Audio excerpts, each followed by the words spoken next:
It's time. Oh.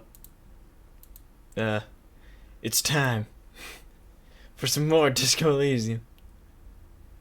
Heck yeah. You guys ready? Because it's time that I finally prove that I am indeed a good cop. I'm not a bad cop. I'll show you, Leaky. I'm a good dude, I swear. I'm just in a bad place.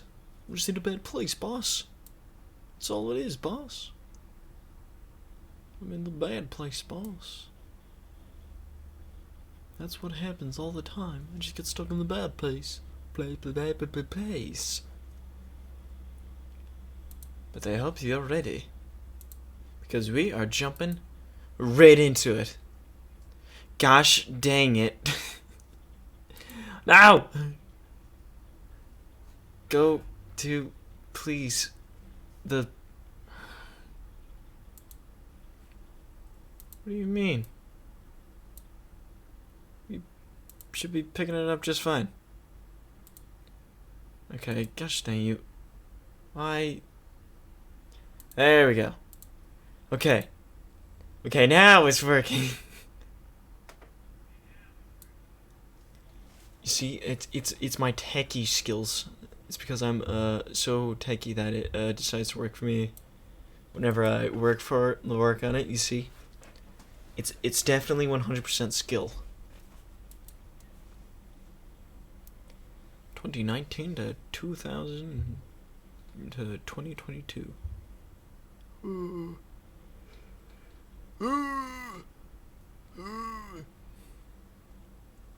Gosh.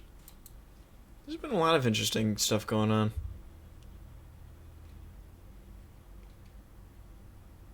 What did I hear today that is interesting?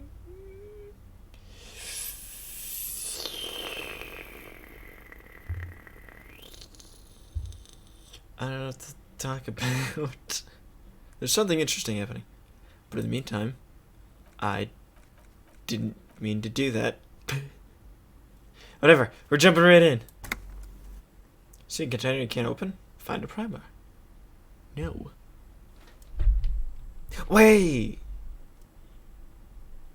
There's that blue door. What if I use a pry bar on it? Maybe? Possibly.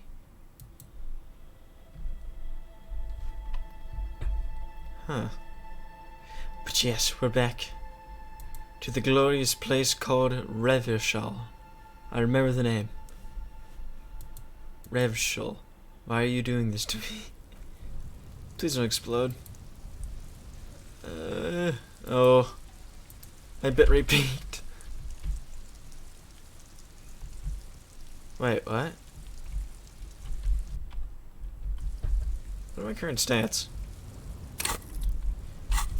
That's not good. Hold on.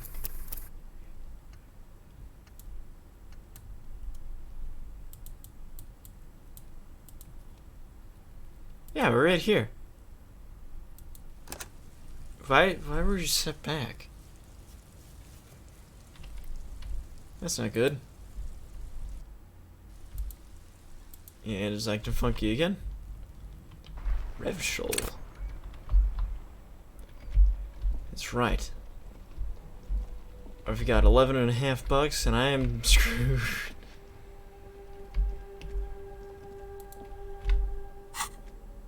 Do I actually? Yeah, alright, so I do have the pry bar. But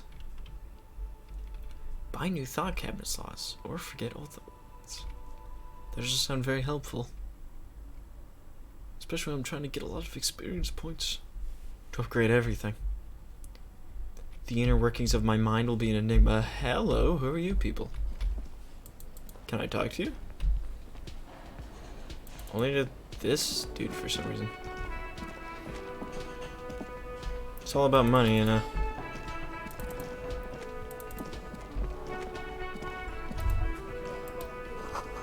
This feels right.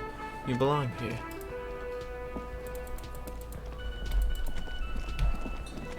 Alright. Can I open it with a pry bar? You see a heavy steel door. Gosh dang it. Okay, never mind. I do need money though. I don't think the game will let me sell my soul.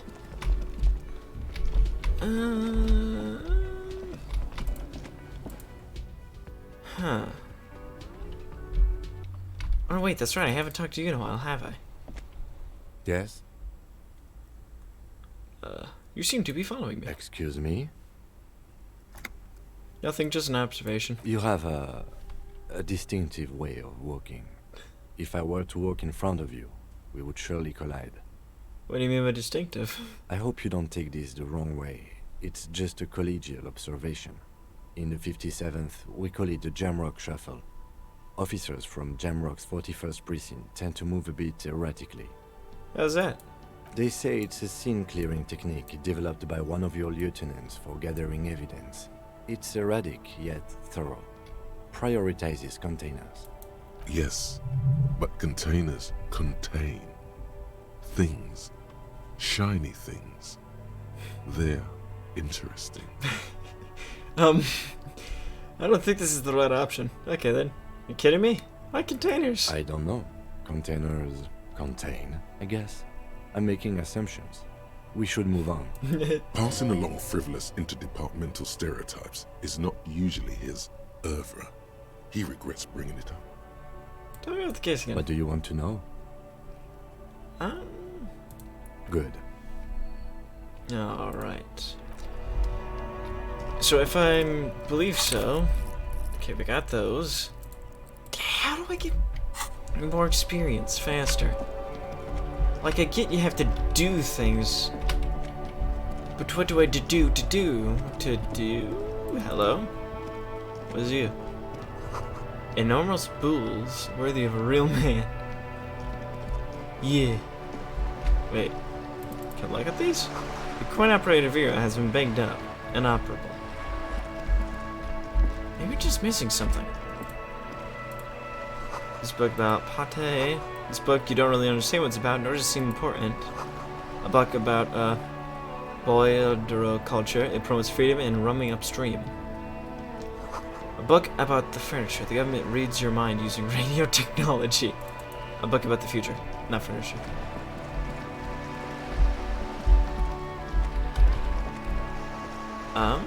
Can I talk to you? Things I've seen is, I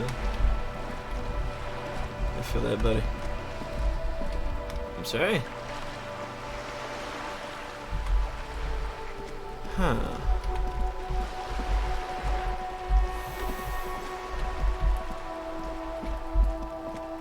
Maybe I missed something. Let's be a bit more thorough. Hello. Suggestion. Interesting. I don't want to buy electric history. I like my interfacing. +1 suggestion, -1 half-light. Disco Blazer, Spirit the Corpse. Feel save your frere. I need better pants. I don't like anything that boosts my habits. My bad habits. Seriously though, how do... Okay... Maybe I missed something over here? The smoker up there, it could be a witness. Talk to him. Oh wait, that's right, I can just like click on the dude. Can't do that. You see a young man on a balcony nursing a cigarette. His eyes have been following you for a while. Hello. Not looking for any trouble, officer. He says in a quiet voice. Despite the cold, his shirt hangs unbuttoned on his frame. Why are you whispering? Sounds like you're already in trouble. No trouble from me, I just want to know what's going on here. Too late, young man. Trouble's found you. I'll come back to this later. I don't want to be seen talking to the gendarmerie if that's okay. I just want to finish my cigarette. Got it. Don't let him go. This could be your witness. The balcony has a great view of the whole thing. Actually, the gendarmerie really needs to talk to you. Is it really that important? He asks you, adjusting his shirt. Like a nervous cat, he keeps stealing looks at the neighboring windows. All right, but make it quick. Once I finish this cigarette, I have to run. Looks like you got a good view of the Whirling's backyard. Can you tell me anything about the hanging? I'd even go so far as to say that the view is a little too good, my dear gendarme. Do you have an estimate of when the body will be taken away? We will remove the body as soon as possible. Now tell us, where were you last Sunday? Oh. You already asked me that, didn't you? He waves lazily his cigarette. No, I didn't. See, not looking for. I don't want to. Cigarette. Okay. Just want to know what's going on. I'm pretty sure I didn't. No, not you. Some more muscular type. Some more muscular type. And when did you speak to this more muscular gentleman? The lieutenant takes out his little blue notebook and writes something down. Last week? I don't know. Look. He looks around the courtyard again. Snow blankets the old patio chairs and dead houseplants, and all the neighboring windows are black. You didn't answer the question. What were you doing last Sunday? I had a friend over. What kind of friend? It was my Sunday friend. Sunday friend. A Sunday friend. How intriguing. What's your friend's real name? Did he see something? He doesn't reply, gesturing no with his cigarette. Under the dull and darkening sky, the neighboring windows stand silent. Can you tell me your name? My name? My name is Martin Martinez. Martin Martinez? Good local name.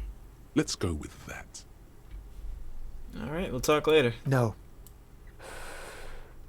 We won't. He takes one last drag of his cigarette before stubbing it out on the snowy balcony with a dying hiss. Now, if you'll excuse me, I really need to get going. Convince him to stay. Work! This isn't the place or time for questions. Who knows who might be watching from the distance, hidden behind the curtains? Hey, listen. I'm just trying to make things okay again. Can we meet again somewhere else? For a moment, the man on the balcony seems almost vulnerable.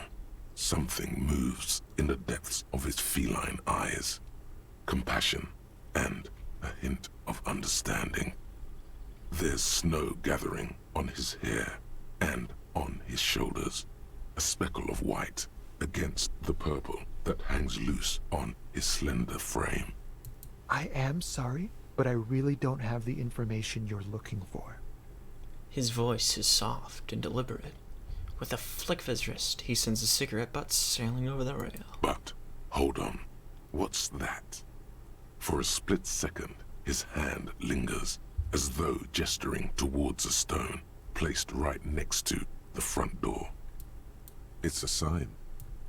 Good luck with the investigation. He walks away. Nice. Heck yeah.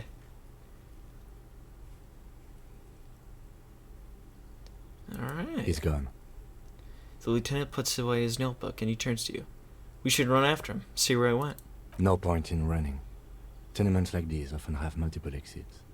If he doesn't want to talk to us, then he'll know how to hide himself. So we just give up? He could be a witness. Him or his Sunday friend. Either way, we need to look into that muscular type who's asking about our case. He did leave us a sign. Did you see that? He wanted to draw our attention to that stone right over there. The lieutenant nods towards a small rock on a soggy patch of grass. If we find a way inside the building, we can ask around for his apartment. Great. Let's do that. Nice. Smoke around the balcony. There's a lot of crap here. Apparently. There's suspicion. Okay.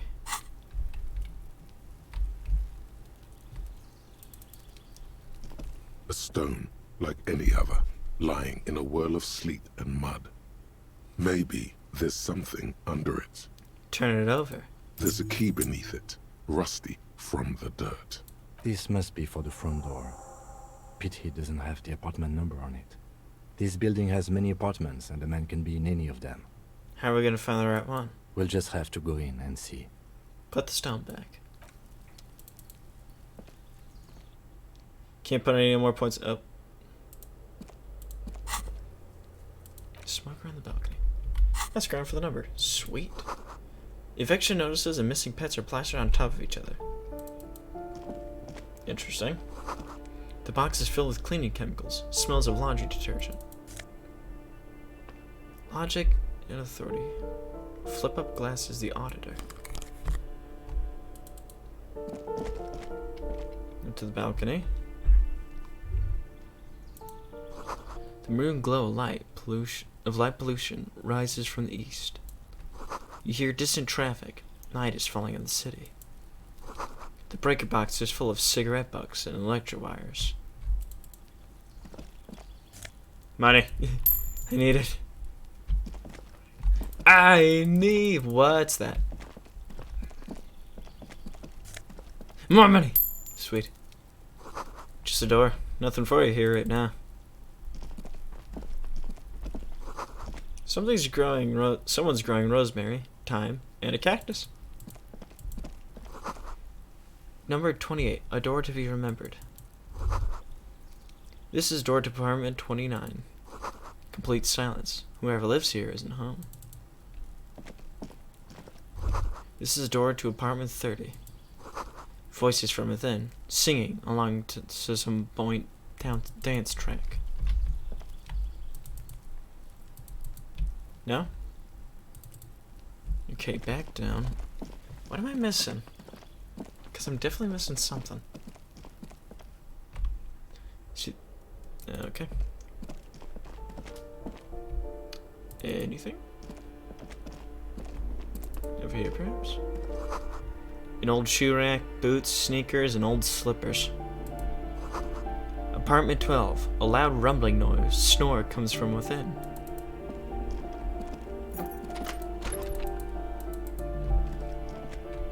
Hello? Oh, I'll take that. Substance effects. +1 physique and -1 morale. I'm gonna sell that. These shower curtains are covered in some sort of slime. I'll take the money.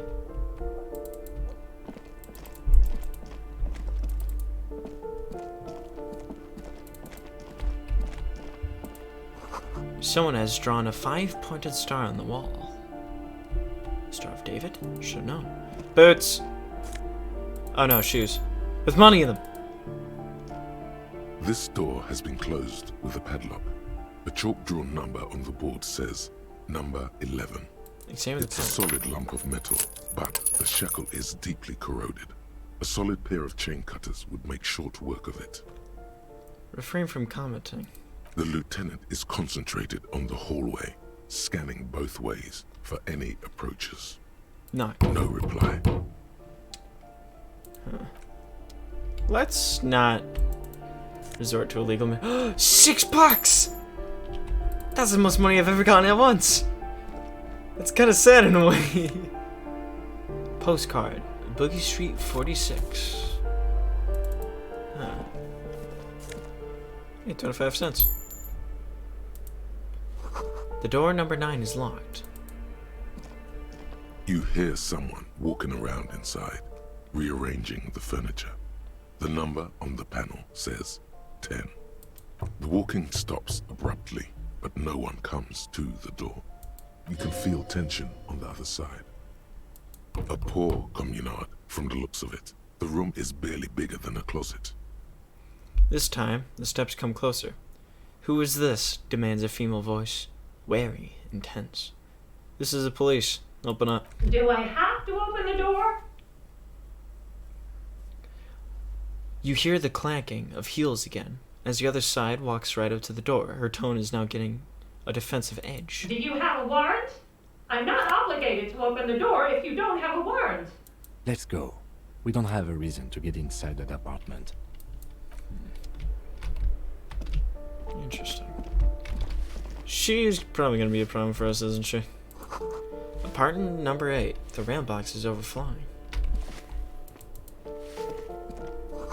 The Great Fato says a firing squad for the rich. Interesting. Give me a moment. An elderly woman is leaning on her broom.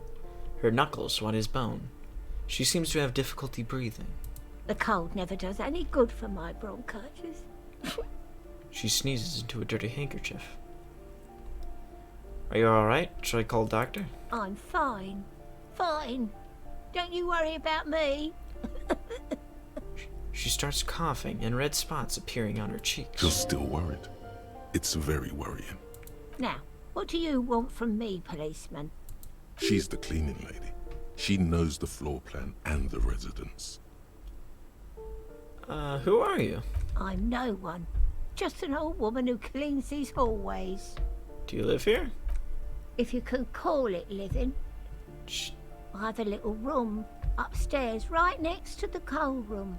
She spits on the floor before wiping it off with a broom. It's barely bigger than a closet. But I don't complain, no. I have my bed and my aching bones to keep me company.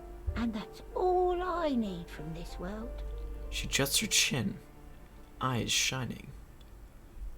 I'm looking for Martin Martinez. Oh, you'll find plenty of Martins here. Don't you worry. She smiles, a gap-toothed smile, when she hears you mention that name. What do you mean? I wasn't joking. No, you don't understand. I'm looking for a real person named Martin Martinez. He told me he's Martin Martinez. Pea-brain. Someone played a trick on you.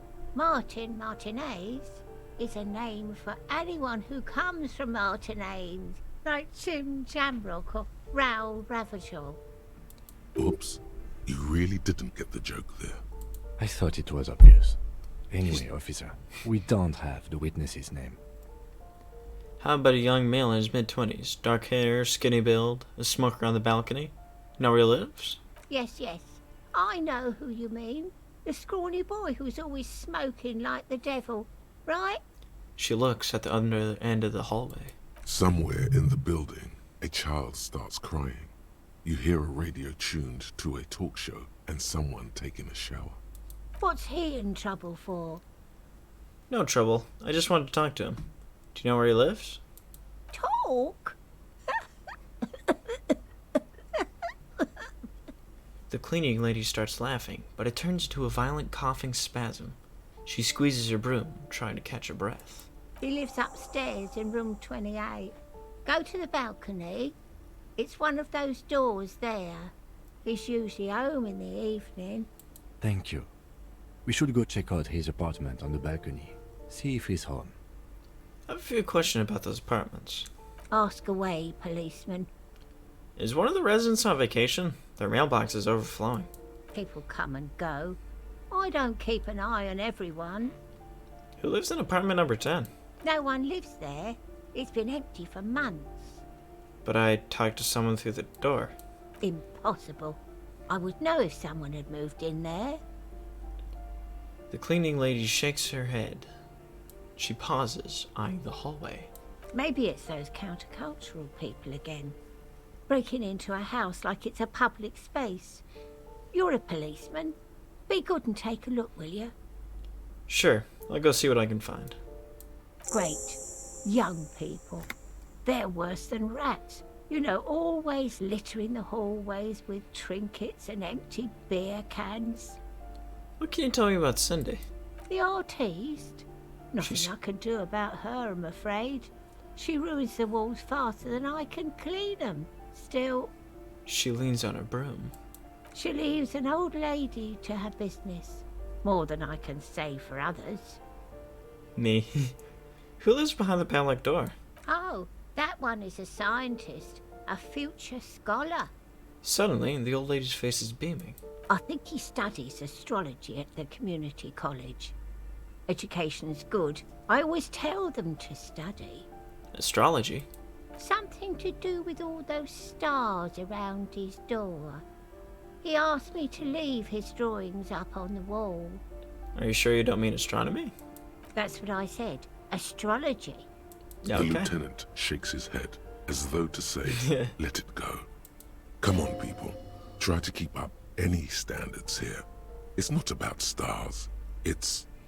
forget it. That's all, thanks. She mumbles some kind of a response. Then hacks something into her handkerchief. Thanks. I'm off.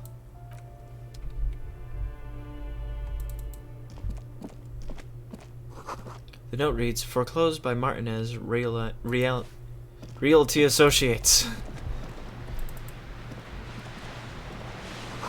Waves crashing in the darkness. Interesting. Someone has torn down the wall. Holy crap. No Safed? An old grocery list on the table. In checks. Interesting. Tools. No. No. Not happening. Can't give me the drink. As helpful as it may be, the answer is still no. You hear someone walking around inside, rearranging the furniture. The number on the panel says 10. This apartment is supposed to be empty. Did you break in here? Excuse me? Of course not. I don't need a warrant if I suspect there's been a break-in. Oh, come on. There's a pause before you hear the door being unlocked. That was smart. The lieutenant says, nodding towards the unlocked door.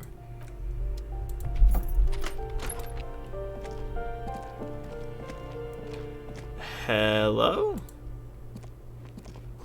Looks like a fine mattress.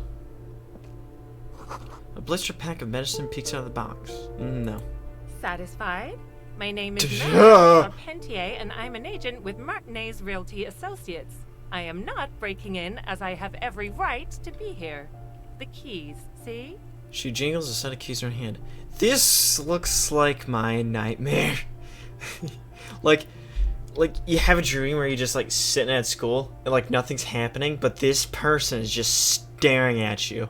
No matter where you are, they're just looking at you perpetually. And they never stop. Boy, there are a lot of different keys there. More than 20 at least. Her voice is really cheerful, despite her obviously hating you. Do you want to see my ID as well? You can't legally ask for it, but why not? Want to see my residence permit too? She fumbles through her purse, fishing out a light paper-clad passport. It feels flimsy in hand, with the words Revachol Zone of Control written under a nondescript municipal logo. There's a picture of her with shorter hair inside, along with all her personal details. Nice haircut. Thank you. Do you have any questions? I need to be back in Midtown in an hour. What are you doing here?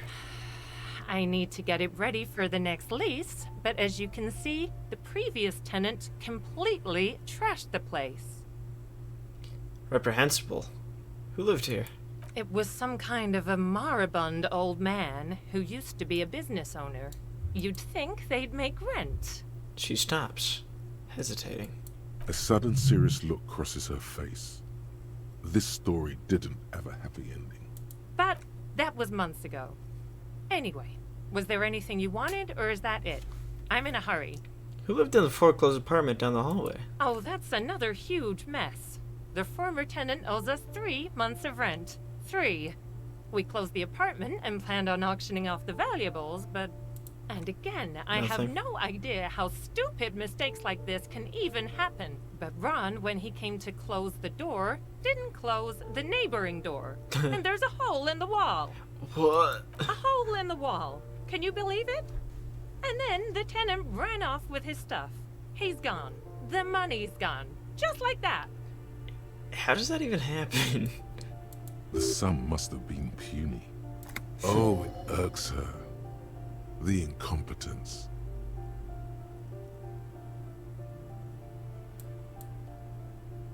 I know also.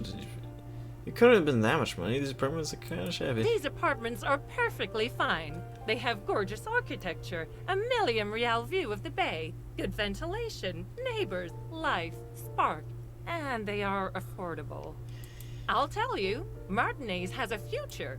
In a few years, it's going to blossom with artists and creatives and those radio computer wizards. Well, at least you're an optimist. So wait, what happened to the with wall? Don't ask me what happened with the wall. I have no idea how we're going to find the time or resources to fix it. Both apartments are now unrentable. Both. She's still shaking her head. The manicured hands now crossed over the chest. That's Of all. course. Thank you. She replies with a smile, but her eyes remain glazed over. She's been waiting for you to leave. Okay, anything? Shoes!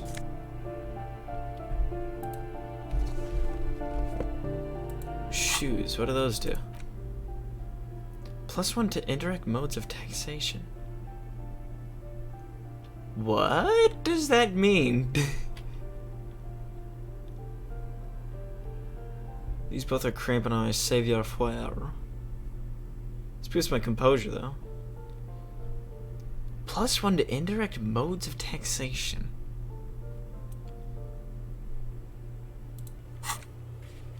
I'm not... Huh. Okay.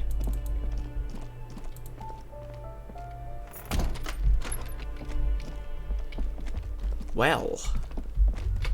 Hello? That isn't just a five-pointed star. It's an inverted white pentagram cradled in a wreath of antlers.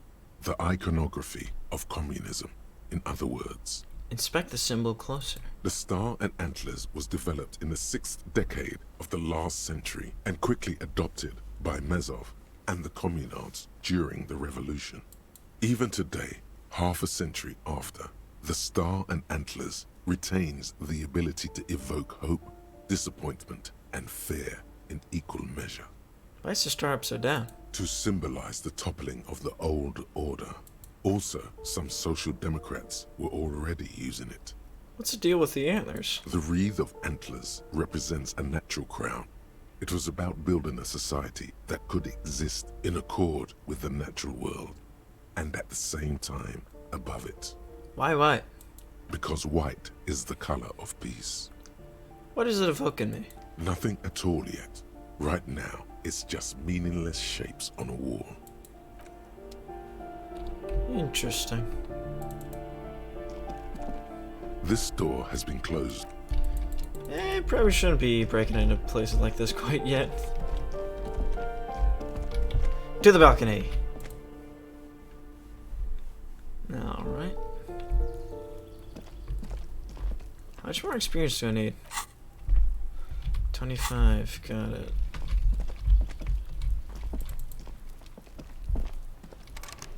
Man, I wish there was some way to unlock experience faster.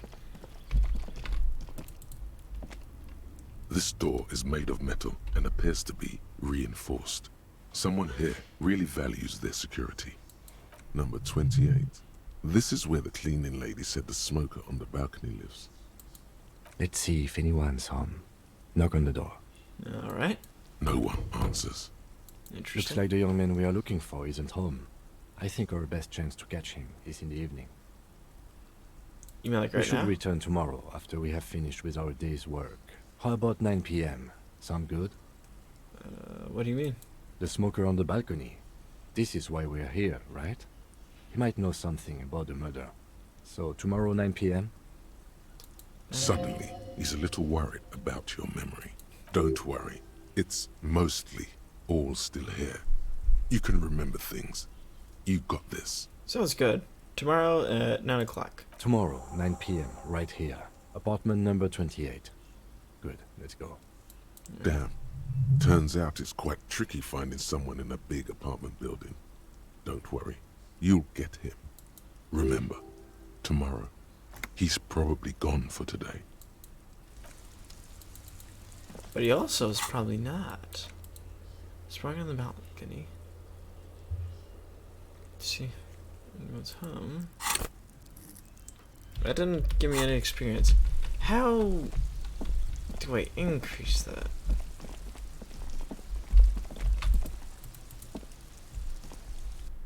Low health plus skill points into endurance.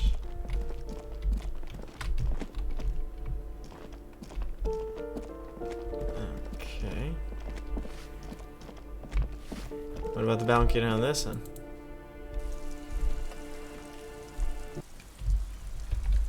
There's crap I can interact with.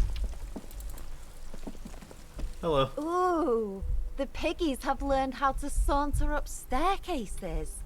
I didn't think you could do that with hooves. But here you are. That's right. We've evolved. Yeah, I can see that. Cool mutations. She crosses her arms. That smell coming from her paint bucket. It's not paint. It's heavy fuel oil. Is that heavy fuel oil? Red-dyed heavy fuel oil, intended for exclusive use in government vehicles, to be precise. He says, studying the contents of Signy's bucket. What did you think I was using? Aquarels? Sucked it out of a cop's fuel tank myself. Back in Jamrock. She Interesting. really did it. She's proud of it too. Fumes are bad for you, okay? Something to think about next time you're driving around in your pretty little piggy carriage. Catch you later, Cindy.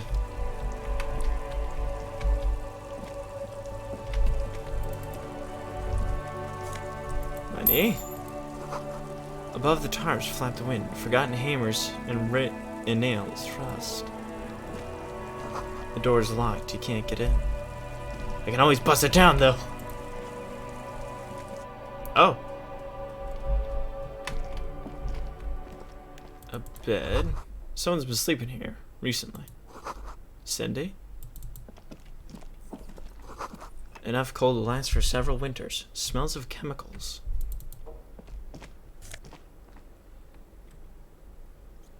Pour le home labor jeans. Interesting. Money! That's not nearly enough. Gosh dang it. Wait. I can't equip glasses though. Do I really want to screw up my authority? Kinda need that.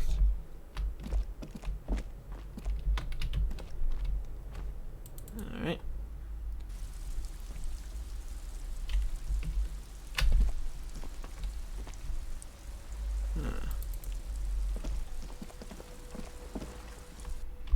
Short of money? Yeah.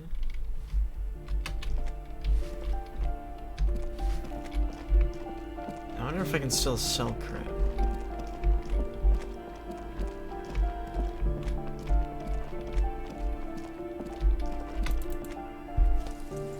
Sleep after 9.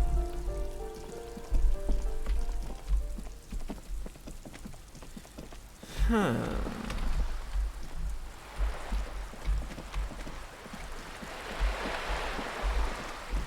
Gonna need something that boosts my empathy. Maybe just wait a... Maybe then it'll let me redo my checks. My checks and balances. Old men. I'm gonna get myself a bill.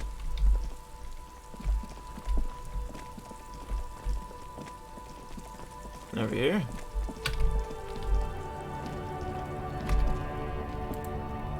Fritte. Sick. Oh wait, no wait, I gotta go to that one weird druggy dude if I wanna do anything about that.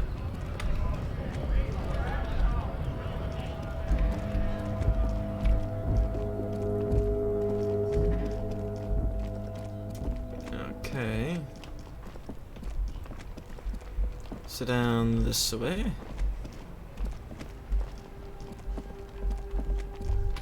Hello? A sewer grate. A gateway to the river of filth. Alright, I want to get to that door. Yes. So I can sell my crap. Must... Hello again. How can I help you? There's something I like to sell. Sure. Let me have a look. I like to sell my clothes. I'm not purchasing any more clothing at the moment. He looks you up and down quickly. I check my pockets. Anything else you're thinking of selling? This crumpled up postcard depicts an open-air market in the Boogie Street 5 years ago.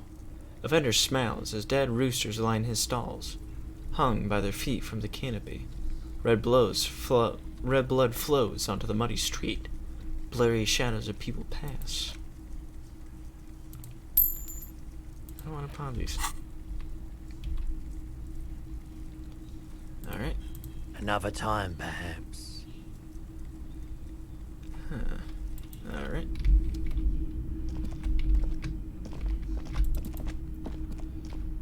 Through the door.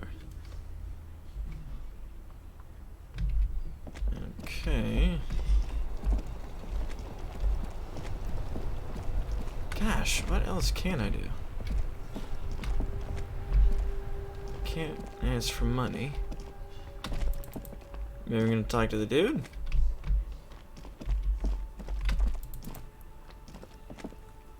The tracks are as they have ever been. A bit more worn, perhaps. Fortunately. I think I got it. Bam, bam, and then out this way.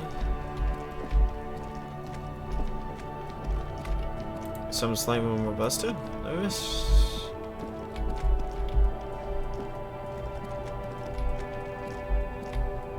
What do you have to say for yourself? A bold slogan, Hominox, covers the truck.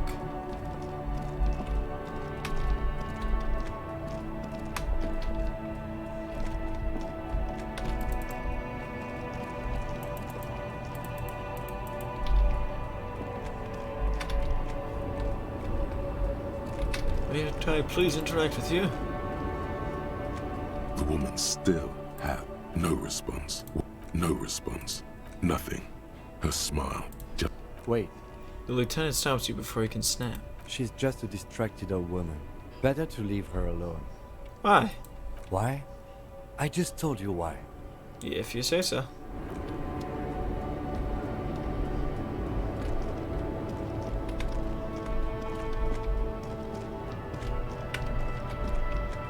Huh.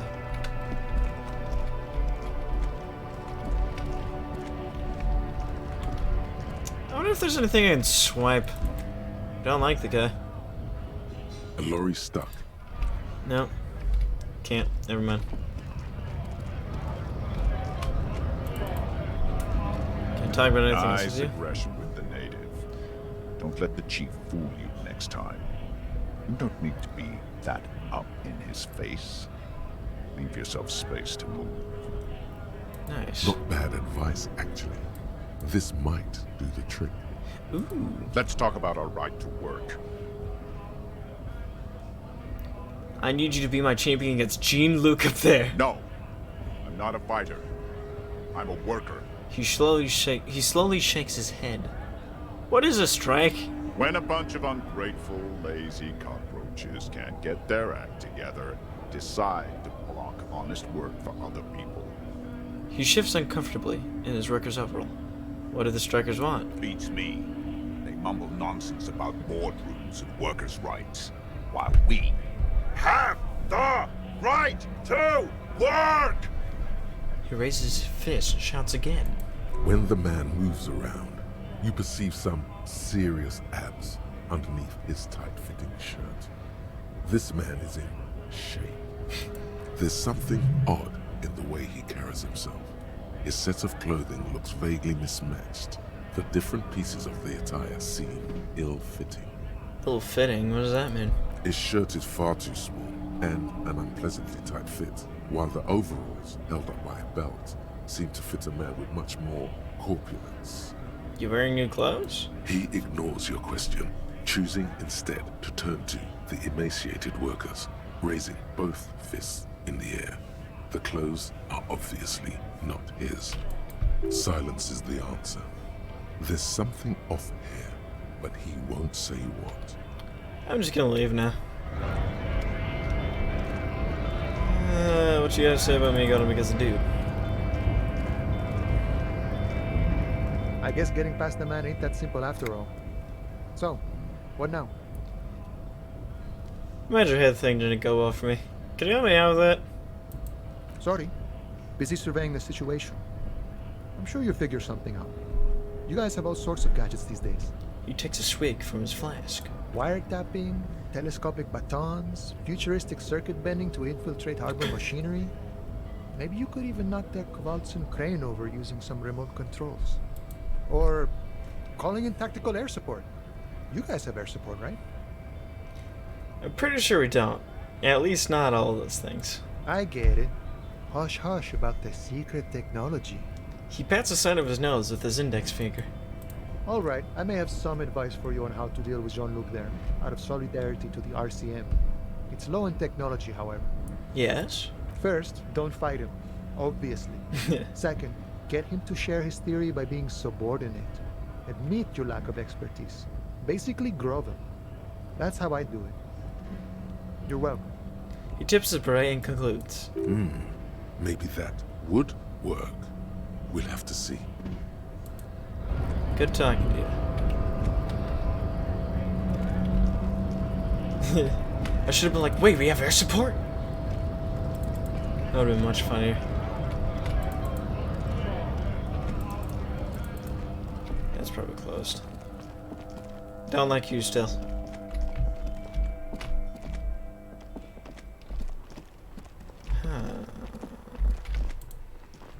Probably can't do anything here, can I?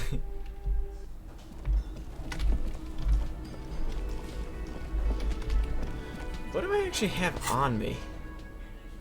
Interact, tools, gloves. Still can't sell that.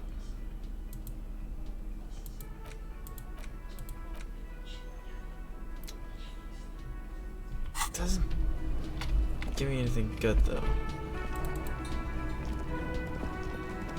Can I help you? By the way, I'm gonna sing karaoke here. Absolutely out of the question. You wait and see, cafeteria manager. Absolutely in the question. First we find a sad banger. Then we sing this place to shit. Goodbye. It seems he knows. Gosh. How do I...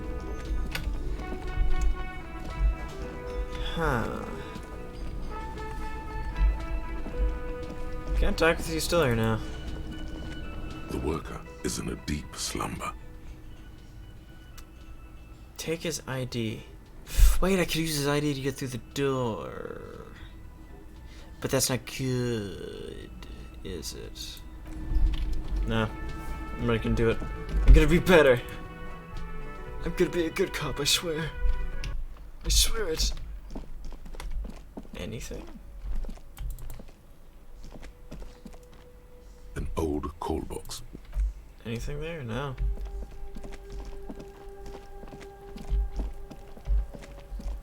Still throwing rocks at a body, huh? Why do we need to get past this? There he still is, looking right through you. Endurance, gosh dang it. I need more XP too. So I'm at 75.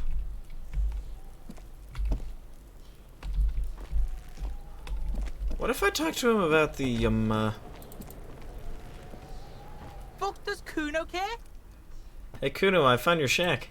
You found Kuno's secret door to Kuno's secret shack. It was closed for 5,000 years. How the fuck did you get in? I phase shifted through the roofing material. Shit. Get the fuck out of here. You can't do that. You can't do that, Kuno. Pigs can't displace. Can't do that telephone shit. He says to himself and turns to you. How did you like it in there, pig old boy? Kuno's got a lot of cool shit there, right? What's with the pig head? Found a plate covered with powder residue. Anything about that? What's with the tube of Magnus? Is that my coat up there? I'm pretty sure it's mine. Can I get into the harbor from the roof? Of course you fucking can. How do you think Kuno made all the docky boys his gimps? Just got a fly pig. I tried that. Didn't go so well. Kuno knows. Kuno and C saw you shit yourself. It's okay, pig. Not everyone can face the fear Kuno style. That's all there is to it then. Don't be a pansy. Just jump. Just jump.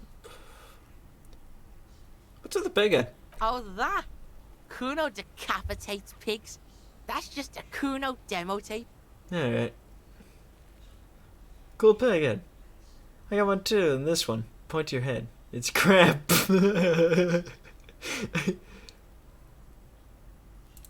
What? What is this shit? Fucking on yourself. This is weird level shit. Kuno doesn't go there. He looks confused. Fuck your shit back to normal. What is this? I've heard of this. Good call, Pigmeister. Don't come and talk to Kuno about his kingdom. Alright, Kuno. I'm off. Kuno doesn't fucking care. Yeah. 15th Indo tribe. Self-critique. Hey, I got 5 experience from it though. That's nice. Okay, so from here I go. I wonder if they'll let me redo the check. Just gonna have guts. Guts. Let's do it. Gutsu style.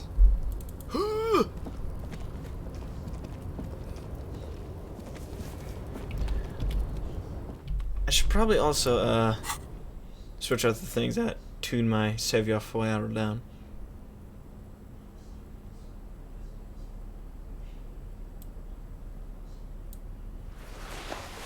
So, what else was my savior for? That. There we go. The luxury of fine things. Just look at those black monk straps. After spending an entire day hustling, who's to say that you didn't deserve a pair of ridiculously expensive shoes on your tired feet? You're right. Beautiful things do make people happy. Beautiful things give you a rush.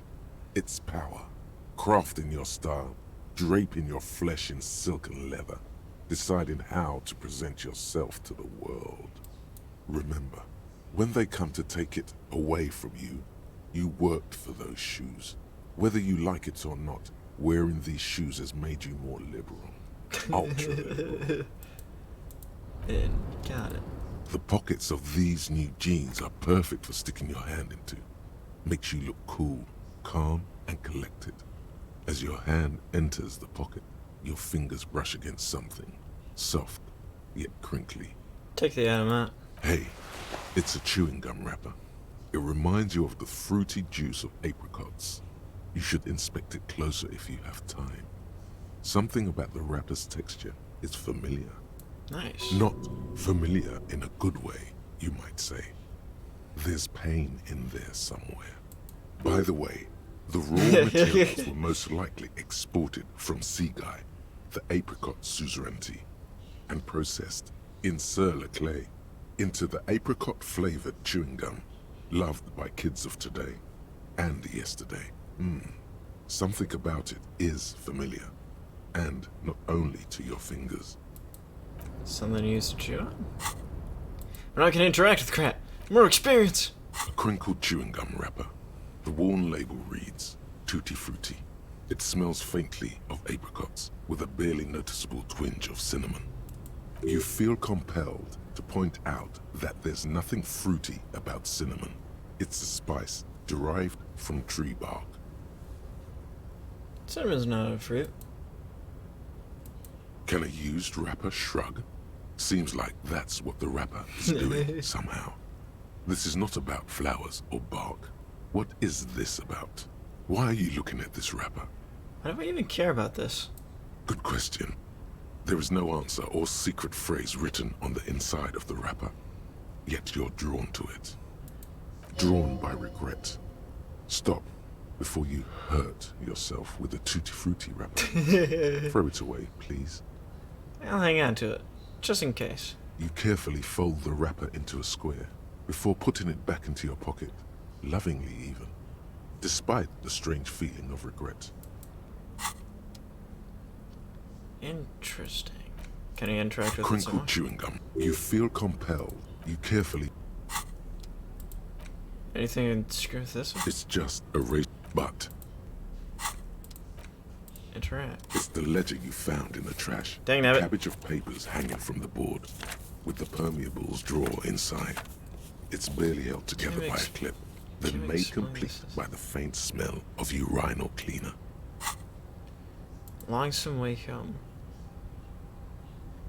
Learning kept for perception raised to 5.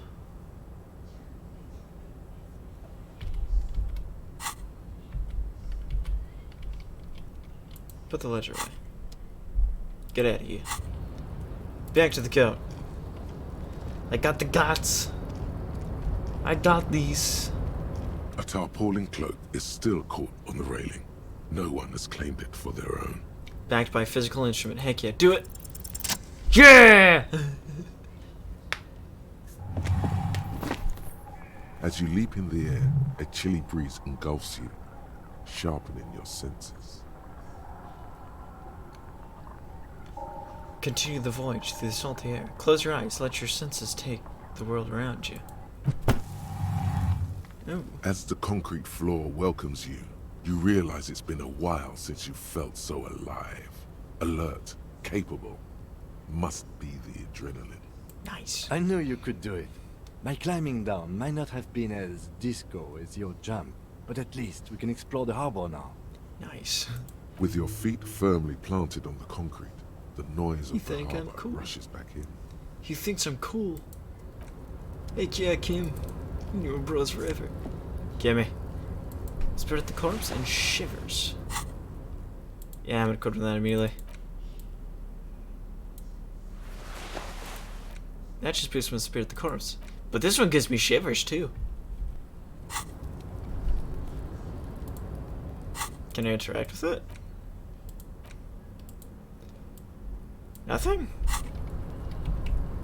Really? Collecting rainwater. What's that? All around you are machines. All around you, great machines in quiescence. A composite eye of halogen lights watch you, emitting a low buzz. White pine trees are printed onto the screen covering. Looks like a forest under snow.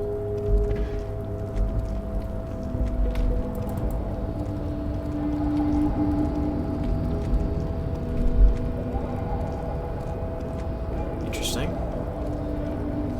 You see faded industrial lighting on the platform. Kvalsund. Money! I will pay you back, sir. I swear it.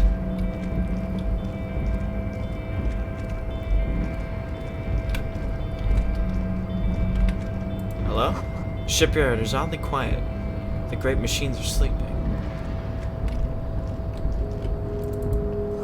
The speaker tower is silent. There's no work to organize in the yard below. Hello? What's in you? I need you. The musk of oil and rust comes from the chasm in front of you. It smells like blood. Blood? Fallen ultra series gloves. Ups my half-light.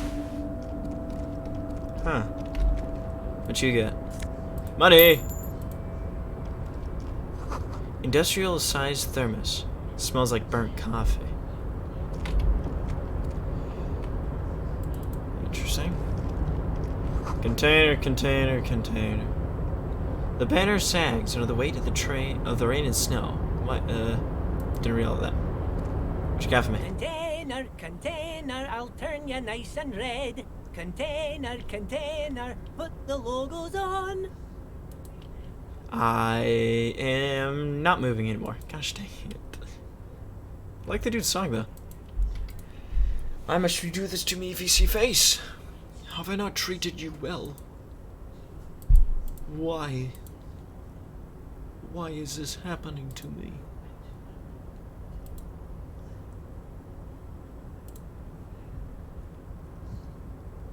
Man, like, please. Okay. Pop this baby open. Yeah, man.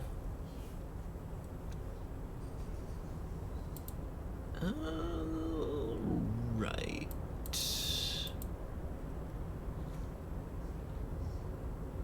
Start. Okay. Now it seems to be moving fine. Gotta Bit of blinking action. Body movements. Yes. Perfect. Alright. The accent is so thick, it's impossible not to notice he's Ubi, from the vanishing peninsula of Ubisund on Muindi. Ubisund. Sick. Container, container, used to be Wild Pines. Container, container, now belongs to Everard. The tiny man is so engaged in his work he doesn't notice you. Hello. Everard, Everard, Everard, he looks after everyone. Huh? Well, hey there. How can I help you, mister? The look in his deep blue eyes is as sincere as you've ever seen. Kind of makes you feel like an arsehole for no apparent reason. I see you are not a union man, mister. Did you get lost? You're not one of them scabs, are you? What is it with you and people in scabs? I mean, I don't personally mind. Folks is just folks, you know, and folks gotta eat. He doesn't seem to be waiting for you to answer. Just some of the other guys don't look too kindly on the scabbing kind, if you know what I mean, mister. You're Ubi, right? Oh, yes. Born and raised in Arish, mister. Mum had to leave my dad after he got a bit violent. Took us here to the new world. I was about 10 then. Too old to lose my accent then. Ah. People say us Ubis are up to all sorts of trouble with sheep and other animals and whatnot. I just want you to know there was never any of that where I come from. No, sir. Those are just nasty rumors. Got it. Thank you for clarifying that, sir. What are you doing with the containers? Oh, I'm just making some covers for them containers here. Yes, I am. Yes, I am. So it's easier for the crane operators to spot them. What's going on here? Look at the mountains and containers behind him. Everything is so pretty and red. You and Leo look like brothers as you glance around with similar childlike wonder. Keep the amazement to yourself. The old man whistles and hums a jaunty tune to himself. Where is everyone? The harbor's empty. Oh, most of the guys are down at the gates, keeping the scabs from coming in. He leans in with a confidential look. We're on a strike. The whole union is. You don't have to work when you're on strike. Ha! We haven't worked for 2 months now. So no one is working? Not everyone is down there, of course. Mr. Everard is in his office, where he always is. And Jean-Luc is guarding the gate. He pauses to think. But Titus and his boys got into some drunken trouble and Everard sent them on a nice vacation. For a week or so. He stops, but eager to tell you some more. What kind of trouble did this Titus and his friends get into? Oh, I'm not really supposed to talk about that. That's union business. He smiles and leans closer. Him and his boys stirred up something in town. Probably drank too much and got into a fight or something. I heard Mr. Everett telling them to take some time off. What do they actually do? I guess the boys got a bit too rowdy and had to let out some steam. I don't really know the details. That's just how boys are, you know. I haven't been in a fight since I was in middle school. Easy, Leo. Let's keep this on the hard ease. He looks to you for assistance. Too rowdy. Leo, what kind of fight did the kid get into? Did they kill a mercenary? Okay, Leo. Let's hear about this fight you got into. I remember I was the runt of the class. He laughs merrily. The bigger boys always used to pick on me. You see, I had a bit of a temper back in the day. Flew off the handle like nobody's business. But Mr. Everett and his brother always came to help. Once they beat old Noel Becker so bad he needed stitches on his head. Noel never started another fight with anyone after this. Mr. Everett and Mr. Edgar are real nice guys, mister. You should go talk to Mr. Everett. I'm sure you'll be good friends. He's friends with everyone around here. The little guy starts coughing. You're never getting anything useful out of him. It's good enough you found out Everard has a brother called Edgar, and he helped Leo. Do you work here? Yes. Everybody needs a job, and this is mine. I'm Leonard, by the way. Leonard Bellick. But everyone calls me Leo. The little man raises his hand in a welcoming gesture. I'm like Mr. Everett's right-hand man when Mr. Edgar is out of town, and Mr. Edgar's right-hand man when Mr. Everett is away. Actually, Miss Beaufort is the right-hand man, but she's a lady. A good-hearted chuckle again. Who is this, Miss Beaufort? The lieutenant looks up to Leo. A real pretty lady with a skin like those Douai Sucre candy bars my missus likes so much. Them are real nice to suckle on once the dinner is done and me and the missus sit down beside the radio. But I can't listen to the radio all the time. There's so much to do around here and I'm always busy keeping things running here. Yes I am, yes I am. Stay on this Miss Beaufort topic. Hold on, who's this Miss Beaufort you mentioned? Oh, Lizzie, she is a real sharp tool. Mr. Everett put her through some fancy school and everything, east of the river. 4 years she was gone, and when she came back, she was all fancy and lawyerly. Huh. But she's a real nice girl. Grew up in this here neighborhood, knows everybody and gets along with everyone. Real pillar of the community one day, I'm sure. For a fraction of a second, there's sadness in his eyes. Sadness. If me missus and me was to have a child, I'd be real happy if she turned out like her. But she can't have kids. Oh. Dr. Lemaitre said so, and she knows about such things. Been a doctor for almost 50 years, she has. He sighs and falls silent, watching you meekly with his blue eyes. So Everett trained a lawyer named Miss Beaufort. Interesting. I think you're doing a great job around here, Leo. Yes, this place really seems to run like clockwork. Keep it up, Leo. The lieutenant smiles at the little man. Well, thanks a lot. Coming from you, it means a lot, really. You didn't think it was possible, but the smile becomes even wider. Sometimes I feel some of the guys don't really get how much I bust my ass for them here. But you guys are alright. The white rectangle on your clothes might not mean an awful lot in Martinaise, but the recognition from an authority figure made Leo's day. What's in the container over there? Point to the container suspended from the crane arm. Oh, that one. That should be empty as far as I know. Lots of containers here have nothing in them. They're just waiting to be loaded up. I'm looking for the leader of the dock workers union. Oh, you want Mr. Everett then? He's an awfully nice fellow, he is. Him and his brother are both nice fellows. They've lived their entire lives in this here neighborhood. He coughs, then continues immediately. Guys like Mr. Everett and Mr. Edgar, his brother, are real good guys. Made Martinaise what it is today. Mr. Everett and Mr. Edgar and I went to the same school we did when we were boys. Easy now, Leo. I just want to know where I can find this man. Oh, Mr. Everett is usually in his office, of course. But you gotta be quick if you want to see him. He leaves around 10 p.m.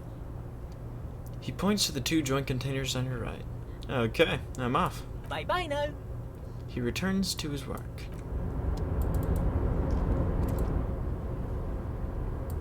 Ah! Close. Half-light.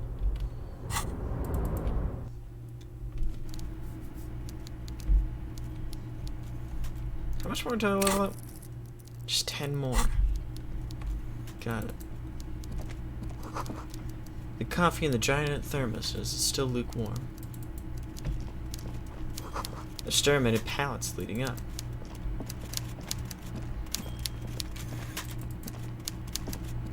Looks like a nice place. Taxidermy fish that tells time.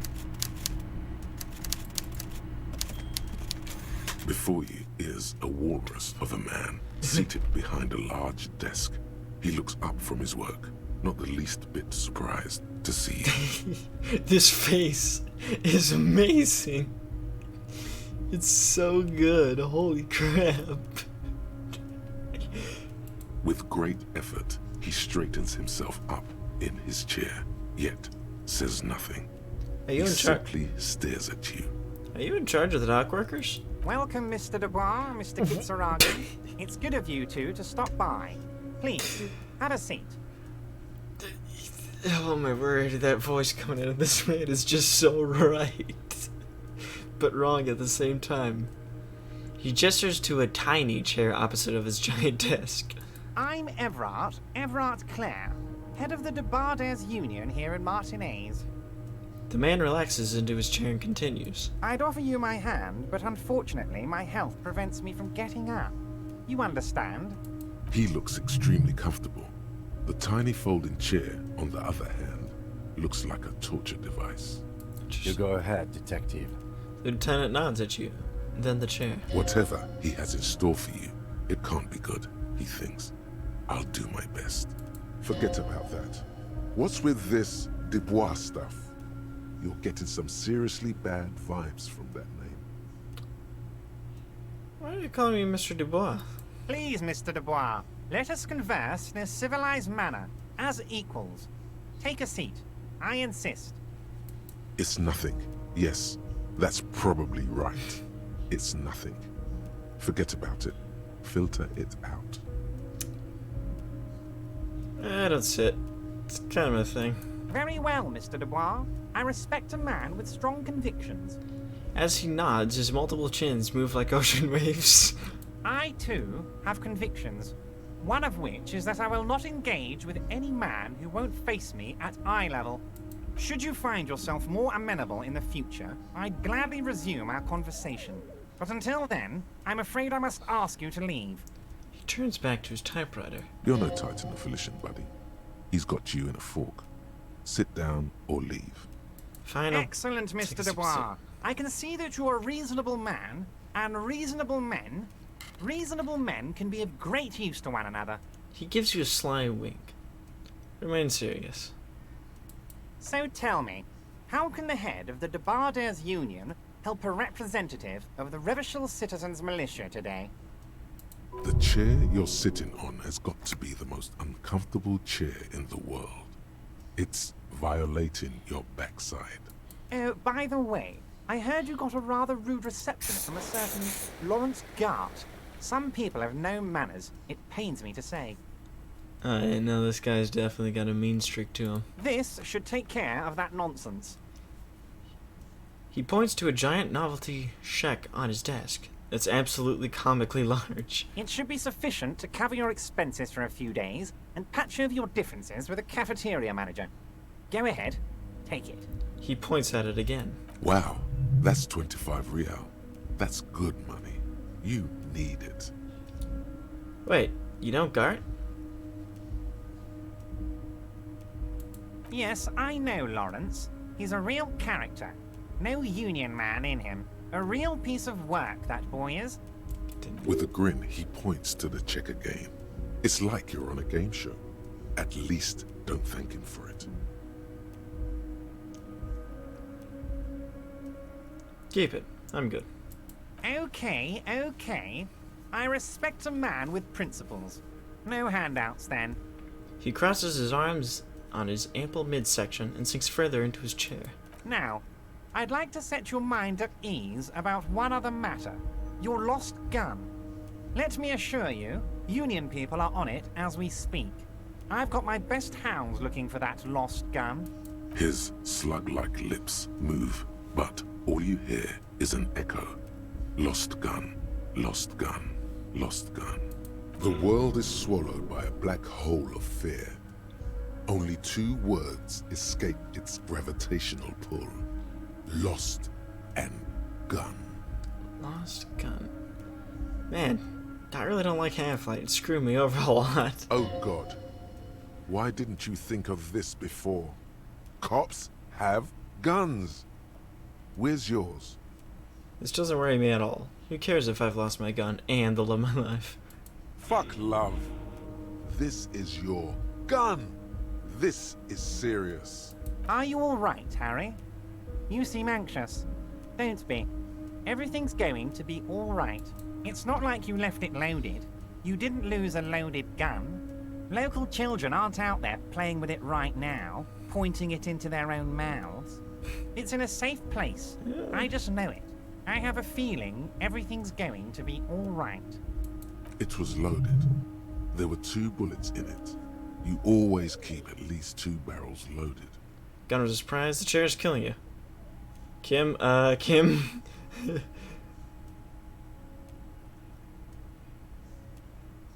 Officer, we will deal with this later. We don't need Mr. Clare's help with this. I wouldn't be so sure about that. He says, as though to himself. Uh-oh. God, you're sweating. Your knee is jerking. You're about to cry, aren't you? You're about to cry because you lost your gun and those children are gonna shoot themselves with it. No, I'm not about to cry. Trying to stay cool. Mr. Dubois, you don't look so good. What is this, Mr. Dubois? He keeps repeating. What is he trying to pull here? You need to cool this down. Chill. Mr. Dubois! Mr. Dubois! Harry! This large man snaps his fingers, but to no effect. You're in some stupor. Keep sliding down the trailer. There are no Harrys. Let your mind go to your safe place. Mr. Dubois, are you okay? Can I get you a glass of water or something? Are you having some kind of medical emergency? Maybe you could use your hands somehow, in a kind of throw-in motion, like you're throwing that Mr. Dubois act right back at him. He's Mr. Dubois. Oh yeah, I'm freaking great. Actually, this chair is uncomfortable. I could use a glass of water. What an odd demonstration of... you got me, Harry. I don't even know what. As entertaining as it was, I'm afraid we're wasting our time. And I'm an extremely busy man, as I'm sure you are too. Okay, enough. We are here to ask you some questions pertaining to a murder investigation. Posture check. Thanks for the redeems.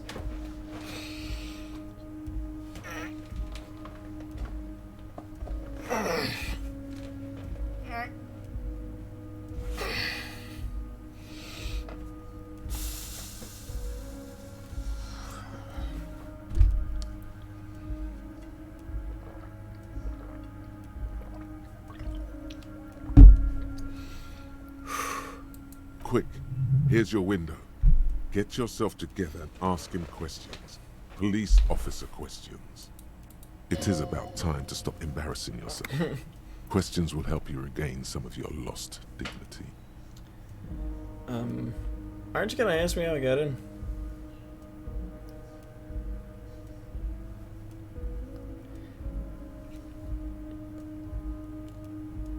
Harry, honestly, I'm just relieved you didn't get a hernia. A man your age... He says almost gently. Nice, huh? I'm too surprised by the resilience and athleticism of this tool I've been provided with.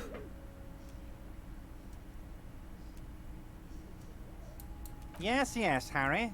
You are obviously in peak physical condition, and I salute both your initiative and your physical prowess.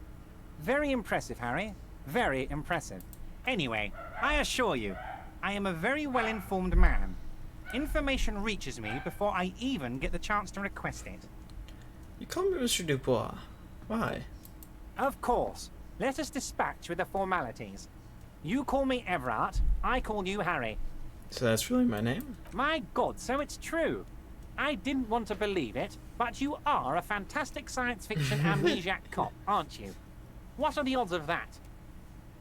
He shrugs with an amazed expression. I think the odds of that are very low. It's true, my memory is a bit hazy. My memory is fine. I'm just testing you. So good to hear that, Harry. Apparently my sources were wrong. However, if you did have a spot of memory trouble, I could help you out. With my big fat folder. He pats the brown folder in front of him. Are you trying to tell me you've gotten hold of some of our documents? The lieutenant inspects Everard over his spectacles. Mr. Kitsuragi, would you mind? His eyes Me never and leave. Harry are talking about his lost identity right now. Don't just jump to the folder. That's not smart. Shows you're on the edge. Do some probing first. Alright.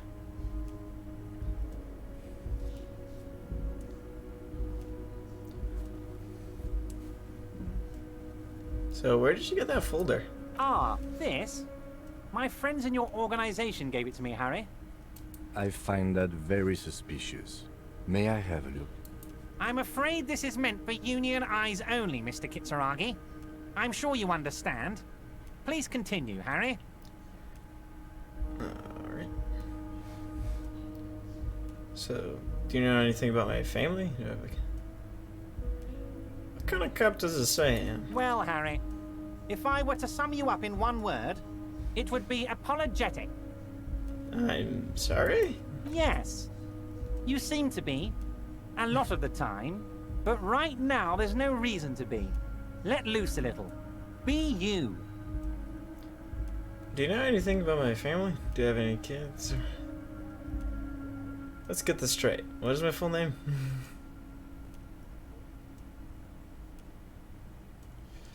It's Harry. Harry Dubois. I don't really like it. Don't be silly, Harry. Harry Dubois, that's a real man's name. A union man's. The lieutenant covers his face and sighs audibly. Mr. Kitsuragi doesn't seem even slightly empathetic to your memory loss, Harry. I, however, wish to help you any way I can. Do you know anything about my family? Do I have a wife or kids or... Family? Harry, you're not a family man. There's not one peep of family in here. Unless you think you're a family man. Do you strike yourself as a family man, Harry? You're right, I don't. That's why I like you, Harry. A good man knows both his strengths and his weaknesses, and you, my friend, you are one of the all-time greats. As you look at the folder, Everard covers it with his hand and pets it. Is he trying to hide that it's not a real RCM folder? It certainly doesn't have the RCM stamp on it. That's not an RCM folder. Okay, Harry, you got me. This is from the Census Bureau, not the RCM. Those Census Bureau people are absolutely corrupt. You should do something about them. He got the name from the Census Bureau, and everything else from your actions here in Martinez. Yes, Mr. Kitsuragi from the Census Bureau. Like I said, now I'm actually a very busy man, so is there anything else I can do for you, Harry? That means he doesn't really know anything about you. A pity. The mystery of you will have to remain a mystery for the time being. So the Census Bureau says my name is Harry Dubois. Yes, that's what I said. Try to keep up, okay? Let's move on. I want to talk about the hanging. Oh, of course. That's your main thing here. That's why you're in Martinez. I know everything that goes on around here, and I would love to discuss it with you. I mean, it's no secret that the lynching is connected to the strike. So much to talk about. Honestly, it's been weighing on me so heavily. I understand you need to interview me. I sense there's a but. But there's a thing that's been keeping me up at night. I want to talk about the hanging. I mean, if we could just calmly talk, exchange information, we could blow this thing wide open. Yes, that sounds good. Let's do that. The lieutenant says with a slow nod. But I can't think straight with this thing weighing on me. You're police officers, aren't you? I have a crazy idea. You guys are basically door-opening machines. Incredibly talented at opening doors. I've opened a few doors in my life. And I'm sure you're going to open this one with flying colors, Harry. This really is very simple, and there's nothing shady about it. Saying that immediately makes it shady. Don't you read any books? Does this jiggling ooze think he's going to use you? He's got another thing coming. Play his game, son, with your eyes peeled. He's going to slip up, and when he does, you're going to come out on top.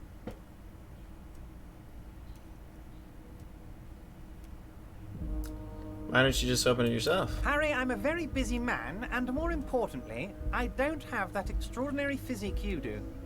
You look like you could run around all day. You want to send someone a message that the police are working for you.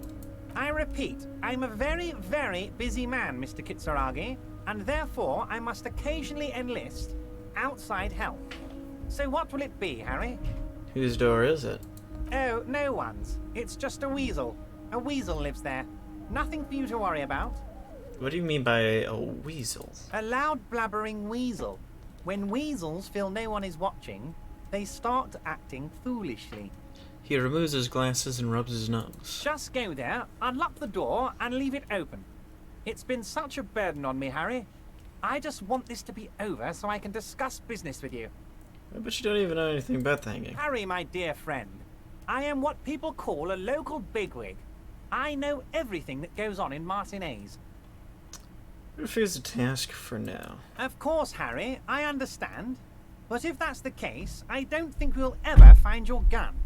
Even worse, we won't be able to speak like equals about the murder. Perhaps this was just bad timing for you. Know that you can always come back to me. I really hope you do. For your sake, my sake, and for your gun's sake too. He winks at you. Yes, we both understand what you meant. This may be the only way, he thinks. I won't hold it against you. In fact, we probably should reconsider later. I met Joyce, the company representative. Oh, that's very nice. I haven't gotten around to her yet. I'm very, very busy, you see. I hope you're getting along. He adjusts a button on his sleeve. One thing I want to make very clear, Harry, is that this is not some kind of union versus corporation situation. Everyone is just pals here. Just pals? Yes, we're all trying to do what's best for Martin 8. Don't feel like you shouldn't work with her just because you and I are such good friends. I'm not a jealous guy. What happened to the previous negotiation, Mr. Gumont? What do you mean, Harry? Nothing. I let him go. The big man sounds annoyed. He made concessions for the company in previous negotiations. Why would you let an ally like that go? He's an old man, Harry. I wanted him to spend more time with his family. God knows how long he's got left. You call him a midget? Harry! I have little people in my organization. I would never call someone a midget. What is this? Honestly, I'm beginning to think you're a midget, Harry. I'm only kidding, Harry. You're not a midget. No one is. We're pals. Joyce of the previous union leader vanished under suspicious circumstances. Vanished? Harry, the woman left her casserole in the oven and couldn't make it here in time for the voting. Oh, did I leave my casserole on? Better go home and check. The election can wait. When she got back, the whole thing was over. What? The man Francis what do you mean? Wait, there was no mention of a casserole from Joyce. Funny. Joyce didn't mention any casserole. Harry, Harry, Harry. Do not fixate on this little matter. Maybe it was a rabbit stew, or a hairdryer, or an iron. The point is, her heart wasn't in it. Mine was. If it's spilled blood you're looking for, then there certainly isn't any in his expression or demeanor now. Everett, Joyce seems to think that the union is lowballing her. Yes, yes. Low-balling, of course. This isn't a casino, Harry. Real people, real livelihoods are at stake here. But everything's a casino for those rich types. He's a rich... You're a rich type. Look at this place. His expression makes it clear. This is childish and irresponsible behavior. Why haven't you let her in to see you? If she actually wants to see me, she will find a way. Any good negotiator would. And I just don't have anything to discuss with a bad negotiator. He doesn't want to see her. It's as simple as that. Okay, let's talk about something else. Of course, Harry. Let me just assure you one more time. It's perfectly okay to share anything we discuss here with this Joyce. This is a completely transparent organization. I have no interest in what she is doing, but I myself have nothing to hide. Your business is your business, and I respect your privacy. Just remember, none of this is secret. Tell her about all of it. My brother's picture, my singing swordfish clock. Tell her how overweight I am and how I'm helping you find your lost gun. Tell her about everything. Everett doesn't mind. Let's talk about my lost gun. Yes, your lost gun. My best men are on it. They're turning every stone, searching every playground, asking kids, grandmas, everyone. Your gun will be found, Harry. Let me assure you of that. It's just a matter of time and effort. He winks at you. The only way to find it seems to be working with him. He might even be holding your gun hostage.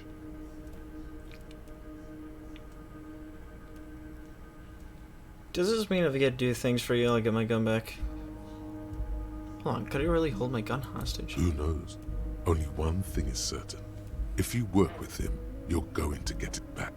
And working with him might be the only way to do it. Doesn't mean if I do things for you, I'll get my gun back. Damn it, Harry. That's exactly what it means. I'm only kidding, of course. He turns to Lieutenant. Of course.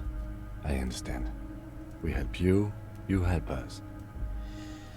I'm told the Union is involved in a local drug trade. What? Harry, how could you say that to me? You know I appreciate a joke as much as any jolly fat guy, but I can't take slander. Are you actually investigating this? I am. You've hurt me, Harry. Me, a friend. But you know what? He perks up. And gets over it in 2 seconds. Seems like it didn't really hurt him. I trust you, like I trust all my friends. And I know you'll never talk to me about this again, because you don't want to wound me. So do what you want, and let's change the subject. Thank you for your understanding. We will continue to do what we must. Lieutenant looks him in the eye. You too, Lieutenant. You know, I like you, but you never were my favorite. I'm a Harry guy. I'm Team Harry. None taken. Did we have anything else to do here, Harry? Alright, Everett, I'm gonna leave now, but we might talk again later. Wait. You need this to get in and out through the gate. Thanks. I was wondering how I was supposed to do that. Here, you're one of us now. A real red and white Union man. Take care, Harry. Alright. Wow. Don't like you. On something like my head. Rigorous self-critique. 6 hours. 5 hours, 50 minutes. I'll unlock this. Internalize this.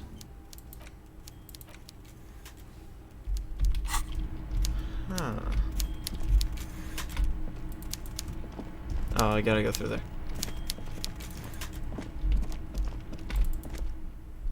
I wonder if I can talk to this dude up here. Got anything new for me? Oh, hey, mister. I knew you'd be back to talk with old Leo here. Yes, I did. Yes, I did. It's like Lady Larice said when she opened a bathhouse in the basement of my apartment building. They can only get so far before they're aching to get back. And lots of folk really did keep coming back. I got some questions for you, if that's not too much trouble. No trouble at all, mister. No trouble at all. It's like that old saying goes, wisdom withers if not shared. And old Leo is always up for sharing. Got nothing new from that conversation, apparently. Can I still level these up? No, I can't. Yeah, I figured. Gotta boost my endurance. Take the blows, don't the world kill. So I expended it on eternalizing that thought. Wait, I didn't check these. Gave me. I need the real. Wait, was that there before? Did it respawn? Interesting. Case of the respawning money. Oh, I gotta go through here.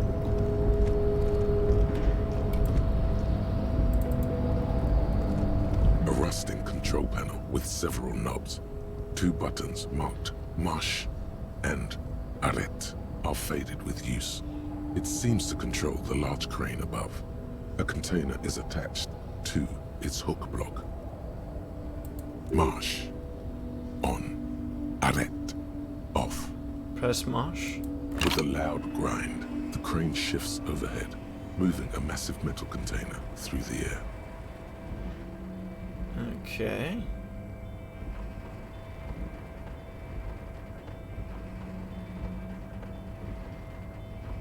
Well, they turn it on now, but...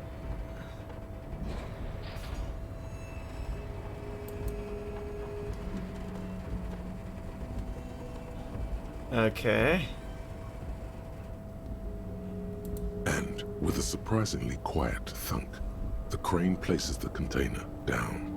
Interesting. The harbor sleeps as the strike rages in the distance. The crane can rest again, now that its purpose has been fulfilled. Its purpose? What do you mean? Moving this container, of course. For this purpose it was built. For this purpose it has acted. And now it will rest. I can't see how that was worth the ruckus, except for seeing the crane in action, which I admit was satisfying. Can I access it now? There's gotta be something in here. Something goody. Before you stands a cargo container. Just one of many in the yard. Lieutenant, I think there's something special about this container. Is this like your thing with that wall again? Maybe? I can't tell. I think we should investigate further. You do? Because I don't. What? Why not? There are a million containers here. Why are you fixating on this one? It was hanging from the crane. Maybe there's contraband in here? There may very well be, but we are not here to look for that. We are not here to interact with containers. We are here to talk to the Union, right? Knock on the door? No reply. Open You attempt to turn the handle, to no avail. The doors seem to be mechanically locked. To your left, the lieutenant considers your actions with some puzzlement. Persuade the door to open. Rhetoric. Let's roll it.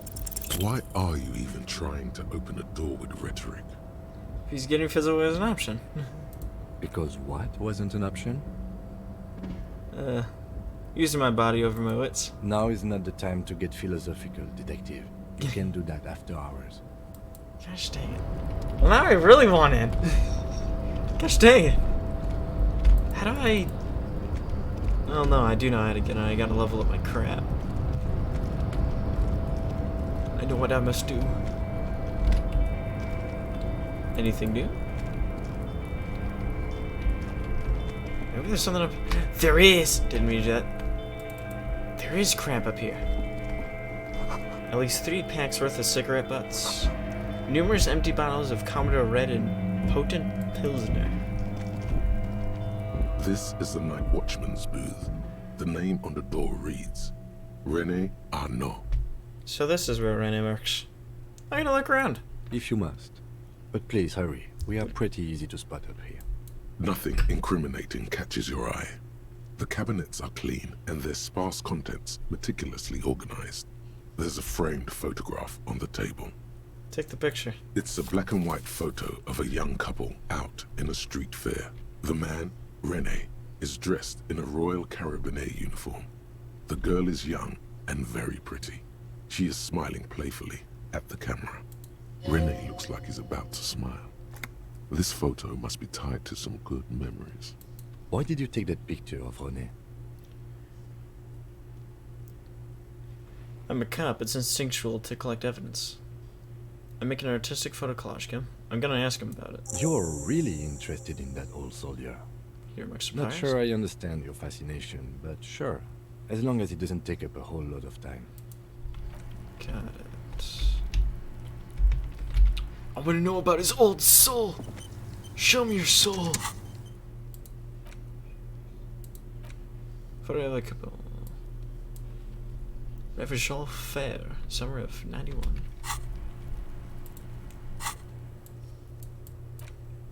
Yeah, straight about the photo.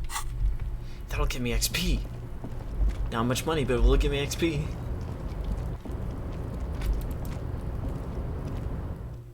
Low morale? Ooh, stuff. Radio is emitting strange buzzing sounds. What is? Book la film. Use the interact. Assume they'll get me XP. Every worker equals member of the board is written on top of the flyers. This is a Dewey typewriter. The model name is on the back. The standard office file cabinet. The drawers seem to be locked. Someone left the coffee machine on. The dark liquid in the pot looks almost sentient. Sentient? What kind of coffee they drinking? On second glance, someone has forgotten to properly close one of the drawers. It's unfortunate for the Union to just leave their paperwork lying around like this. Let's see what's inside, he thinks. Alright. The drawer opens smoothly. Inside is a well-organized selection of brown folders. Browse through the folders. Hundreds of documents containing logistical data. Two kinds of transactions stand out. Materials coming into Revachol from the outside world, from Muindi, Grad, and even Ilmara. And the same materials being handed over to companies inside Revachol. Kuron, Coal City, La Delta, and Jamrock are listed among the many districts where the imports are being sold. Anything interesting? It's hard to make sense of this thicket of company names, dates, quantities, and percentages. You try to focus, but the lines are getting blurry. Volition!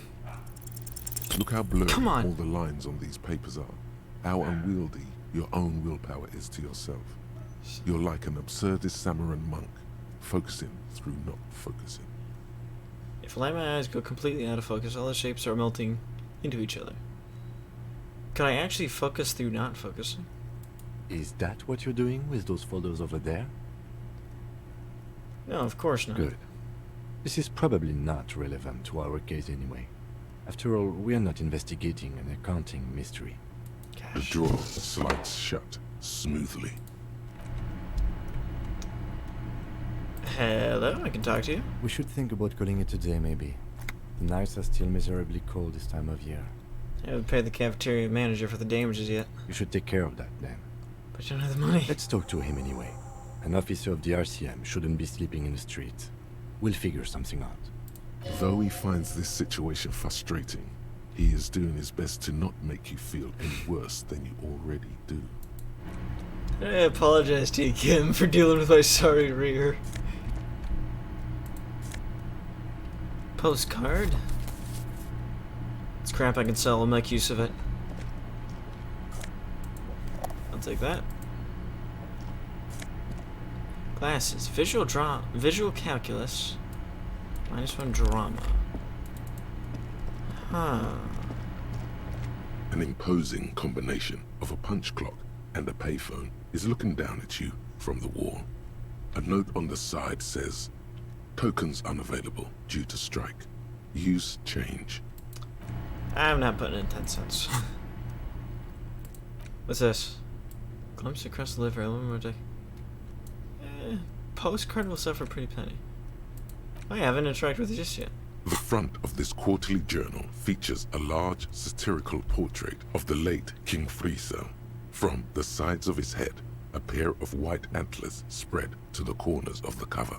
Why Friesel? Because Friesel was incompetent, foolish, and cruel.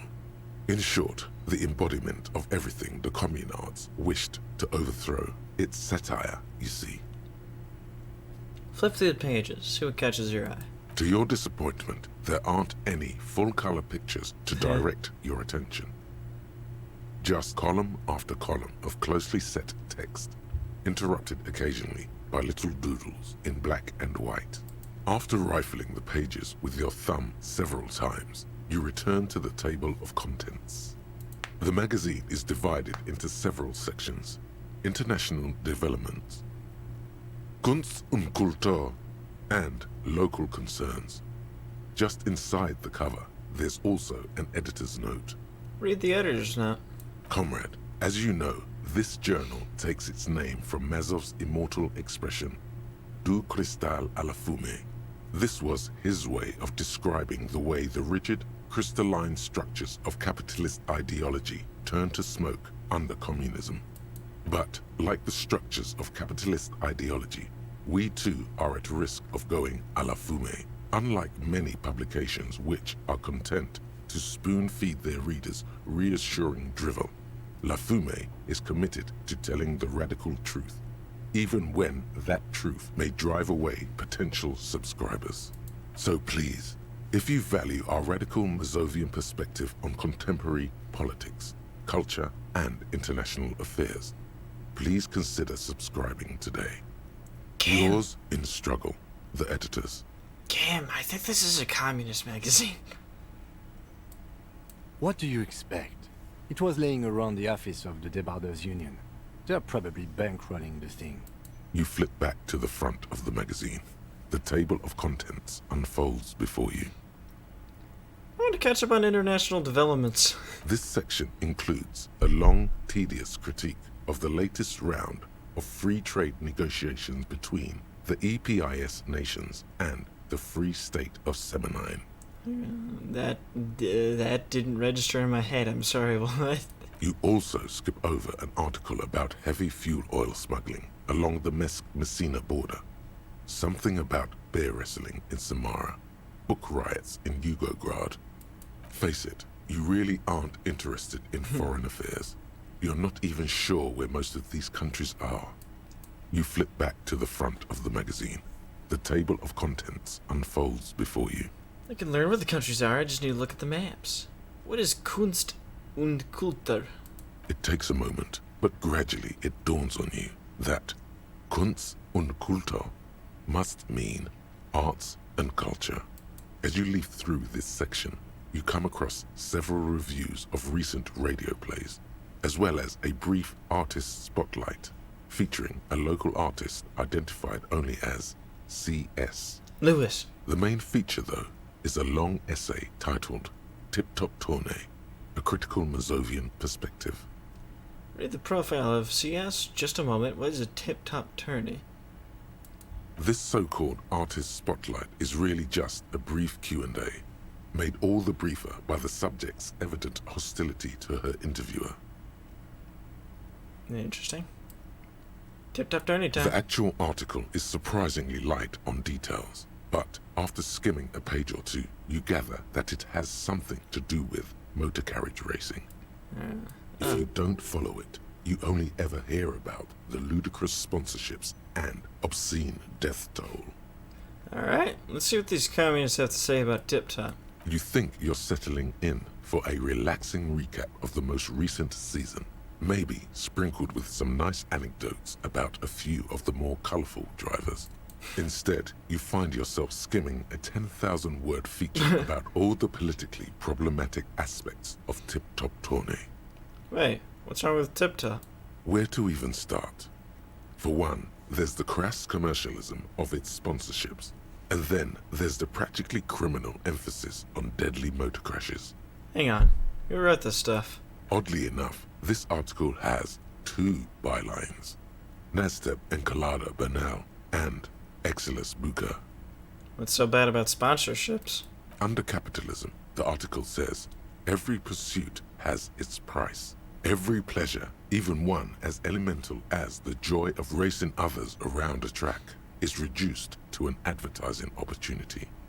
Thus, the so-called tourney becomes a competition between increasingly meaningless brand signifiers. Your discount laundry detergent racing against a pack of Astra cigarettes, or even a Fritta. Right, but then you can see, right, but then you can see them crash. And that precisely is what's problematic about it. Were it not for the promise of random, spectacular violence, audiences would quickly lose interest. At the end of the day, it's the destruction of these 750,000 real races that you're really watching for. I'm pretty sure I like it for the racing. Sure, you think that, but subconsciously, it's the visions of brand names being engulfed in flames that you crave. I guess I never thought about it much. That's because you haven't been reading critically. But don't worry. The whole point of these sorts of articles is to let someone else read critically for you. Cam, this article says that no one really watches Tip Top Tourney for the races. Oh, come on. Can this article read your mind? It seems to think so. A certain kind of young man reads one or two books and suddenly thinks he understands the secret structures of reality.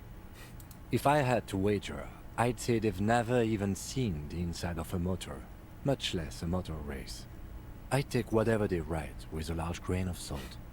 You flip back to the front of the magazine. The table of contents unfolds before you. Let's see what they mean by local concerns. Unsurprisingly, much of this section is taken up with articles declaring unqualified support for the dock workers' strike. You skim the headlines. Paint the harbor red and white. Martinez tames the wild pines. A city in revolt. First, we take Martinez. Then we take La Delta. Finally, there's a brief article by the writer, G. Martin, accusing the owner of the Cape Side Apartments of illegally attempting to evict certain communist tenants simply for not having paid their rent. Illegally attempting to evict them for not paying their rent? What do you mean illegal? What? If you say to someone, yes, I'll pay you money to live in a place that you own, and then you don't pay, and then they evict you, it's like, well, no, dip, what do you mean? What's that even mean? Would it be better for everyone if labor and capital could reach some reasonable accommodation?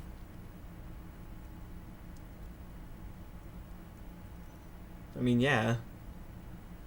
That would be preferable. But at the end of the day, like, if you choose to, like, go for something high-end, but you get, like, a crappy job, it's like, okay, well, kind of burying yourself deeper on your own. Right? And my face broke. Fantastic. Gosh dang it, how does this always happen?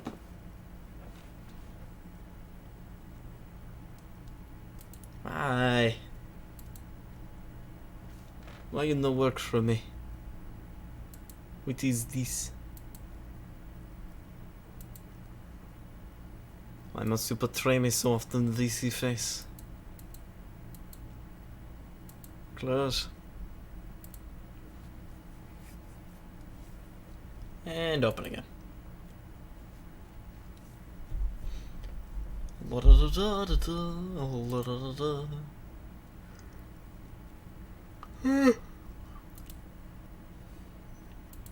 Okay. So we got the face back. Fantastic. Fantastical. Ho ho ho ho ho ho.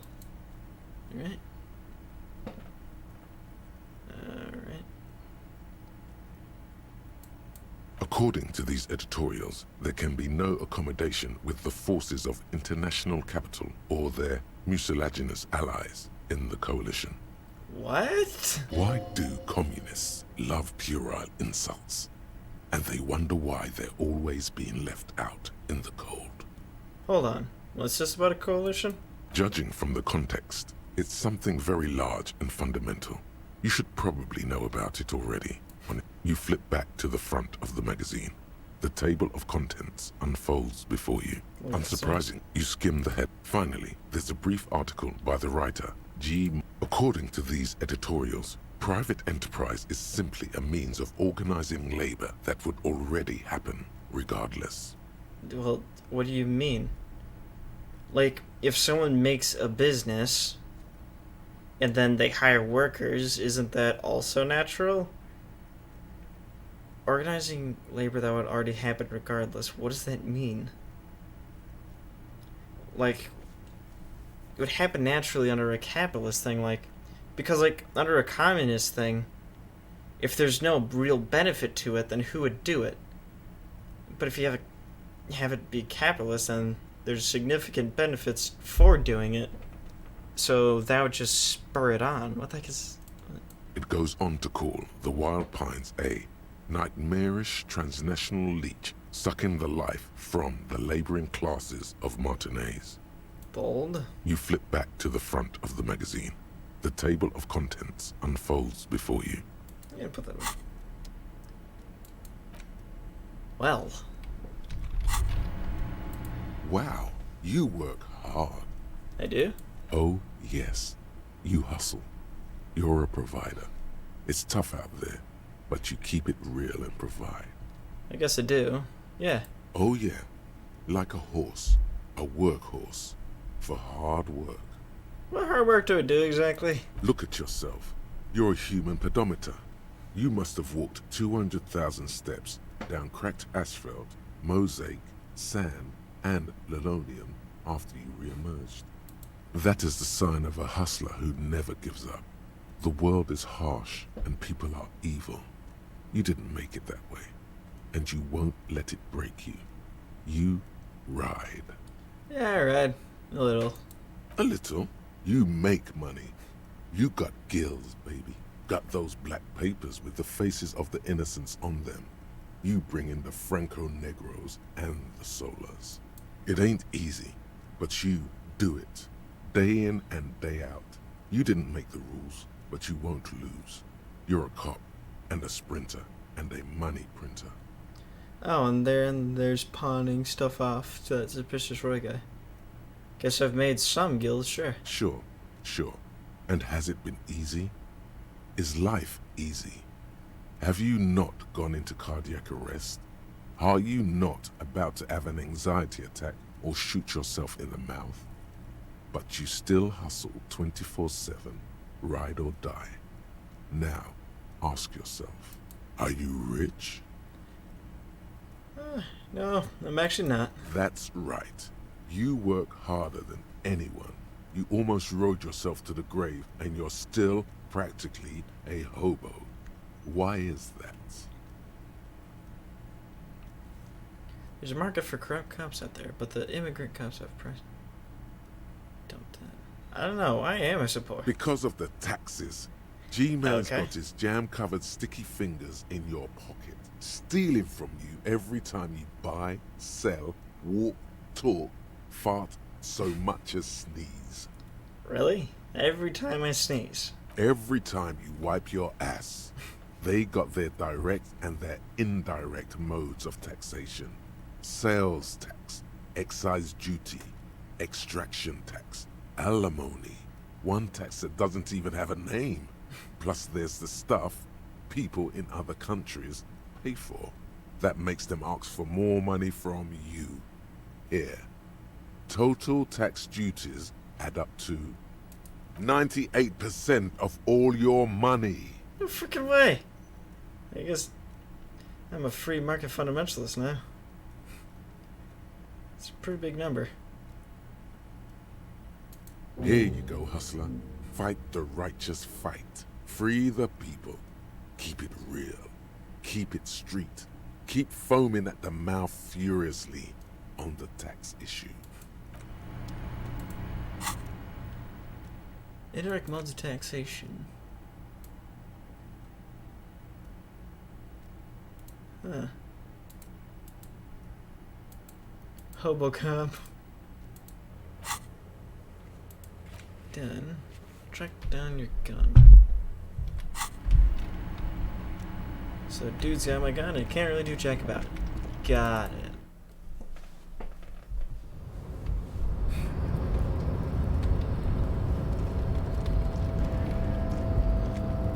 Ah, everyone left. Did he leave?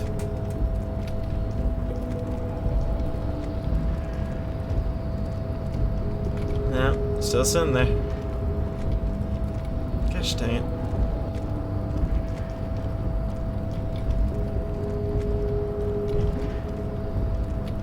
No. Down. Down! There we go. Okay. Rallying in rags.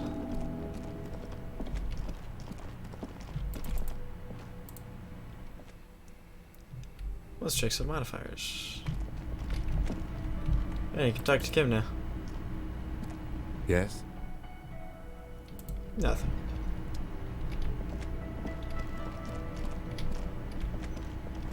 Dude's not there. Need to talk to your guard. Can I help you? Guard, I saw another thing at the room. Another thing. Great. I love that. Yes? It's worth $1 million. Yes. Have you got it? How much do I again? A lot. A lot. For the room, drinks, and broken window, 130 real. I was wondering if we can make some sort of arrangement for Does tonight. that arrangement include you paying me what we already agreed you owe me? Kim was about to say something. Let him.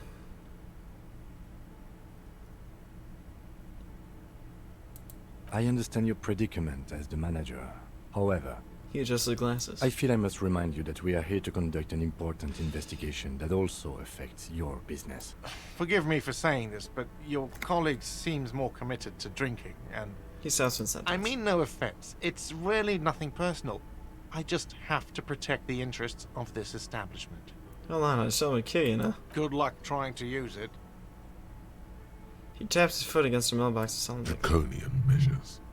All the locks have an electronic component. They have to be unlocked down here with a master key before your guest key will open the lock.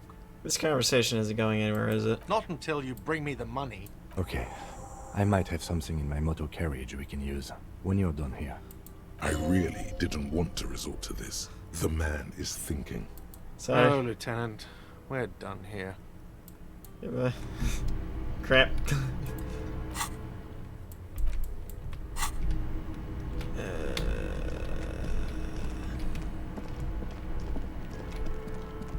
Gosh dang it. I need a way to make moolah. After the money came. Inside, you see a set of steering levers, a radio. I have something here we could sell. Look in the back. Transport enclosure. Regular people just call it the cage. The cage at the back of the motor carriage looks rather uncomfortable. 4 shiny hubcaps are stacked against the seat. Their silver edges sparkle in the dark. I confiscated these 4 a little while back. We can take them to the pawn shop down by the Martinez Canal. What are these They are things? spinner hubcaps, frivolous things you put on your wheels. When the wheels come to a stop, the caps keep on spinning. There's no real use for them, it's just for vanity.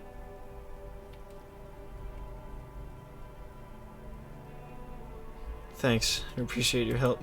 The lieutenant nods as you take the spinners. Gosh dang it. I'm sorry, man. Gosh dang. Hubcap spinners.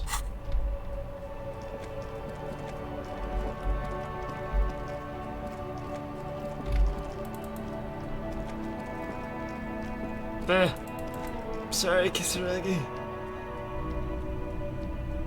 They did. Greetings on this fine night. What brings you here? You do know that's not really a fine night. The weather's terrible. How come you're still open? It's cool that you're still open. Big city vibes. The pawn shop is always open. By the way, do you happen to have any guns like the ones carried by cops? Someone else came here earlier today asking the same question. I promptly sold her the gun you pawned a couple days back. You pawned it? The lieutenant shifts from one foot to another. Alert. Wait, I sold you my gun. You were adamant about getting rid of it, officer. Said you were undeserving of a service weapon of the Revachol Citizens Militia. And I don't like keeping guns around the shop for long. Off the charts photon emissions. The unhealthy kind. He's not telling you the whole story. It seems he's trying to spare you. I feel like there's something you're not telling me. You weren't quiet yourself, officer. What was I like? You were very distraught. You said the gun was a threat to your life and that you can't trust yourself with it tonight. And that you need the money. When I said that I don't normally buy firearms, you put the gun barrel in your mouth and sort of sucked on it. Then I agreed to take it. You sucked on a gun? Good. Very normal. Wait, how much did I sell the gun for? I'm so sorry you had to see me in that state. We don't have to talk about it any further. No apologies necessary, officer. Was the buyer a policeman too? She didn't seem like a policeman, although she kept referring to herself as a pig, which was odd. I found her interest in the gun a bit obsessive, but I was just happy to get rid of it, and of her. Truth be told, she was terrifying. Right, so let me get this right. You sold your sidearm, issued by the Citizens Militia, and now a civilian is running around the streets of Martinez with it? That's not good. Miraculously, his face does not reveal what's happening inside. Maybe she's a vigilante. Wants to prove she can do her jobs better than we can. I don't like it either. What if she intends to commit a crime and blame it on her sins to the militia? You're right that she could cast aspersions on the Force. We have to find her. Any idea where I can find this buyer? My apologies, officer, but I have no idea where she was coming from or where she went. A needle in a haystack.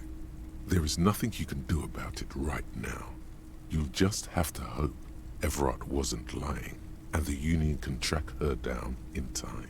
Have people from Everett Clare's Union come here to track that gun? Maybe. Shady-looking guys came in here yesterday, looking like they'd just taken off their Wild Pines overalls. They asked if I have a police weapon to sell. I told them I already sold it.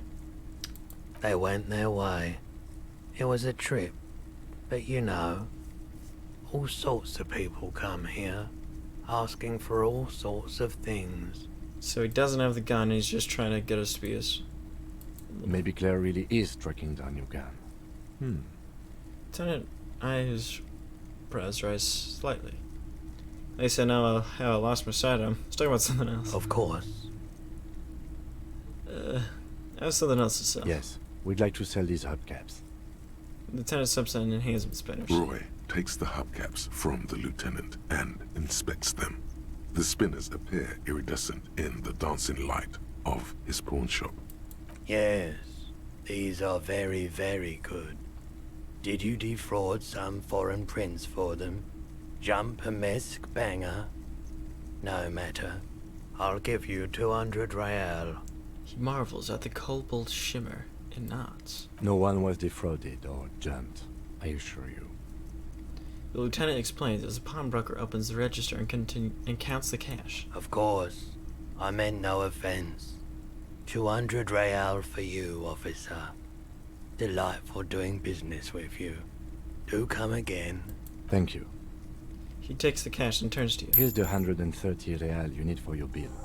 Do not waste it. The rest goes into his pocket. The windfall is a small consolation. Anything else you're thinking of selling? I don't have anything to sell at the moment. Another time, perhaps. I'm sorry, Kisaragi. I'm an idiot, I know.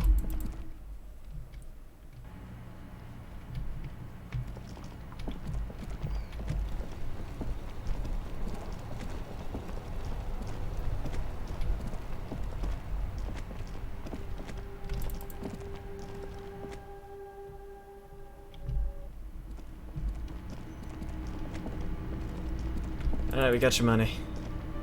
Can I help you? So about that money, I owe. Yes. Have you got it? I have your money. Well? Here it is. Sorry for the trouble. Great. Thank you, officer. That's all I wanted. Payment for services rendered. If you continue to stay here, I just ask that you please pay your nightly bill in advance starting tomorrow. The electronic lock to your room has been disabled till 9 p.m. tomorrow. Gotcha. Please pay for each night in advance starting tomorrow. 20 real per night. I'll take a room here too. He opens his wallet. Of course. Always happy to have officers from the RCM as guests. Anything else I can do for you? Goodbye. Sorry, Kim. Kinda wanna just like clean the place up.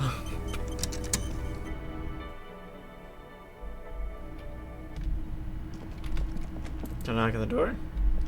The door is closed. Still no answer. Still nothing.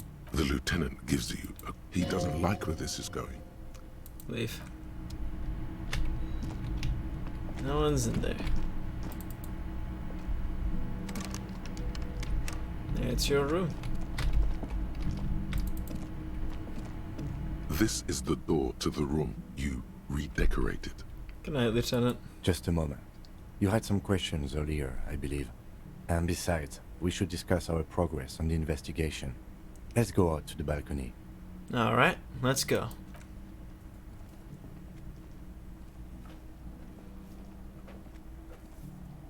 The air outside is brisk. The lieutenant is silent for a moment. He listens to the traffic hum. Then... Where shall we begin? We should talk about the investigation, first and foremost. But I also remember you wanting to discuss the RCM? I didn't know you smoked, Kim. I have a cigarette every night when I go over my notes. It's something of a ritual. Oh man, he looks so devastatingly cool with that cigarette. How did you get so cool, Kim? You mean this? This isn't cool. It's an unnecessary trial of will and unhealthy. He flicks the ash. Keeping the habit within the parameters he's given himself takes a lot of focus. It would be easier to simply quit. Right then, the debrief. Yes. It's been a long and eventful day. How do you think today went? Well, you were so hungover that you couldn't keep it down when we approached the hanged man, so we didn't even inspect the body. But we performed a thorough search of the premises of the crime scene. That's great. Though you really dropped the ball on inspecting the body, he doesn't want you to feel too discouraged. Probably out of fear that you will just give up and keep drinking. Don't worry, Kim. I'll totally be up for inspecting the body tomorrow. I look forward to that. As for the interviews, we conducted an interview with Everard Clare. He wasn't particularly forthcoming with useful information, however. He's a tough cookie, that one. I'm sure I can get him to tell us more. Claire also helped you, how should I say, remember your name? That's a relief. I don't know how I feel about my name, actually. I want a different name, one I haven't heard yet. That's normal. It's best not to give it too much thought. We talked to Joyce Messier, but didn't get any information from her.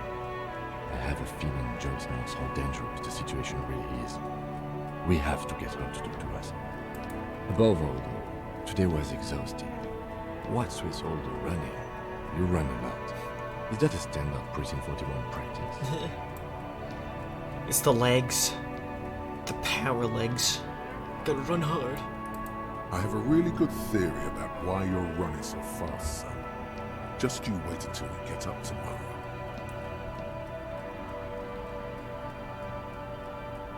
I'm training for a long distance run. I want to raise money for charity.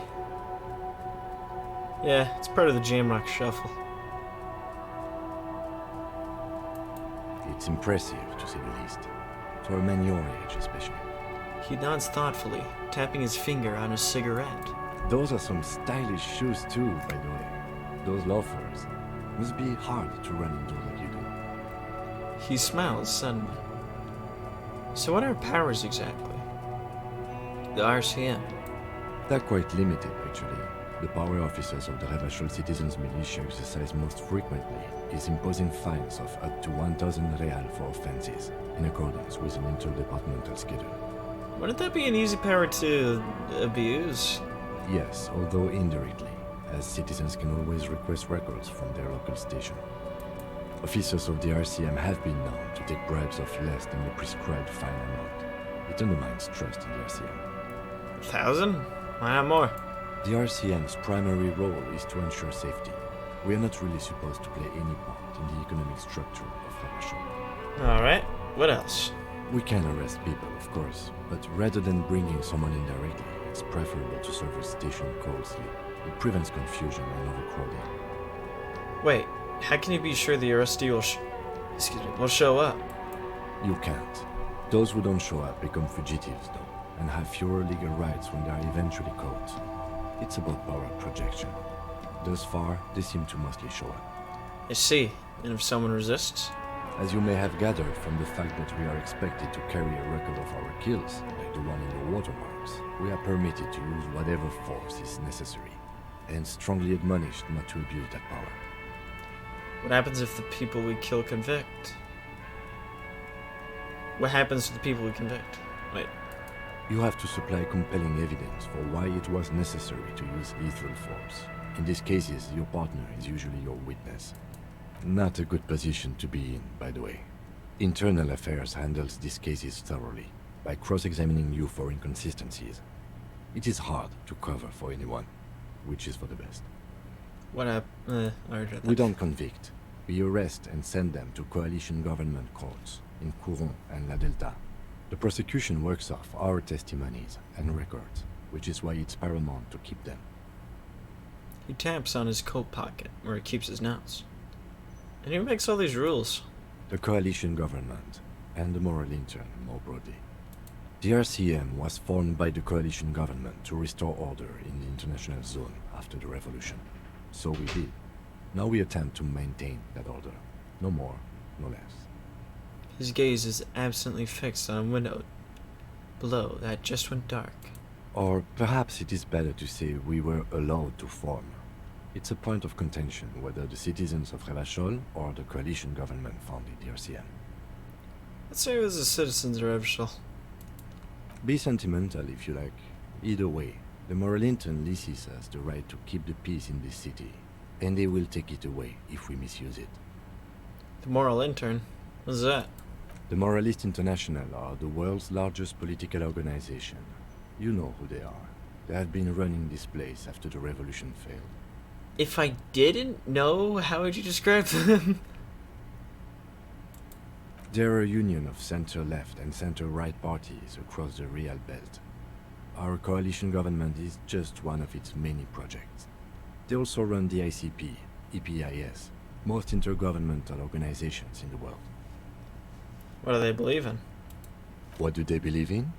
They are Dolorians. They believe they continue the humanist project set forth by Her Innocence Dolores Day 4 centuries ago. Others say they are just technocrats.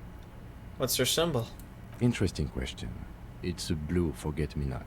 Their motto is love, compassion, self-discipline. I think you can gauge what they want you to think of them from that. Something ominous. Something even a little feminine, but in a strict manner. Why are you so weird? Why are you so weird in electrochemistry? Why you gotta be like this? Who is Dolores Day? The historic figure? The author of the modern age? You will have to look elsewhere for opinions. The subject of humanism is too abstract for me. For you, she is something painful, though it's hard to say why. What do you think of them? The moral intern are a fact. I try not to have opinions on facts until they change. And it doesn't look like that's about to happen. It is more than that. There's some kind of affection in him. You like the moral intern? Yes, I did, when I was younger.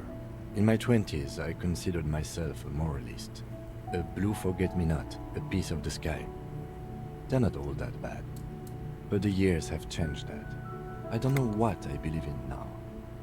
No, I believe in the RCM. That's enough for me. He thinks, then changes his mind. I have an opinion on the moral intern. Do you? Things are bad out there. We need them here, giving us the right to police Revachol. They've done an awful job here. Have you seen this place? This isn't humanism.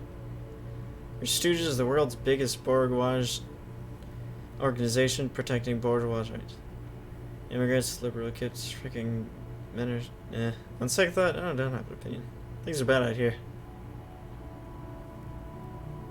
This isn't even this.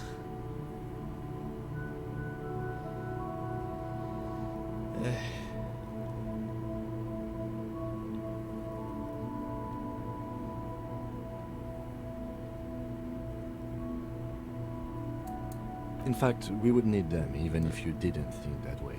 We are in what is called the twilight of international law. The laws we claim to enforce come from the MI.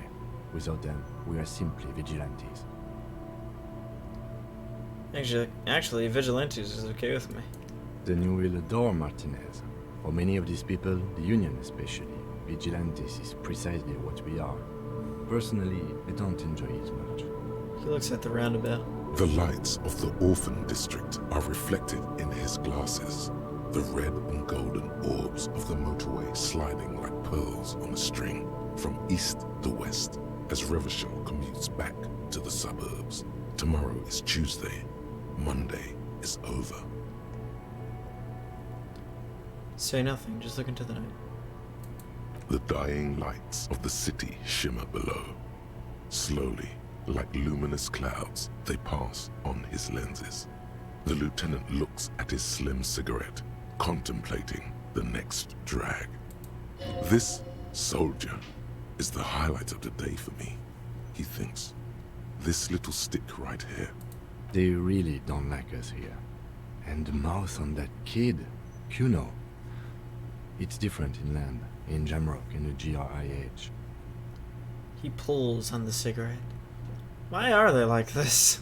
It's our fault for leaving this place to the dogs, to the Union, to the company, not daring to come here more often. This place has fallen between the cracks, the jurisdictions of our two precincts. And in Jamrock and the GRIH? We run this city. West of the river is RCM land. He looks at the dark silhouette of the equestrian monument cutting into the night sky. It's incredibly hard. Human beings are... But we are in control, and it's worth it. The organization works. Our systems work. If they didn't, the city would disintegrate.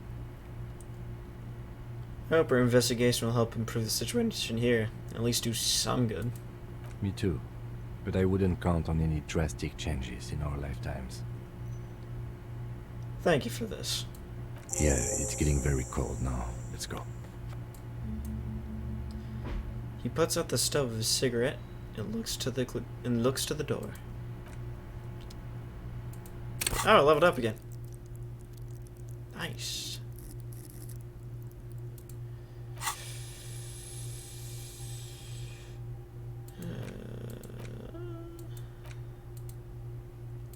-2 empathy. 30. Well, I don't want that.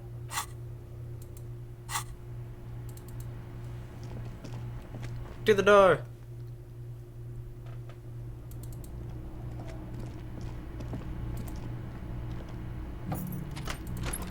See you in the morning.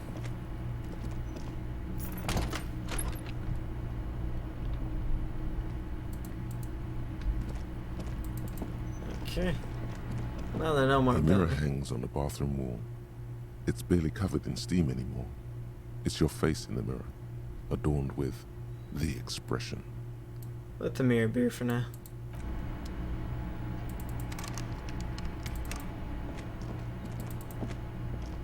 Can I check this The out? window stands broken in its frame. The shards face outward. Whatever broke this window came from the inside. Did I break it with my own hands? A fine web of scarring covers the back of your right hand, but none of it is recent. What did this then? More likely a projectile than a held object. There are no fragments on the floor from pulling a tool back in after impact. Assess the size of the impact. It is too large for a bullet, yet too small for a piece of furniture. You're looking for something heavy and larger than your fist. The shoe you found on the balcony fits the hole almost as well as your foot. It would have also been heavy enough if thrown with force. Congratulations. You smashed the window with your own shoe. What a stupid thing to do. Pretty much. But hey, at least you found your shoe. Not that it will keep you warm at night. Fair enough.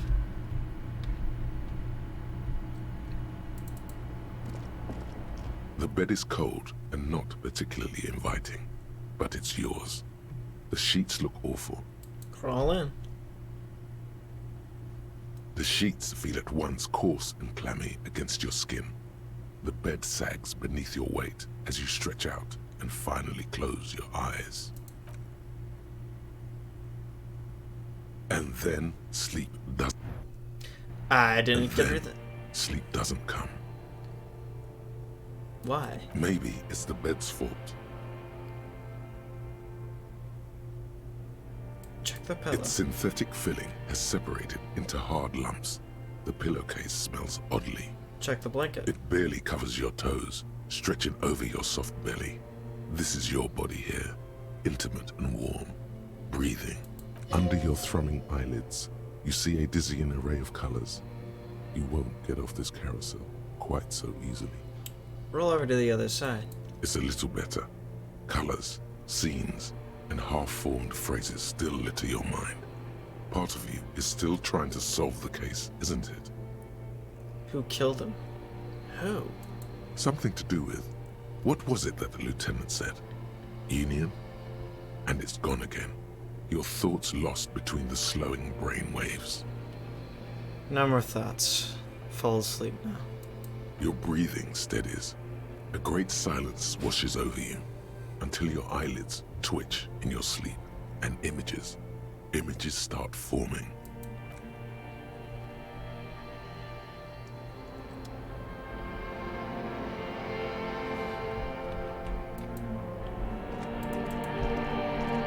The inky black.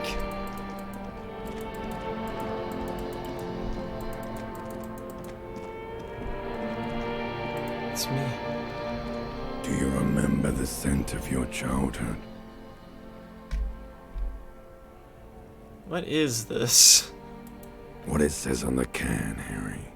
Answer the question. I was born in a hospital where people usually go to die. You're not kidding anyone, Harry. You don't remember shit. Tell me, do you remember your wife's hand on your face?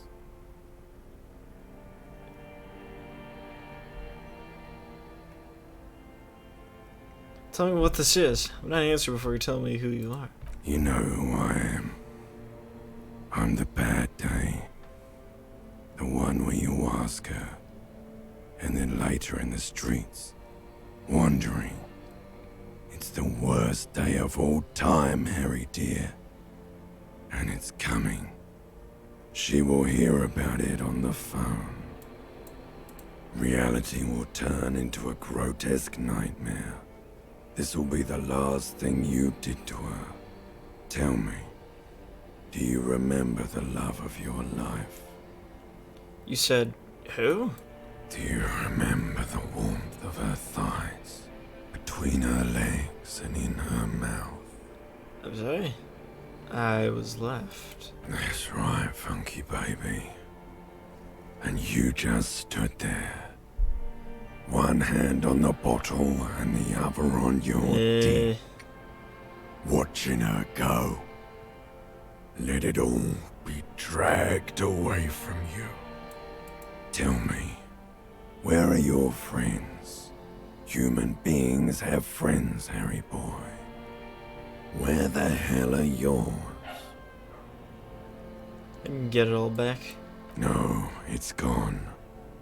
3 times gone and never coming back. You failed. You failed me. You failed Elysium. What is Elysium? Everything. The Pale and the Islas. On the surface. The outer magnetosphere. Burning, furious truth.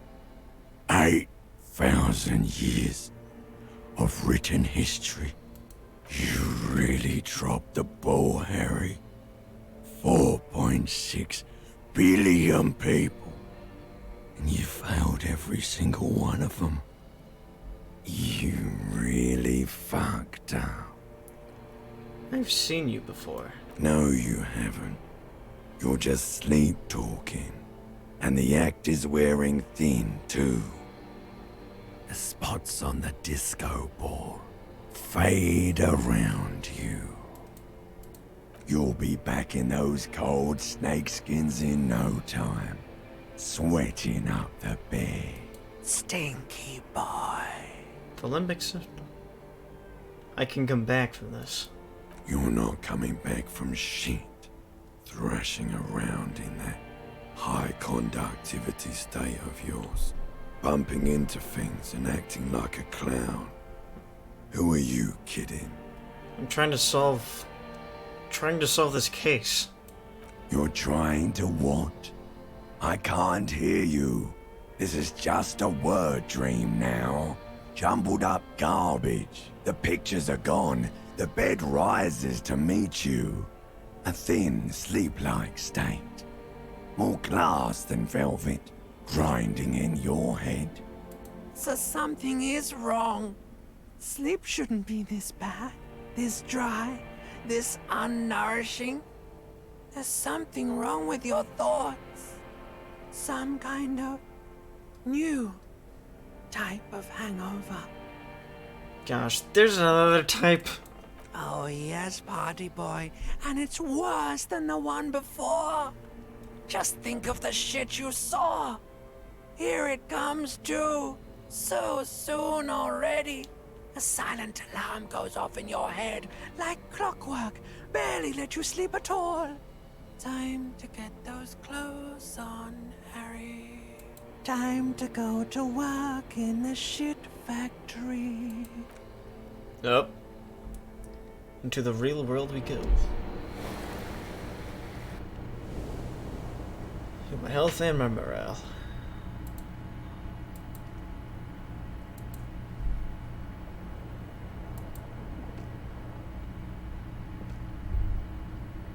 Good going, buddy.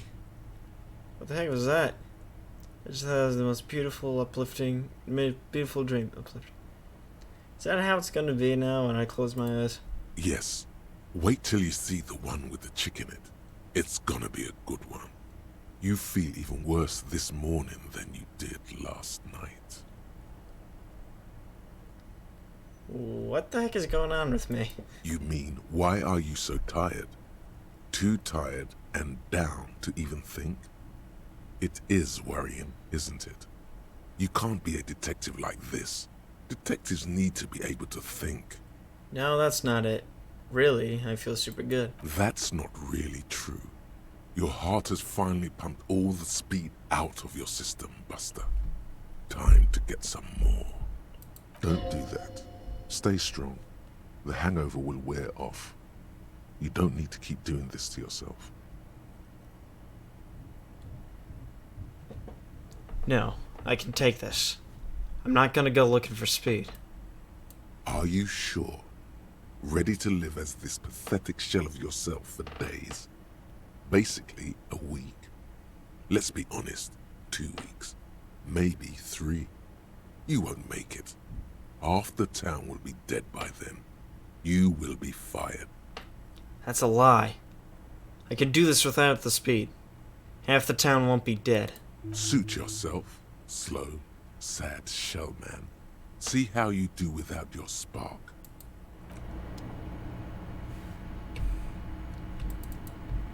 I can do it. A mirror hangs on the bathroom wall. Can't do much with that yet. Through the door.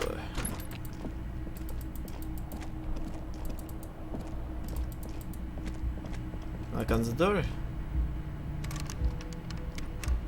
It's probably downstairs. The door is closed. Still nothing. Okay.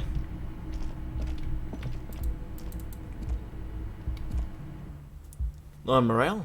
Yep. Can read that. Interesting. Hey, there's Kim.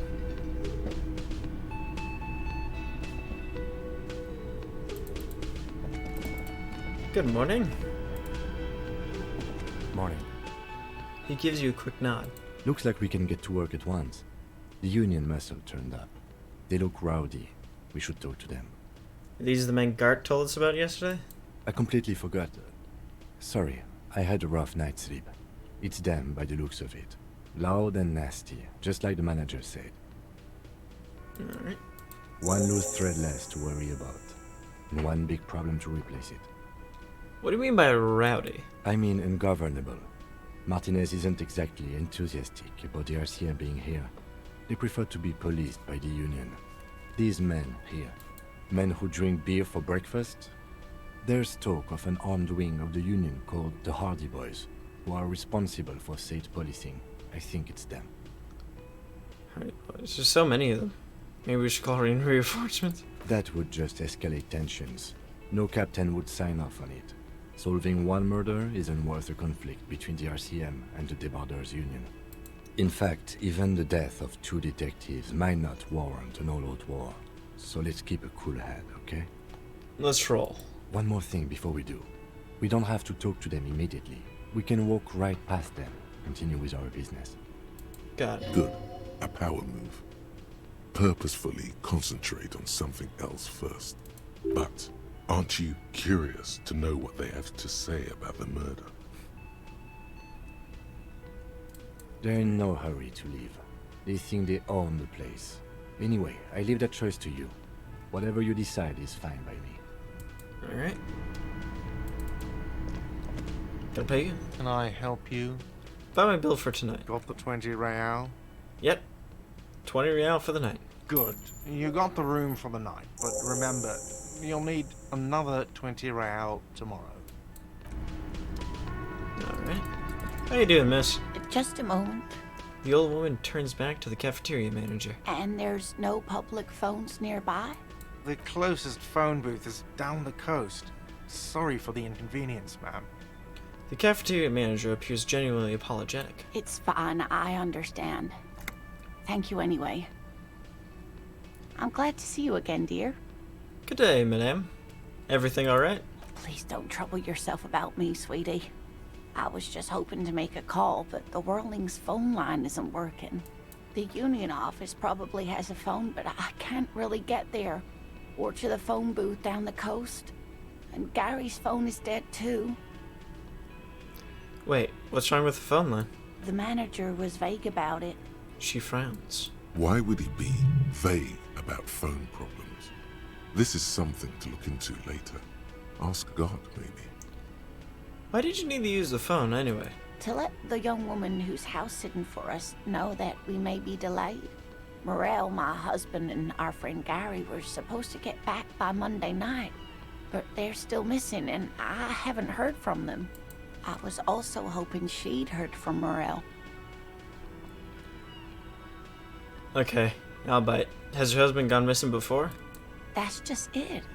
This isn't like him at all. He always plans his expeditions so carefully. Interesting. A cold breeze hisses through dense thickets of reeds. Something sweet in it, somnolent. A damp chill goes down your spine. When you look around, you're still in the whirling in rags. You have more important things to worry about. Really fast? I really gotta go pee. I'll be back in a minute. 1 sec.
I'm back. Heck yeah. Where's this expedition your husband was on? So her husband is some kind of scientist? Tell me more about Morel. Looks, character, your relationship. What's the expedition your husband was on? Just some field work, sweetie. Morel is a highly trained scientist. He and his assistant Gary are studying an extremely rare species of insect. but they should have returned by now. They were just going down the coast across the waterlock to set a few traps. He said they'd be back on Monday. What could be keeping them? The waterlock. That was broken. Could this be it? Wait, who's this Gary person? Do you trust him? Oh, sweetie, it's nothing like that. She smiles. Gary's as loyal as they come. I'd trust him with my husband's life any day. The waterlock to the other side of the coast is broken. They're probably just stuck over there. Oh my. What happened to the waterlock? Probably just some technical problem. Well, whatever the cause, I'm thankful. To both of you. You've spared me another sleepless night. You're welcome, ma'am. I hate to ask, but if your investigation takes you to the other side of the coast, please do keep an eye out for my husband. This will surely lead to a cryptozoological mystery with that extremely rare insect. And if you see him, let him know Lena is waiting for him here at the Whirling. He gets so tangled up in his work that he may not know the waterlock's been repaired. And it's cold out there. If I see him, I'll let him know you're here. When or if I get there. Oh, you're such a dear. Thank you, sweetie. So, your husband's some kind of scientist? Oh, yes. A zoologist. A cryptozoologist, to be more precise. What is cryptozoology? It's a pseudoscience that attempts to legitimize research into mythological beasts and urban legends. The lieutenant sounds unimpressed. That's one opinion, yes. And people are entitled to their opinions. My apologies, ma'am. I did not mean to undermine your hobby. It's not a hobby, dear. It's a subfield of zoology, one specializing in animal species that are so exceedingly rare that many assume them to be extinct or even fictitious. Searching for such species called cryptids is difficult and often thankless, and frankly, many scientists are too lazy to do it. Universities these days are rarely interested in supporting real research. She's completely internalized her husband's struggles. They are her own. Maybe you could convince her to tell you about some cool cryptids. There's really no point in manipulating anyone. She'd be only too pleased to tell you about her work. Go on and ask. Hey, Leanna. I'd like to hear some more of these cryptids you studied. Could you just tell me about a couple of them? Oh, I'd be delighted. Truth be told, I could really use the company too. Alright. One cryptid, not a couple. One. This won't turn into some kind of cryptid extravaganza. Okay, Kim, just one little cryptid. Promise. He nods and assumes a waiting posture. Cryptids, cryptids. Let's hear about all the interesting cryptids. I can't tell if you're being ironic or not. Ooh, tough choice there.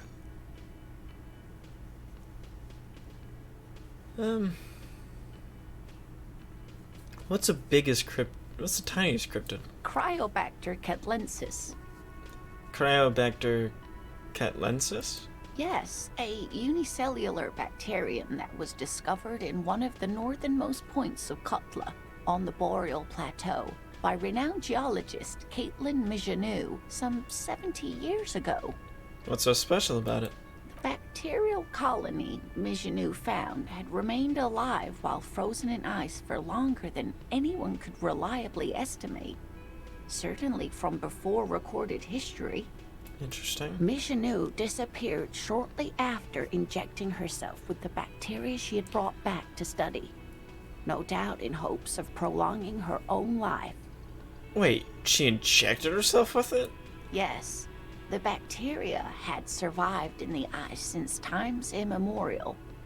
It is not hard to see where she could have gotten the idea. It's actually a little hard to see. He looks at her. Do go on. No, he looks at her skeptically. You mean there's immortal geologists wandering the world? Yes, and she's quite mad too. After she treated herself with the bacteria, she stopped aging but also became increasingly eccentric and irascible, so that even her oldest friends were forced to pull away. We can assume that she has been living somewhere in the wilderness for decades now, all alone except for the Cryobacter catlensis coursing through her bloodstream. What's the biggest cryptid? Hey, you promised you'd only ask about one cryptid. But Kim, don't you want to hear about another cryptid too? I'm glad you see it that way. Did we have anything more to do here? Tell me more about Morel. Looks, character, your relationship. Oh dear. I'm not sure where to begin. What's your husband look like? Well, his expression is slightly grumpy, but his eyes are always bright and curious, like a small boy's. And his palms are quite coarse from all the field work, but he's quite gentle. It's always a challenge to describe the person you know best in the world.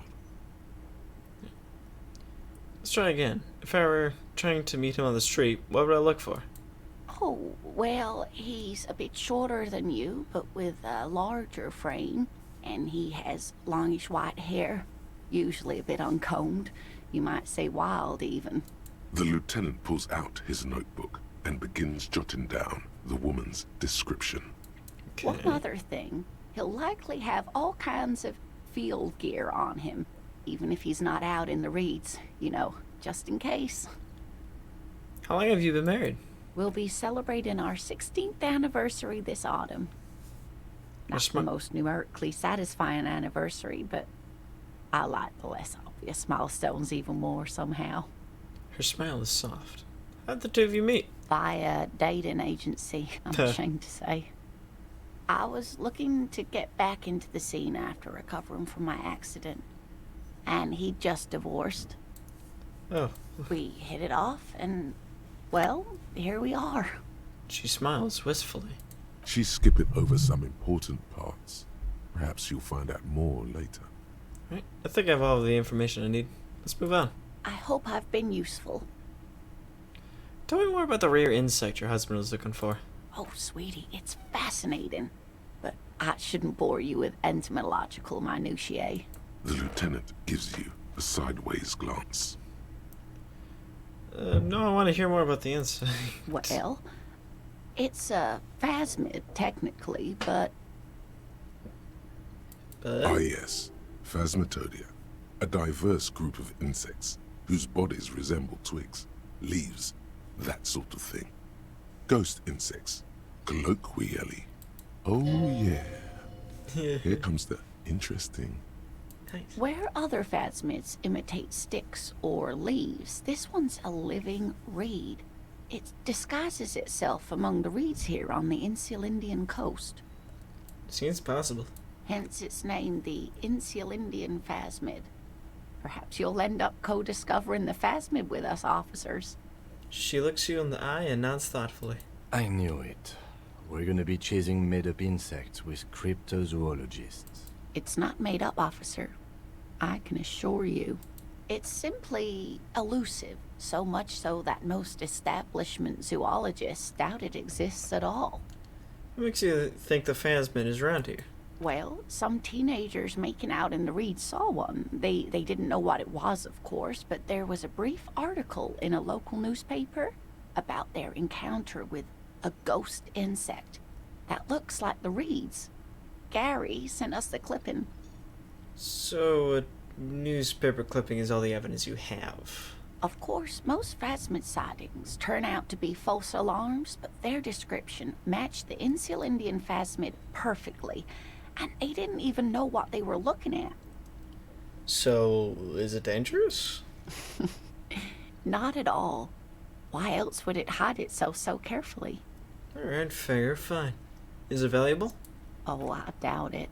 No one gets into cryptozoology for the money, sweetie. Does it have cool powers? Yes. It can blend in almost perfectly among the reeds. It's how it stayed hidden all these years. Centuries, even. Her face lights up at the thought of it. Okay, what's so special about this stick bug, then? Oh, dear.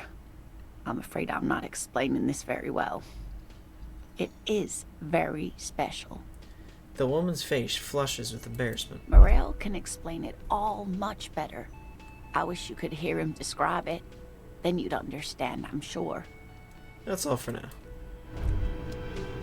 Wow, so someone's been a little boring. What? Yes, my standard liege. Someone's seen all sorts of wild ideas pop off and thought, I'll take the boring one. The regular, please. The brown. What's this? Pick on me for not being crazy enough? That's the least of my concerns. Kim, am I boring? You?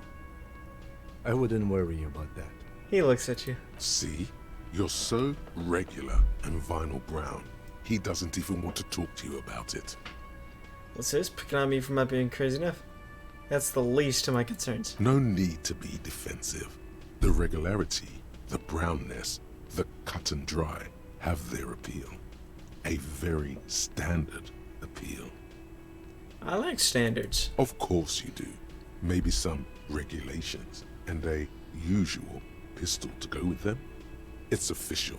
My lord's coppo type is regular cop. I'll let everyone know. I'll send out a telefax. Wait. This will be my cop type now? Yes, the type of cop you are, sire. Think of it as a caste, a class even, a nation of regular law officials that you belong to. It comes, of course, with the usual benefits. Why not? Send out the telefax then. I'm not ashamed. Done and done. No actual communiques will be sent, of course. That would be too dramatic. Anyway, my thoughts are jerks. What do we got? Find Morel the cryptid. Alright, so it's Tuesday. Hanged man. Can I do this again? Cargo container door. Wow, really? Still? Oh? What's these? The tomatoes are so thinly sliced you can see through them. Tortoise? What do you have for me? Let me handle this. The woman says to the crowd in the mess hall before turning to you. Detective disorientated. Are you still wondering where you are? This is Martinez, in case you've forgotten. I advise you not to overstay your welcome. Her entire character has shifted. This young woman is cold as ice. You're the gardener. No, I am not a gardener. I'm a legal counselor for the Dock Workers Union. She crosses her arms. So let's get to it. You're looking for Titus Hardy? You think he has information that will help you? She points to the Maybe man on. he does. Oh, she points to the man on her right. That's Titus. Talk to him, but know this: I'll be keeping an eye on you. No strong arming, nothing official. The District of Martinez does not recognize your authority to make arrests.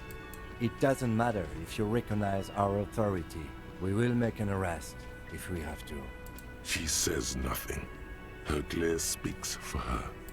Could this be the Miss Beaufort that Easy Leo mentioned? The one Mr. Everard sent to law school? Are you Lizzie? Elizabeth Miss Beaufort? I suggest not wasting time on trivial pleasantries and focusing on why you are actually here. She points. Titus Hardy. She points to the tall man by the table. Even though she has excellent control over herself, something moved behind her eyes. In the way she stands. In her face. You caught her off guard. Push her some more. Easy. Leo told me about you. He likes to talk a lot. You are not here to chat up the legal counsel. You are here to question these men. You set the pace and the topic of these conversations here. Establish that.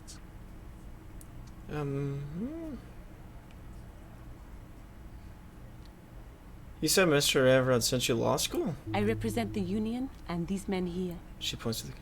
Don't make this personal. A very minor victory. What if I want to talk to you, not Titus? What you want is of no significance, officer. Don't test your authority. In Martinez, you are no one. Why are you so aggressive? Aggressive? You make your living enforcing violence. These people are just dock workers. Well, dock workers just hanged a man. So you were spying on us, and now you represent murder suspects. Just dock workers. Listen, you moral intern lackeys. You're a mob, enforcing the unlawful privatization of Revachol. 20 fat men in the Occident are stealing it all, and you're their bodyguards. Fuck yeah. The tall, broad-shouldered man takes a sip of his beer. So ask what you came to ask, or get back to your commanders. The world needs a financial buffer zone. No need to get emotional.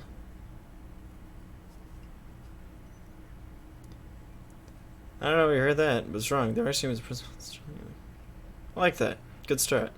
Let's take it a step further. Armed uprising. What are the union's plans?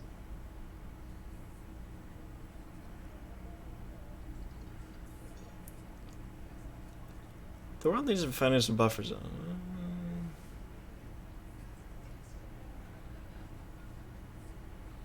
It's cool and funny. Maybe we're just not historic individuals.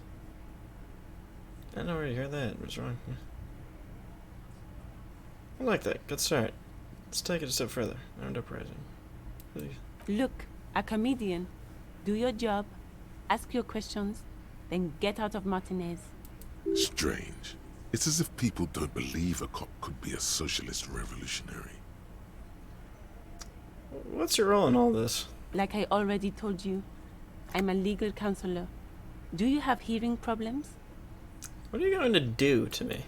The lieutenant is not satisfied with the approach. What are we going to do to you? She starts to laugh. She starts laughing. It's a cold laughter, devoid of joy. The union isn't going to do anything to you. It is not a crime syndicate. It is a labor organization. Uh-huh. A graph. Goddamn right it is. If anything, it is the RCM who do things to people.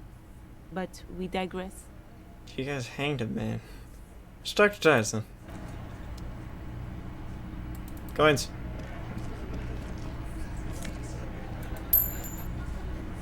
Can't wait to change out of these rooms. Photos of men in overalls, toting guns, and Union placards. See hawthorn bushes outside. Behind the dockworkers, a ceiling-height window. The hawthorn branches scrape the glass like bony fingers. Squint. There's a little slide panel up there to let some air in. No need to open it in spring. It's still too cold outside.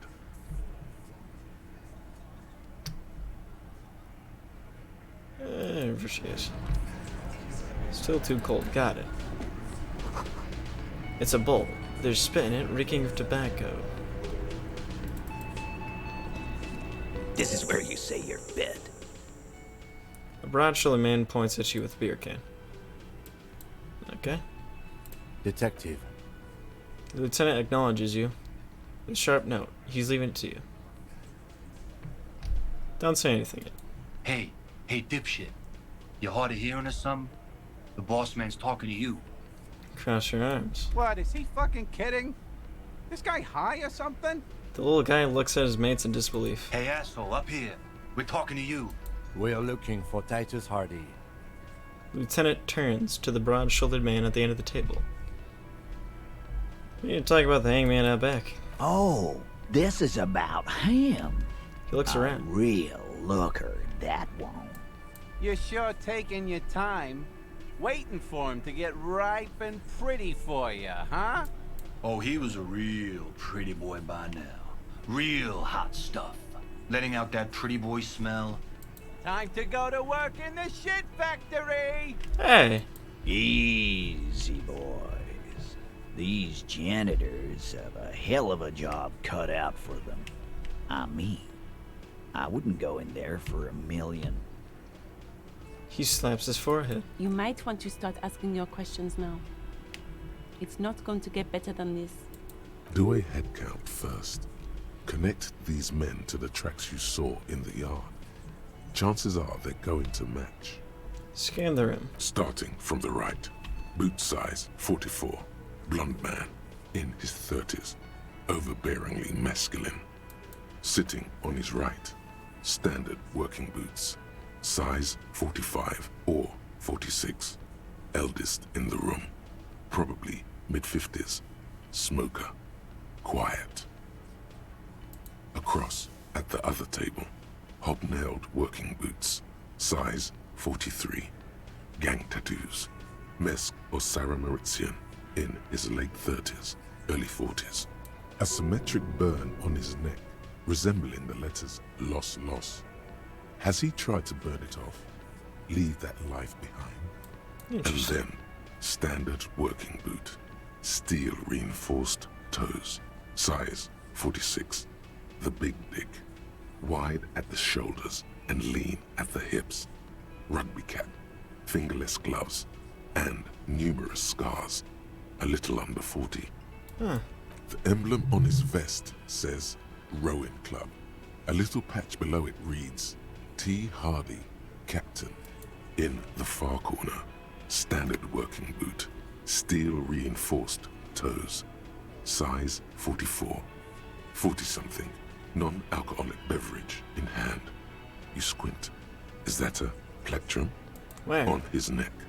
Forget it. It's not important. Let's call this one the musician. And the little guy? Size 41. With the light step. Not a child, after all. An older man with a rat face. Mean, watery eyes. And 2 front teeth missing. All I want for Christmas are my 2 front teeth. In the middle, heaving and wheezing. Big guy. Boot size 46. Deep marks. Probably carried the victim over. He alone is 130 kilos. Add the man in armor, and you could easily exceed 220. In conclusion, these 7 are the actors on the crime scene. The footprints were theirs, but there's a discrepancy. One of them is missing. The odd soul? Exactly. You've stood there for about 4 seconds, not saying anything. Hit them with questions. Where's the 8th Hardy? The fuck is with you, fella?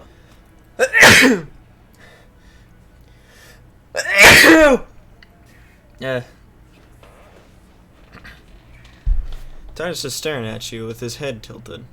You found a set of footprints, but there's only 7 of you. Where's the 8th Hardy boy? What are you talking about, madman? There's no 8th Hardy boy. There's 7 of us and we're all here. He sizes you up. Or what? You want to be the 8th Hardy boy? We ain't hiring. He shakes his head. Actually, boss, we've been talking and we think she could maybe... She? Shut the fuck up, Glenn! I do the talking here. Now what the fuck do you want, cop?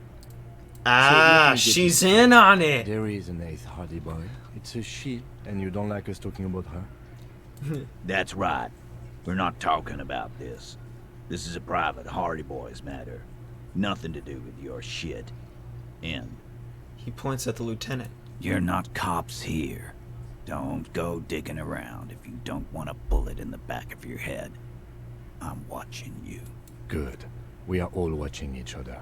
The lieutenant. Officer, your question. The lieutenant adjusts his spectacles. There's no point in pushing it further, he thinks. This is already a victory. We'll learn more about this 8th Hardy sooner or later. The man hanged in the backyard. Did you do it? The pretty boy. You guys really love talking about that pretty boy. I mean, it is her job. Funny. But my partner and I have a serious matter to discuss with you. The lieutenant says without a smile. Why are there boot prints all over the scene?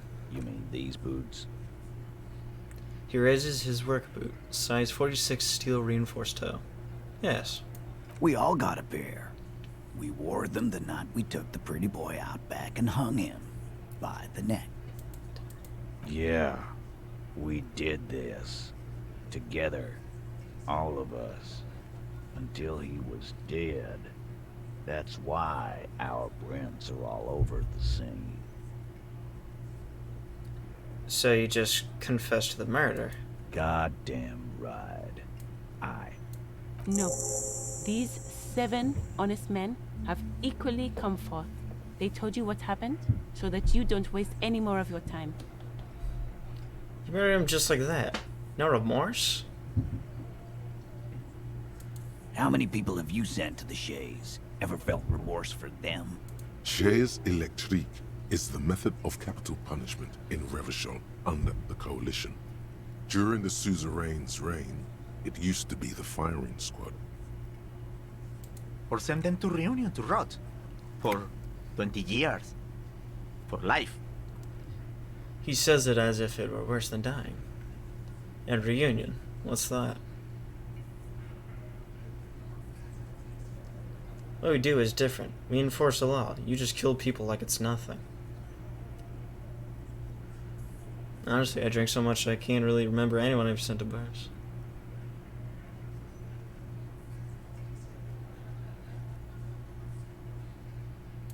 Doesn't remember them. He just forgets. Are you hearing this, Titus? Ain't no use keeping a stiff catalog in your head. That's for sure. He wipes his mouth with the back of his hand. Who called the shots that night? Are you deaf? There will be no singling anyone out. You can't arrest a Hardy Boy without arresting all Hardy Boys. Do you think you could do that? Do you think you could arrest them all? No, but seriously, who calls the shots around here?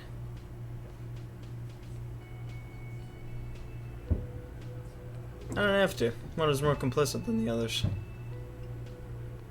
That's for the courts in Les Jardins to decide. Not for the officer making an arrest. Which we all know you won't be. Yes, I will. What you can do right now is go back to your station and write a report. No. We'll stay here and discuss what happened that night. Are you deaf?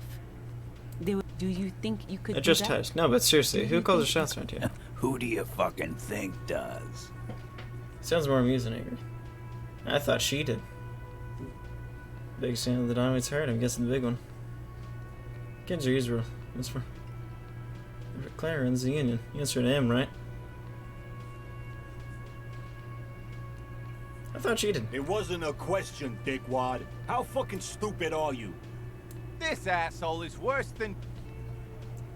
He falls silent. Titus runs the Hardy Boys, genius. That's why we're called the Hardy Boys. Ain't that right, fellas? I think you got your answer, Mr. Law. Yes, there are some administrative differences. But on that night, they all acted as one man. When did this hanging accident occur? You don't have to keep answering his questions. The fixer turns to remind Titus. I know, Lizzie. Relax. We killed him last Sunday night. Seemed like a good way to end the week. How long had you known the victim? Known him? We don't associate with scum like that, asshole. Yeah! Who do you think we are? Quiet. He came around about 3 weeks ago when that Pines cow first sailed into town. Happy? By the Pines cow, you mean Joyce Messier? The representative for White Pines? The same company you're striking against? No. I mean the Pines cow. The stupid-ass cow they sent in to fuck us over. What? But you know what? He rubs his chin, pretended to mull it over. Why don't you ask her about the pretty boy? I'm sure she has interesting things to say when you ask her hard enough. That's enough insinuation for today, Titus. Officer, your interview is drawing to an end. Don't waste your last questions. Why did you kill him? Why? 'Cause he was worthless mercenary scum. And he stepped out alive in my town. So he's a mercenary? That's it? I am. He stepped out alive. He repeats, his jaw clamps shut like a vice. What kind of mercenary? The kind that shows up when you start a strike. The experienced kind, too. Had Kohoy and Semenine written all over him. Ex-Oranese Special Forces. A live grenade. Right here in our bar. This one has a special gripe with him coming here. I can't prove it, but I know he was sent by the Wild Pines. They hire merc shit like that. Story of every strike from here to Samara. Right, but what exactly did you do wrong? Wrong? He harassed women, raped one, harassed workers, threatened to kill some as a warning. He wiped spittle from his mouth. There's a slight unease in him, suddenly. He regrets mentioning the rape. To kill us all, if we don't open the gates, if we don't let the scabs in, if we don't bend over. That was before he started coming here. He cracks his knuckles. Yeah, he said it was his favorite joint now. He started coming here every night. Drinking, grabbing girls. Grabbed one of ours mid-karaoke, right there on the stage. He grabbed someone? The lieutenant is trying to make sense of the flood of information. Yeah. This girl's on the mic. A beautiful girl. Young. Gets into the second verse of Lover Lake. The fucker grabs her legs, starts screaming. Show me your cunt! Why don't you show me your cunt? Then, he gets knocked on the head with a wine bottle. Doesn't even fall down. Was this the same girl who was sexually assaulted? Raped, you said? Aren't you fucking listening? My man is talking to you. He took care of it. They got the girl out before anything else could happen. Yeah, me and Eugene got her out. Aren't you fucking listening? Right, but who did he, then? This is a very serious allegation. No, you're not getting the name. That's a Martinez matter, and I'm not discussing it with you clowns. So how did you kill him? We hanged him up by his neck until he got real still. Wasn't that obvious, copper? Didn't they teach you anything at the cop school, idiot? Can you give us a few more details? Did you muffle him? We haven't heard any reports of screams. Titus, you don't have to clarify anything. We overpowered him, dragged his unconscious body to the tree, put a noose around his neck, and hanged him till he was dead and steady. Then we left him for seagulls, maggots, and you fucks. How did you manage to overpower him? With numbers, asshole. How do you think? You're right, Lizzie. I've done... No, he hasn't. Not yet. Where did this overpowering happen? Weren't you fucking listening? The fucker came to our bar. It happened right here. These are cool. Actually, they're admirably, surprisingly composed. Dang it. The entire room. Given how many questions you've lobbed their way. All of them? Maybe one of them is fidgeting, cracking under the pressure. Well, this one. But he's always fidgeting, so don't get your hopes up. Right. I have other questions about the lynching. Like what, Copper? Why don't I just trust you? Yeah, lawman. Why don't you? Not in the arresting mood? By your side, the lieutenant keeps his hand away from his holster. You hear the nylon of his coat hiss as he steps closer. Easy. Walk back from the provocation. They're armed, and they outnumber us. You confess. The lieutenant tries to establish eye contact with you. Easy now. Let's just talk. Wise move. You made the right choice there. So what are you gonna do now? Make another one, and get the fuck out of our booth. We're not gonna do this again.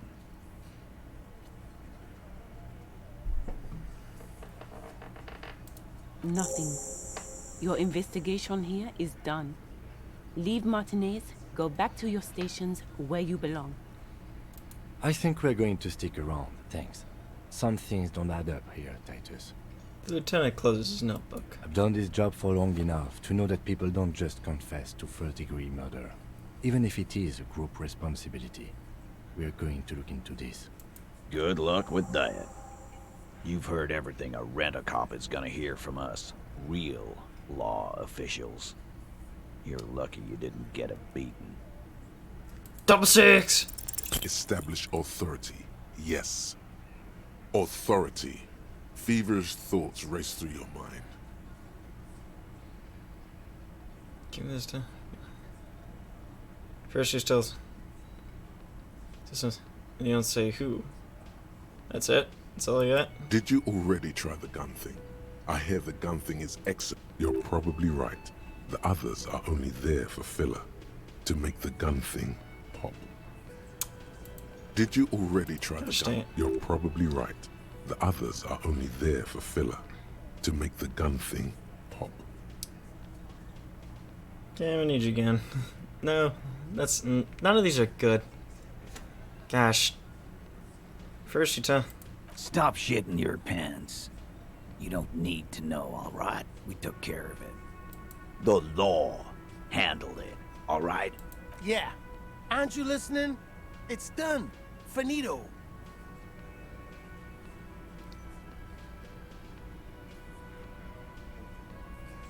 Guess we're both the law around here if you think about it. No, asshole. You're nobody. I'm the law. Stop yelling about the goddamn law in my establishment! We get it. You're all the law. The cafeteria manager interrupts with his voice raised to a squeak. Let's just all cool off. We had some questions, that's all. Week when you first met, discussed 8:30. Yeah, gonna take off now.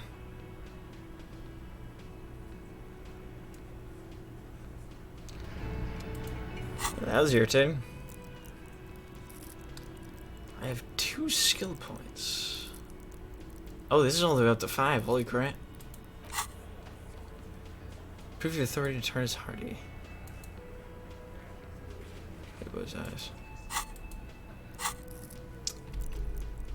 Damage -1. Adherence. How much is he paying you? I've got nothing to say to you. Why are you wasting your time? Are you the Hardy girl? I am not. She says dryly. You could be, Liz. You could be anything.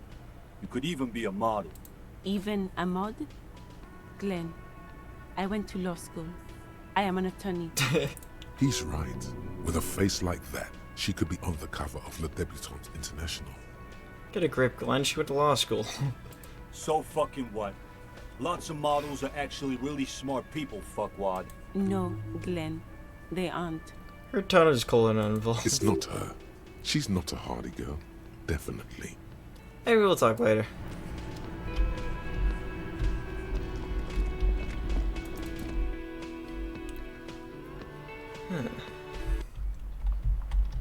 Can I finally check the stupid body? Please tell me yes. Yeah. There he still is, looking right. It's high. As you breathe in, the odor comes over you. It's a spell of the mind telling you to run, Heck and yeah. your stomach to wring itself empty. With your hands at your sides and your eyes squinting, you stand in it. Step closer. The man before you is naked, but for a pair of underpants and enamel boots. His skin is greenish, marbled with decaying veins, and blotched by lividity. A fading web of tattoos covers his chest and shoulders. The cargo belt used to fasten him to the branch above appears industrial in strength. Inspect the boots. The material appears to be ceramic. Its clean white stands in stark contrast to the decaying flesh above the knee. The man wore thick polymer socks, probably for padding. A fine array of interlocking plates covers them. Delicate and fragile, they feel alien to the world around you, out of place somehow. These are clearly not boots. They're armor, possibly part of a larger set. These aren't just boots, they're armor. Indeed. Technically speaking, these are sabatons, not boots. With his notebook on his arm, the lieutenant crouches and inspects the soles. Ceramic plate, Zirconium dioxide, most likely. This is where the make would be. Where? Under the hill. Fairweather. Fairweather model T500 VE. I'm guessing that's vitreous enamel. This is advanced stuff. What happened to the rest of it? The locals probably scavenged it. It would be odd if he had more arm after 7 days. We should keep a lookout for this species. The armor could yield information. This is one thing he might actually know. If you wear those pieces, it will help me protect your mortal coil. Why did Immortal Coil need protecting? Yes, bullets will fly. They always do. And the coil is fleshy and mush and permeable. Cast it in ceramic shell. Resist death. Maybe he was just wearing these boots and there's no rest of the armor? No, I think he had something precious underneath the clothes. They had to remove the jeans and shirts we found to get to it. And this kind of armor is often worn under fabrics.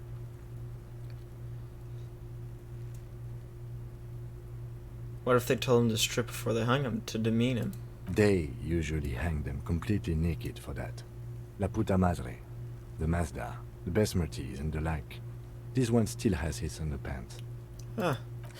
Fucking talking about underpants. This material looks out of place here. It is. It's expensive. The lieutenant draws a line in the ceramic. The lieutenant draws a line in the condensation on the ceramic with his index finger. We've requested similar material for our tactical units for years now. The constabularies deemed it too costly. In that time, we've lost 6 men to semi-automatics. How much are we talking about? For a full set, about 4 years of wages. Jeez! For the northwest region of Revachol, an officer's average yearly income is 5,500 real, unadjusted for rank. Wait, my yearly pay is 5,500 real? Not too much, yes.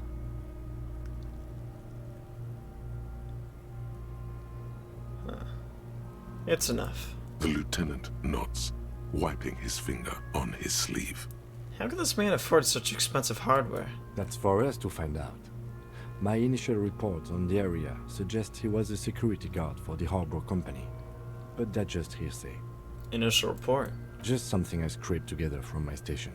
An area report on Martinez. I'm sure you did the same. He's not actually sure of that. He's just being tactful. I agree. This equipment is way beyond what a guard can afford. Knock on the boot? A small bell-like sound fills the air, like tapping on the side of a porcelain cup. The pry bar in your hand is itching for some action. Sounds fragile. It's anything but. This material is a kinetic redistributor. It spreads kinetic energy horizontally, from plate to plate, dissipating it entirely. See? He points to the boots. Faint, organic lines cover the plates, where they separate into smaller ones. These plates then divide into smaller plates, until there are hundreds of them altogether. Like the scales of some ancient white monster, cracked and pearly. Pull the boot off. This feels dangerous. Are you sure? Grab the boot under your arm. The stench fills your nostrils. As you push downward, an ominous creaking sound comes from above. Stop! The lieutenant's voice is sharp. He looks at you with the boot under your arm. Pig's gonna pull his head off. Brutal! Oh, this is a bad idea, isn't it? You're going to pull his head off. Do it, homo! Do what? Pull his head off. There's no point performing an autopsy if you do. We'll have compromised the coroner's case. What are you trying to achieve anyway? Why are you hanging on to that boot? Are we not detectives? There may be clues inside the boot. Maybe we should concentrate on what's outside the boot and leave what's inside to the boys at processing? Just this once. Besides... He taps on the boot. There's no way you're getting them off. All the organic matter in his body has been flowing down into the boots.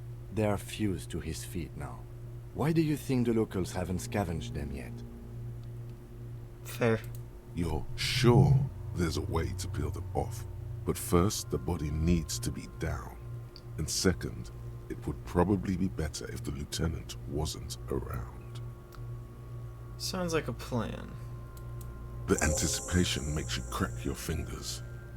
Feels nice. Nice and cracky. What's gonna happen to the boots then? Processing will take care of them.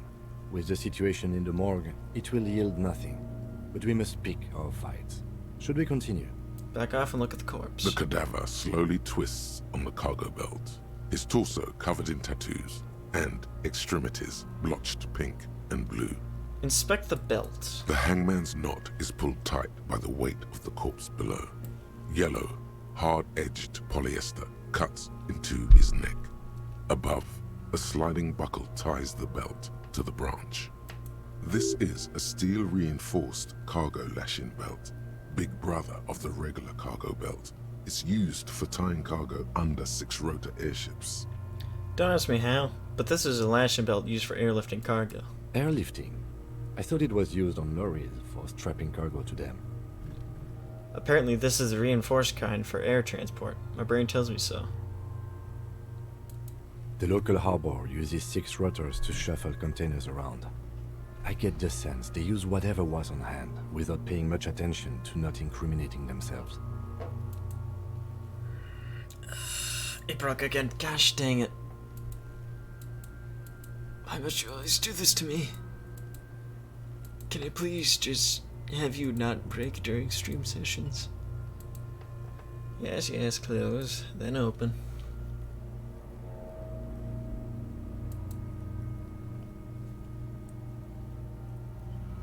Hard. Okay. Not that. This. Start. Okay. Looking peachy so far. Alright. By they, do you mean the Hardy Boys?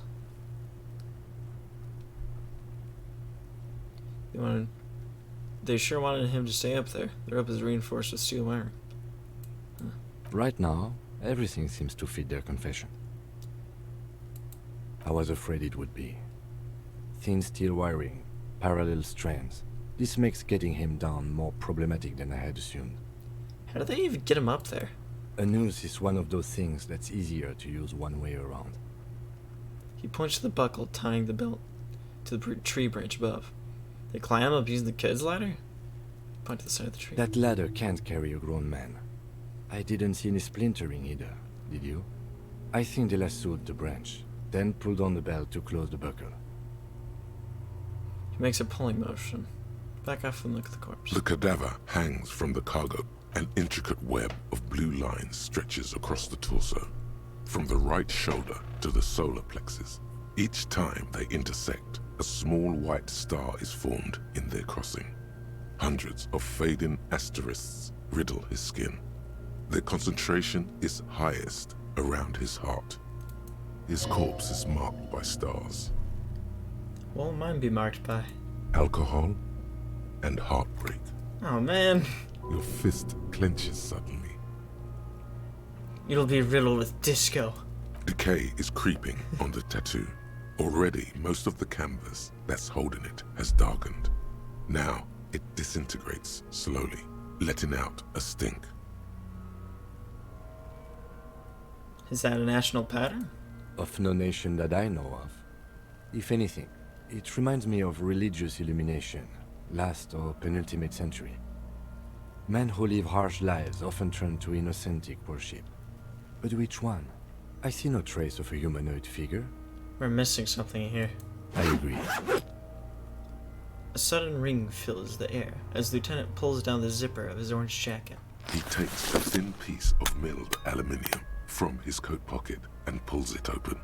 Sounds like a sword being unsheathed. A small lens appears. Some sort of camera. What's that? A Trigger Sunshine Mini. Triggered is the world's leading manufacturer of intercommunication devices, primarily projectors. The camera before you looks familiar somehow. It's a projector. Shit, Kuno! What the fuck is that? An instant color camera. He produces 2 metal-capped ampules, and then clicks them into place in the side of the apparatus. A thin slot shines there. I have only 2 ampoules, so nobody move. I don't want to waste one. He points the camera at the corpse, peering into it. The lens needs adjusting, then A sound, a shrill flash, followed by the breaking of a small ampoule of glass. You see streams of color pour onto the thick, glossy piece of paper, rolling out. In case we need it. The lieutenant says and shakes the paper, letting it dry in the cold wind. On it, a color-perfect copy of the dead man's tattooed chest. Cool machine. What do we need this photo for? It contains insight to the victim's person. By his build, I'd say this was a man of physical violence. The story he wanted his body to tell was important to him. It is his letter. To us. Someone should decipher it. We'll need to show it around. Can I have it? I should look at it later, without the corpse smell. Sure. Just don't lose it.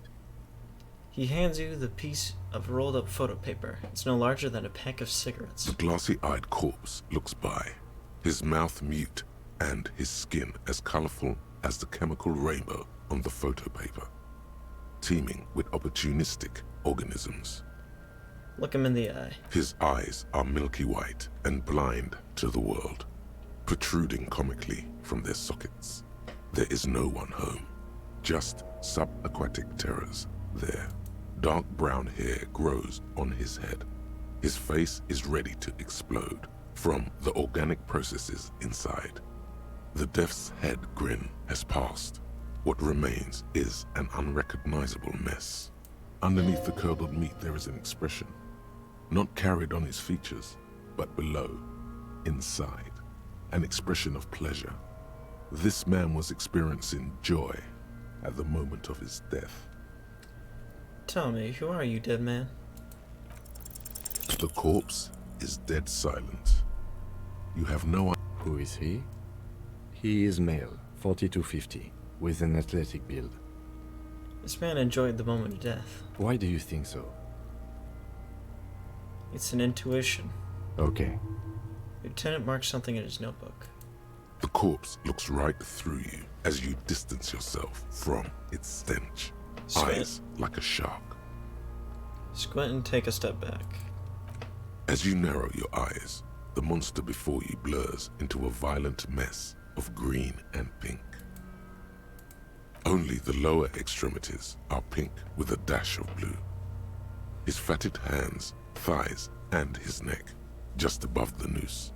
The rest of the corpse appears dark green in the cold spring air. I'm squinting, Kim. Why am I doing it? How should I know why you are squinting, officer?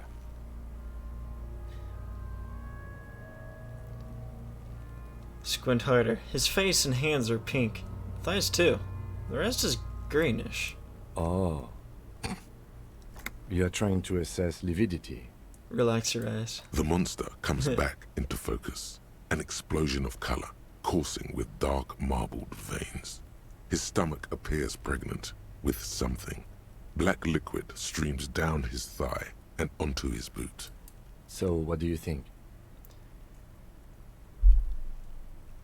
Something is coming out from him. He's beaten up. See the bruises? I do. Most of them are post-mortem. Maybe even all of them. The delinquents have made our jobs harder with their little sport. Stop talking in riddles, coin slot. It means you fucked him up good, Kuno. Fucked him up brutal-like. So those coming out of him. A pool of blood and feces has eaten into the frozen mud below the man's feet. Purge liquid is dripping into it, drop by drop. The victim appears to have contained no more than half a kilogram of digestion at the time of death. The fuck he saying? Talking about shit.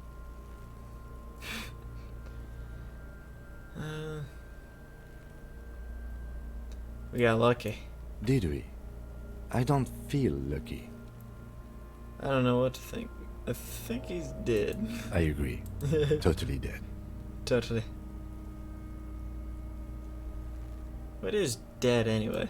He is. Blood's corpse. I agree. Totally dead. Totally. Absolutely. I agree. Totally dead. Spencer's not coming back. No siree. What's the last one? I agree. Totally dead. Deadity, dead.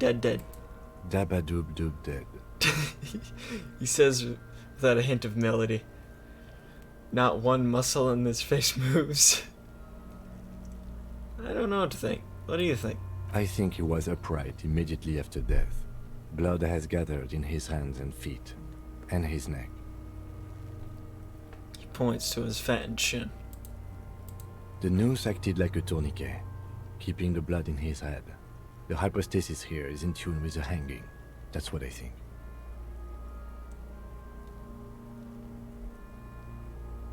Could it be he was moved after death? There's always a chance. We should check for ligament marks on his neck to see if they're in tune with the belt. We'll have to get him down first. Back off and catch your breath. But there is no breath to catch. Only the cadaver filling the air and your nostrils. He slowly rotates before you, decomposing. So how do we get him down? Are you sure we finished the preliminary examination of the cadaver? We might miss some of these things once he's done. The cadaver Let's leave. Let's try... Interact. An intricate web of blue lines stretches across the torso of the hanged man, from the right shoulder to the solar plexus. Each time the lines intersect, a small white star is formed in their crossing. Hundreds of fading asterisks riddle his skin. Their concentration is highest around his heart.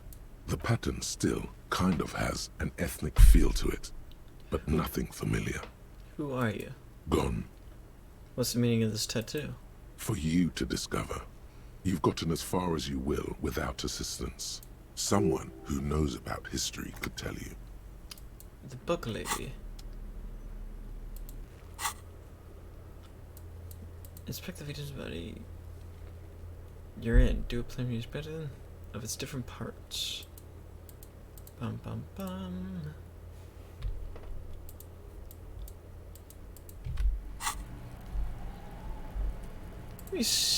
I can upgrade slightly, right?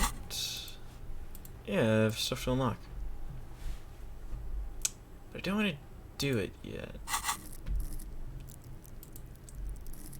Level up this once. And go over to here. Unlock. Confirm. Rigorous self-critique.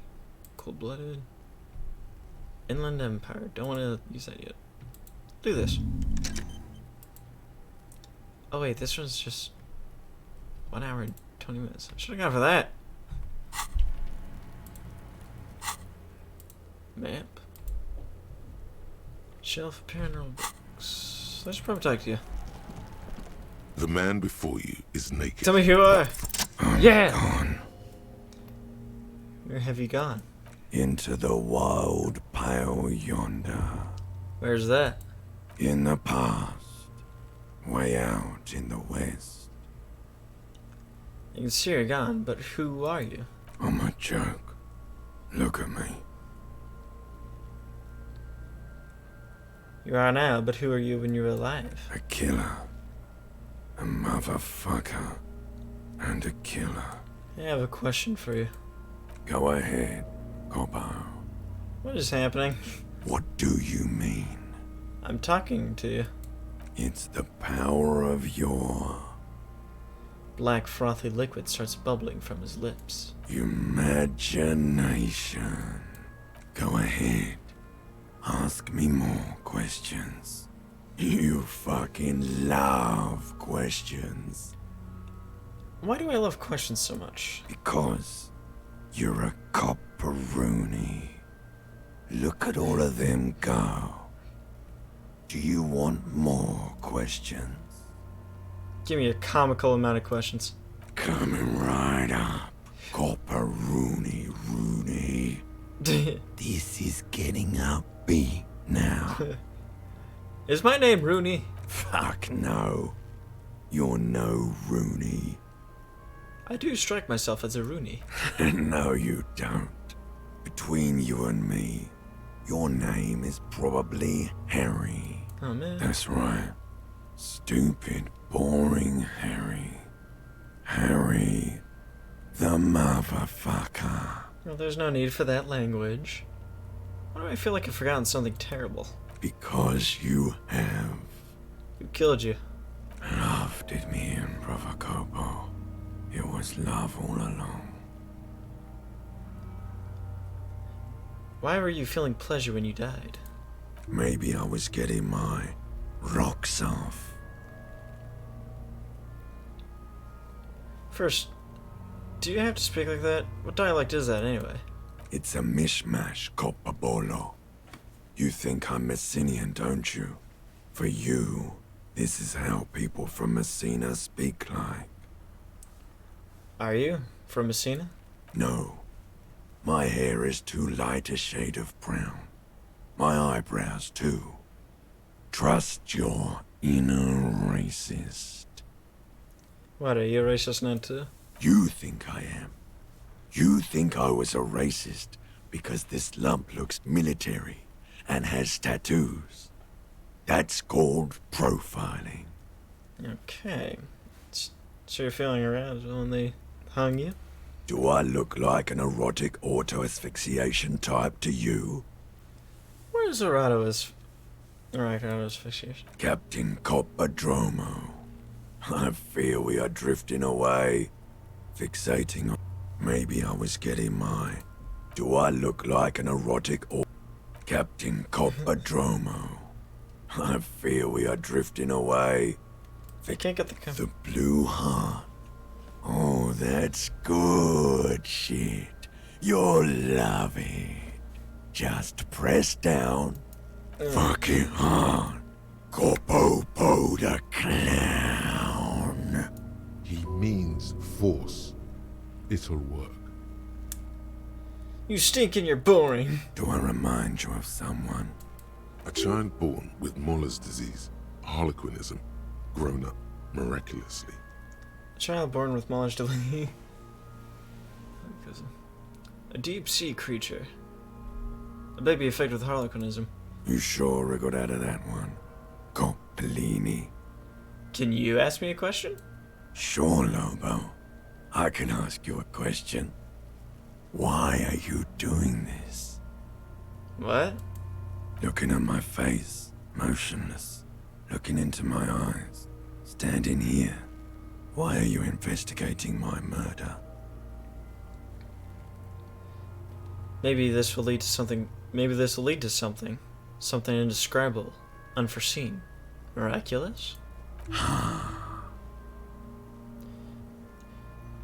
The clown lips on the corpse appear to smile. The face rotates before you slowly. Something is on its way. Something hidden. It's coming. A miracle from the northwest, and it's almost here. You can feel it in the air, on your hands. The cold spring air smoothing them over.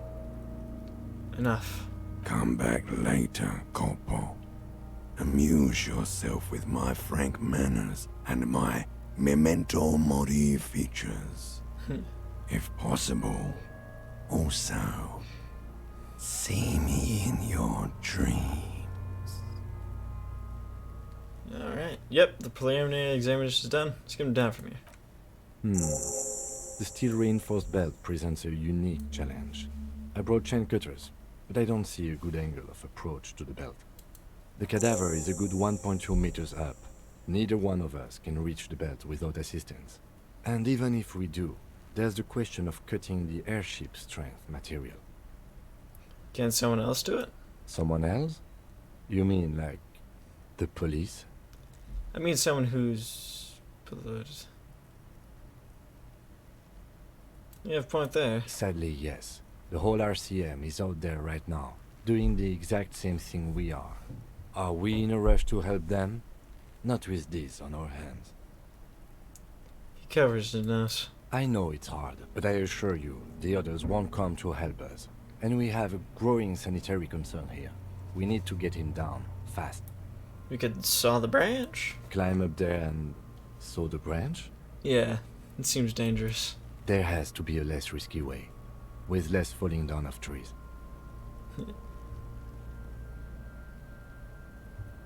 Maybe you can ask for help from the harbor? I was really hoping we wouldn't. The Union appear to be suspect in this case. It seems like a dangerous route to go down. Yeah, wait, let's consider. But what other options? The corpse twists on the belt, like chicken on a skewer. Maybe we could shoot him down. Yeah! Bang bang time, pig! Shoot his head off! The enthusiasm is under strain. How?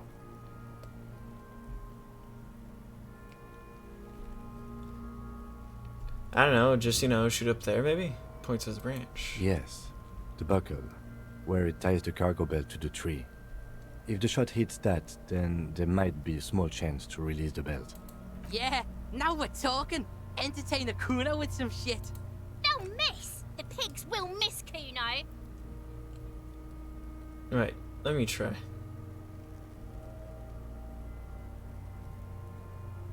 Take a shot, Lieutenant. What's the worst thing that could happen? Wait, let me try. The lieutenant's brow is furrowed. He appears too deep in concentration to even notice what you said.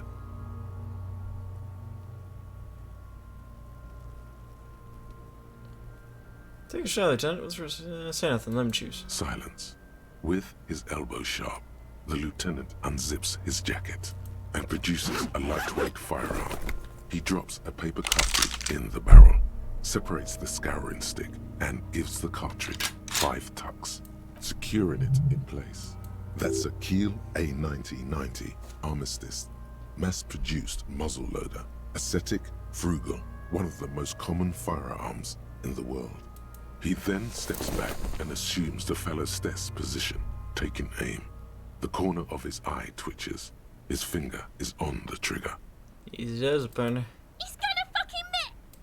The kid's voice is drowned in a shrill blast that echoes off the walls of the surrounding tenements.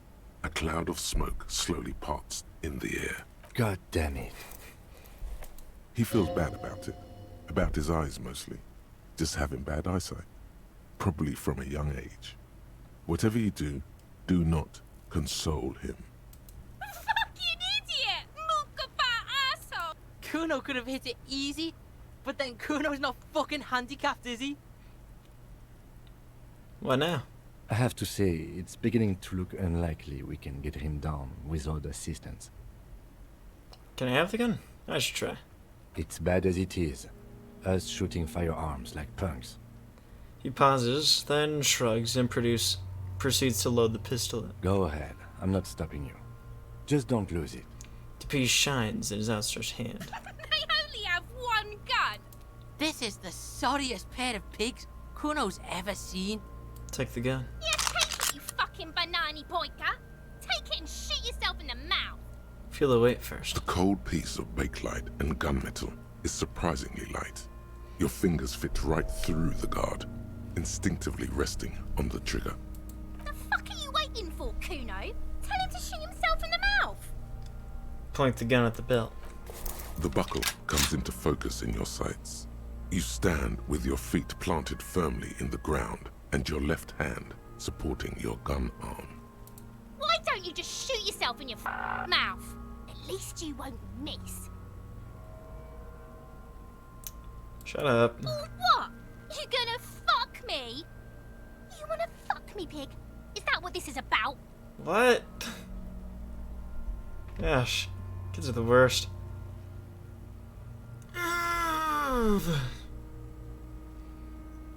Close your left eye first. Your field of view narrows.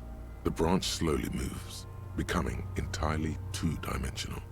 The metal buckle glimmers, catching the morning light as the corpse slowly rotates. Look, he's crying. You gonna cry now, fucking faggoty?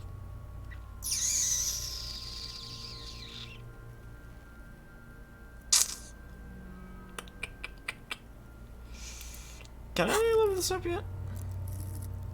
Hand eye. Ready? Aim and fire.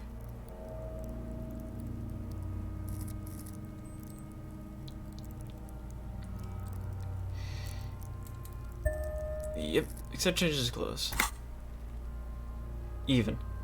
Come on! Yeah! The buckle explodes into tiny pieces, coming loose with a whir. With your hand numb from the recoil, you look at the body slump down. For a moment, the man appears to kneel in front of you, looking straight at you, helpless, trapped within itself. Who killed you? Communism. It takes a millisecond for the association to flash within your cortex.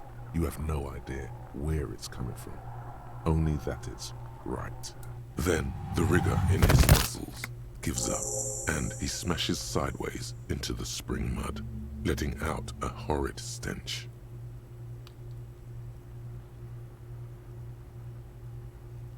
How did I do that? By being a damn good shot. Ace is high. The lieutenant raises his right hand, right for you to slap. The ace is high, a custom invented by the aerostatic brigades during the revolution, is used to celebrate success in Revachol, especially in sports. The gesture is spread across the world, despite the defeat of the revolutionaries themselves. Gosh, dang it. Yeah, slap it. Heck yeah. Wait, there's no sound. The lieutenant takes a little hop to perform the customary salutation. Your palm hurts from the slap. It's precise and down to the point. Nice. I knew these guys were f***ed. Yeah, dude, got a problem with it? What now? We will perform a field autopsy and determine the cause of death. But before... Excuse me. He needs to turn away from the corpse. It looks like I feel like taking a break from the stench. I'm sorry to interrupt the jubilations here. Just a little breather before we do the autopsy. Wait, field autopsy? Yes. The 4 phases of a murder scene. 1. Investigation of the scene. Okay. I'm satisfied with that part. The trash container, the prints, we've been thorough enough. 2. Initial examination of the victim. We were pretty good in our efforts, and the autopsy will provide another chance. Got it. 3. Field autopsy. This will not be pleasant or easy, and it will have to be performed on the scene. The fuck are they on about? Cops are gonna cut his shit up next. 4 and final, transport of the coroner's case to the district morgue. I'll do that. God, this stinks. Don't we have someone else for the autopsy? Like a doctor? No, you and I are detectives. The honorary rank of detective signifies our ability to handle the entire incident chain. From crime scene to autopsy to cleanup, we do it all. Yeah, I feel like a detective. Your station would not have assigned you the case otherwise. This case is important. Alright. I would suggest we interview Everhart and Joyce, the leader of the Union and the Wild Pines Rep, but we've already done that, so it's up to you, detective. Take us where we need to be. He trusts you have plenty of things in a task chain lined up. Man, it's not good. The rotting man lies on his side with his eyes looking straight through you. The belt is still around his neck. His body is supine and open to intrusion. By autopsy, the lieutenant adjusts his glasses and takes a deep breath. Tell me something, dead man. Shoot, Looney Rooney.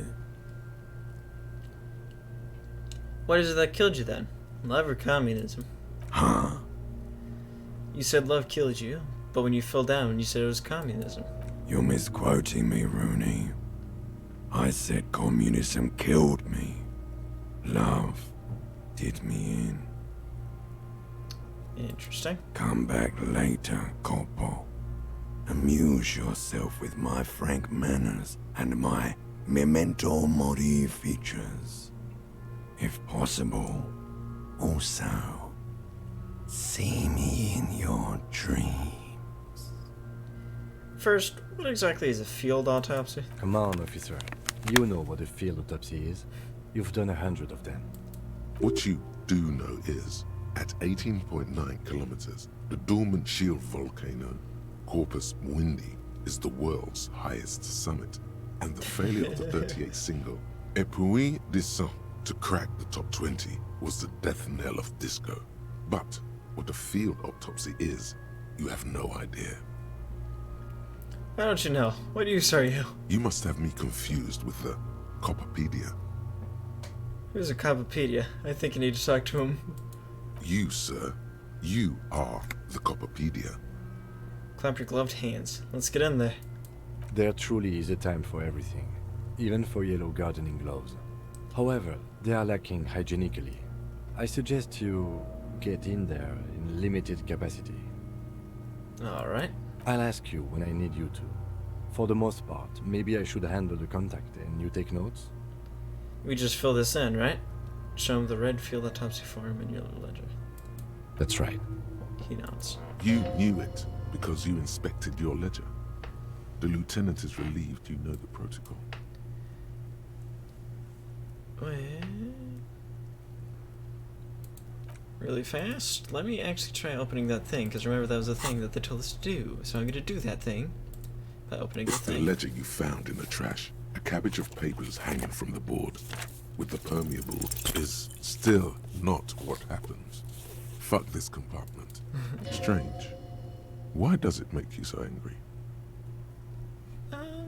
Interfacing.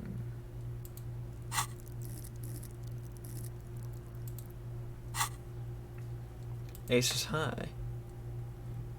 Empathy 1 towards Kim. Heck yeah, I'm gonna learn the Ace is high.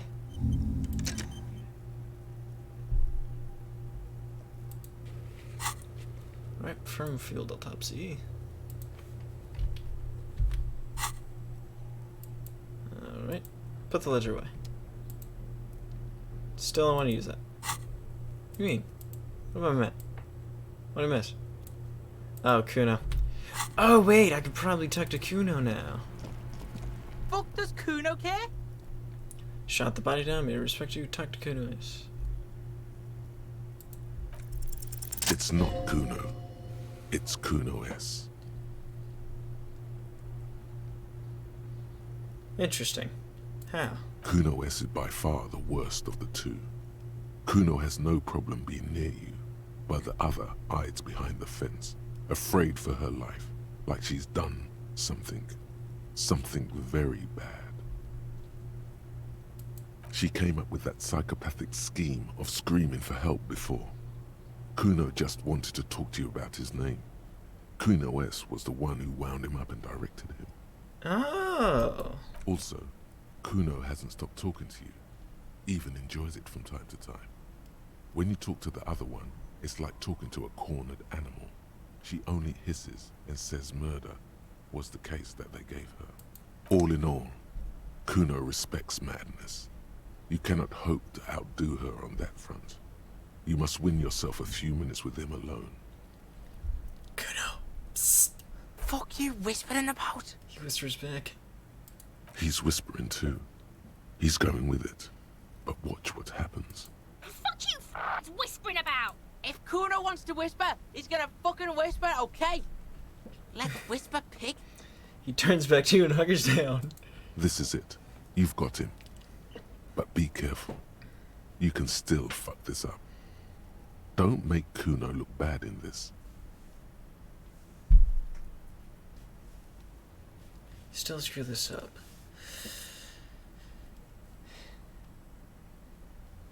What's up with her? She's terrifying. Crazy scary. Crazy? You don't know the half of it. She's not crazy. She's insane. Dangerous. She's smoked a man.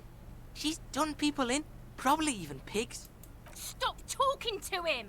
Kuno, I'm fucking warning you! You're gonna get us into shit! She understands what you're trying to do. Yo, see? Did Kuno not tell ya? Kuno told ya. Kuno talks to whoever he wants. Nice. Talk, pig. Kuno's got it under control. He hunches down again. You did it. They're separated. He's even turned his back to her so she can't read his lips. You said she's insane? She's psycho. None of that kiddie psycho, cat burning shit. She does the real deal. Whoa. Yeah. He watches it sink in. What's the real deal? Snuff radio shit. Believe me, pig, you don't want to know. Oh. Is she your sister? Fuck no, she's not me sister. She's just a stray who got in, like a mad dog or some shit. Stray? Yeah, she was just there. He points to the apartment building behind the fence. What was that, Kuno? The little one twists her neck, looking at the building. She was in the hallway, dripping wet, by the fucking shoe rack, in the dark. Kuno flinches and lowers his voice even more. Why was she dripping wet? Kuno's got no fucking idea. Her hair was all wet. I think she pissed on the floor too. She was there for 3 days, in the corner, every time Kuno went out. You said she got in? How? I don't know. Someone left the door open. Kuno comes home and she's sleeping under the desk, under the pile of clothes, like a dog. What about your parents? Kuno's dad doesn't give a shit. Doesn't even see her there, or thinks it's fucking Kuno. Shit's all on Kuno. Wants some stuff. Huh. What's this language she uses? Fuck knows. She says it's the song of her people, or some shit. What people? Crazy people. The fucking Nakis. I don't know. Sounds boreal, like something from the tundra and tiger-covered Cutler, Isola. Far, far away from here. As far as possible, really.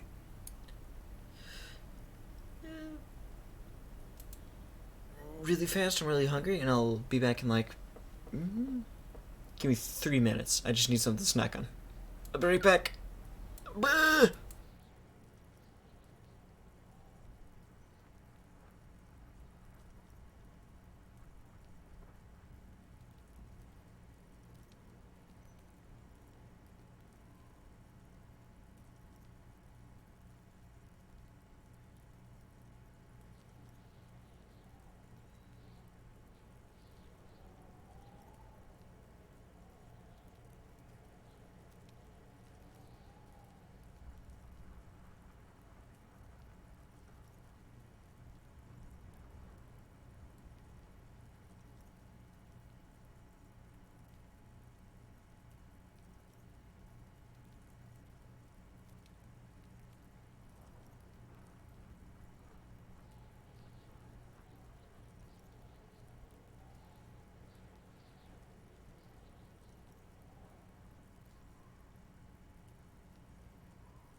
Ah!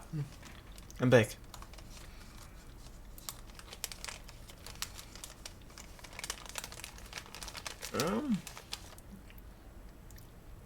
Do they have red? Oh, he's awesome. Kuno. He won't know.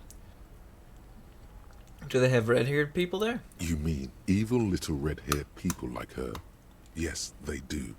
The Suruese have that ginger gene. Kuno, could she be Suruese? Suruese?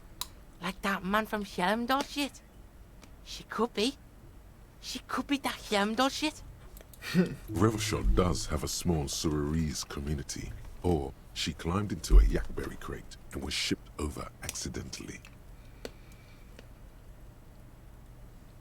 What do you mean she smoked someone? Kuno means she killed someone. That's right. She's a killer. Like actually a killer.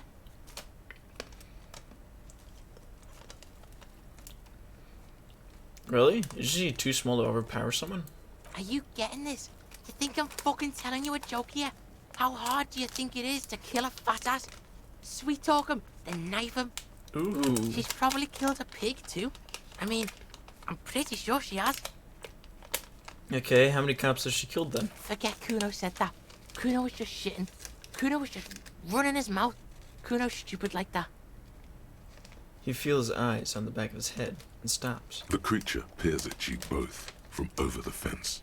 There is something searching in her eyes.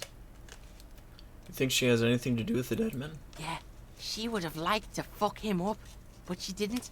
Kuno wasn't around, and C was with Kuno. Where were you? Look, Kuno's gonna put you at ease.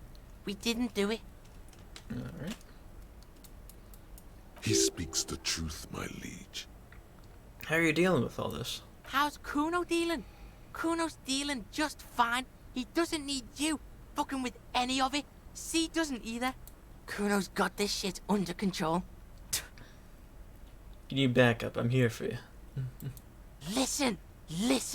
C is Kuno's go-to. Kuno's protecting her. You fuck with C. You fuck. This is what it all comes down to.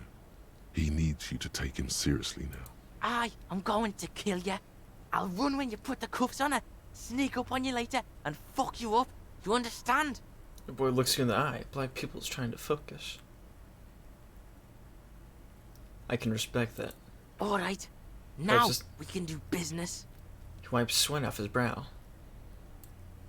Yeah? What do you want? Kuno can hook you up with... He starts, no longer whispering. Don't hook him up with shit, Kuno. See? Relax. He respects the Kuno. Kuno made him respect the Kuno. You respect the Kuno, you get all kinds of shit. Kuno's gonna get you hooked on illegal narcotics if you run a little errand for the Kuno. Get you hooked, pig.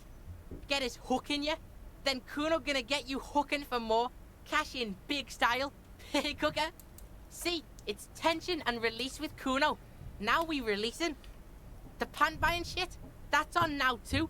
90% discount for Kuno's pig. Kuno can flex. Kuno flexes for hobos. Kuno sees you're in need. Physical instrument and savior for I want those pants.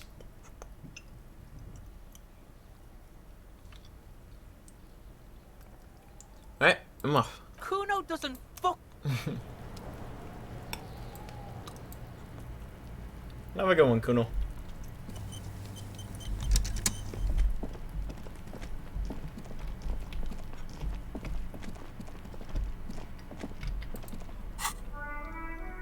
Tools. Yeah. I'm the garbage man.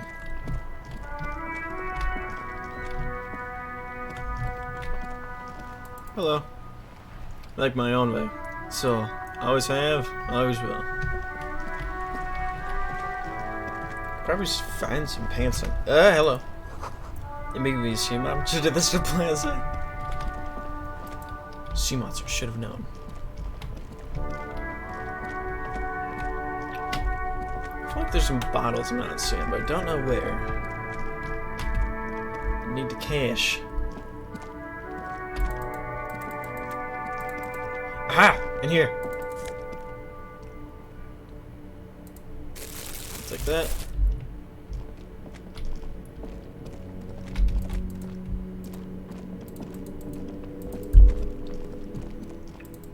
Anything in there? Give me the goods. I want the goods.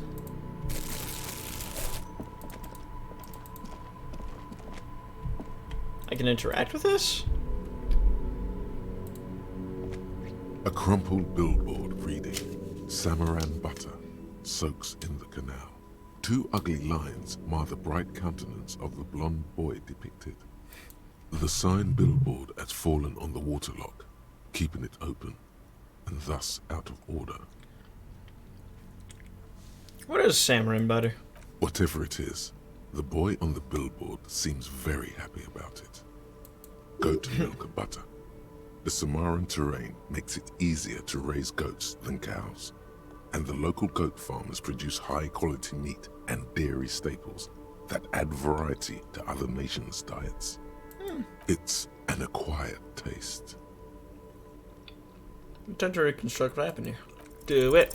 Judging by the size of the impact and the parallel lines of burnt rubber, the cause was probably a motor vehicle.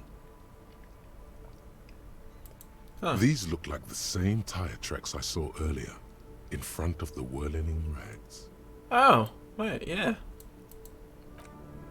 Side slip marks indicated that the vehicle was traveling up the crater at 35 kilometers an hour.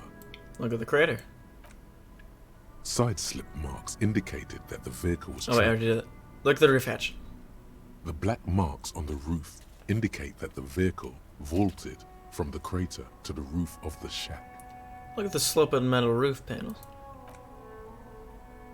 The panel served as a takeoff ramp. Look at the broken posts. The vehicle soared through the air, hitting the billboard and upsetting the posts. Then it continued its flight, taking the billboard with it. Look at the sign. The sign broke the vehicle's fall into the canal. Look at the opposite bank. Still speeding, the vehicle made a loop and vanished into the fog along the coast. What's the model of this phantom vehicle? There are two good candidates, the Caprice 40 and the Linear G22. Why the Caprice 40? It's about the right size, and the tire marks look like they came from the skinny tires frequently found on that motor carriage. The Caprice 40 is a very popular model, with bank clerks, topping pie delivery drivers, secondary school teachers, cops, strippers dressed as cops, undressed strippers. What the heck? Why the Linear G22? Very sturdy but light motor carriage. More likely than most to survive that jump. Huh. The Linear G22 is not a particularly popular model due to its peculiar proportions, which the manufacturer's design team probably thought about for too long. What now? You'd have to follow the tracks to be sure. Blink. The lieutenant looks on, waiting for you to wrap up your analysis. The 15th Indo tribe. Nice. Because there was. The 15th Indo tribe was comprised of 8 kids from Forberg and North Jamrock, running from wild dogs in the valley, hiding scents under rocks, and stealing clothes off clotheslines, and sometimes even the copper wiring of phone lines. You may have been one of them. This must be a childhood memory. The 15th Indo tribe was your Indo tribe, set to rule in Cylinder. The rest of the kids are dead now. Car accidents and drug overdoses. Only you remain. Huh. Bonuses? Plus 10 cents for every green orb. 10s? That's really freaking good! I wish I had that earlier. Holy crap.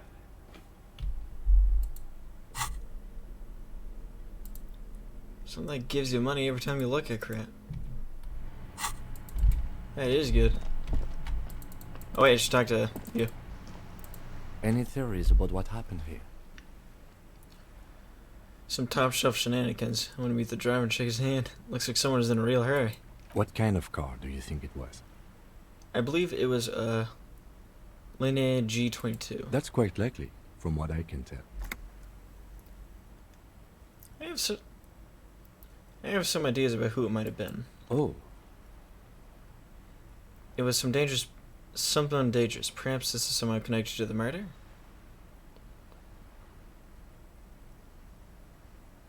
The traffic hooliganism? I hope not. Fortunately, we are not traffic cops. Should we get back to the murder? Jacob known. We should ask. Should we take the task? You've thought of a very touching story. It's shit though. That's okay. I love crap stories. Well, you're in luck then. CK what happened here is the driver was the man who's supposed to give. Yes, this is good. This is very good. He's out drinking with his pals when he got the news, and flushed with paternal pride, and the ones he got into his linea at once and raced to the clinic. Yes, that could very well have been it. Now let's move on. We're not traffic cops. We should bring this driver to justice. If we must. Yeah! I'm not expecting him to get far with this, the lieutenant consoles himself. Finally, traffic again. Gosh dang! I'm really upset that didn't work. Because I know Jacob. First, you should find the vehicle the driver used for escapades.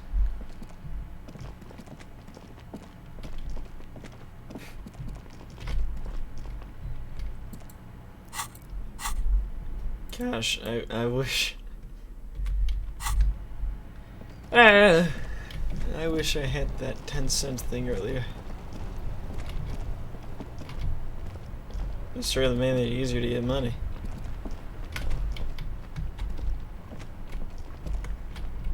Didn't mean to do that. Can I talk to you yet? Maybe I can. I am still here. Stuck in this damn jam, my man. Dang it. What's up? That's all for now. Bye.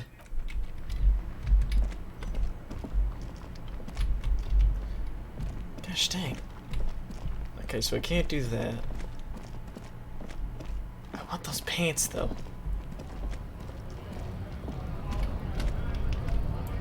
I wonder how much crap I picked up before, because I can't actually remember. Time to become richer. The tear machine stab. Your bottles clunk into the machine, and the money appears. Okay, whatever. I can still get more. Plus, I didn't actually click on crap, so that's nice. We're all tired out here. Have mercy. I'm definitely opening that door because I don't like that jerk up there. Plus, he doesn't have a gun, so I have no reason to. Anything? Oh wait, sure, I didn't even realize that you redeemed this stuff again. Oh. Wait, did you? Oh, no, you didn't. What the heck am I talking about? Hello? In the morning light, the white on blue police livery on the motor carriage cannot but catch your eye. Wait, why am I even thinking about this? Wasn't I supposed to... Do something important? Something murder-related? There's always something important. Doesn't mean you can't take a moment to admire this piece of machinery. This is a Caprice Canema, the Caprice Motor Corps follow-up to their highly successful workhorse, Caprice 40, and the answer to the Lum's racing breed, Ferv series. With its air-cooled, rear-mounted 12-cylinder compression ignition engine, driving the rear wheels through a 4-speed manual gearbox, the Canema is able to reach 100 kilometers per hour in 13.5 seconds, and go on to a top speed of 180 kilometers an hour. Is that fast?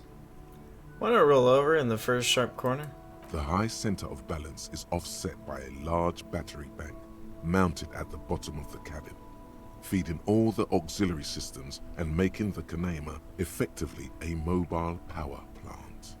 This tech talk has really run me the right way here. Due to a quite steep price tag, it is very unusual to see one in police livery.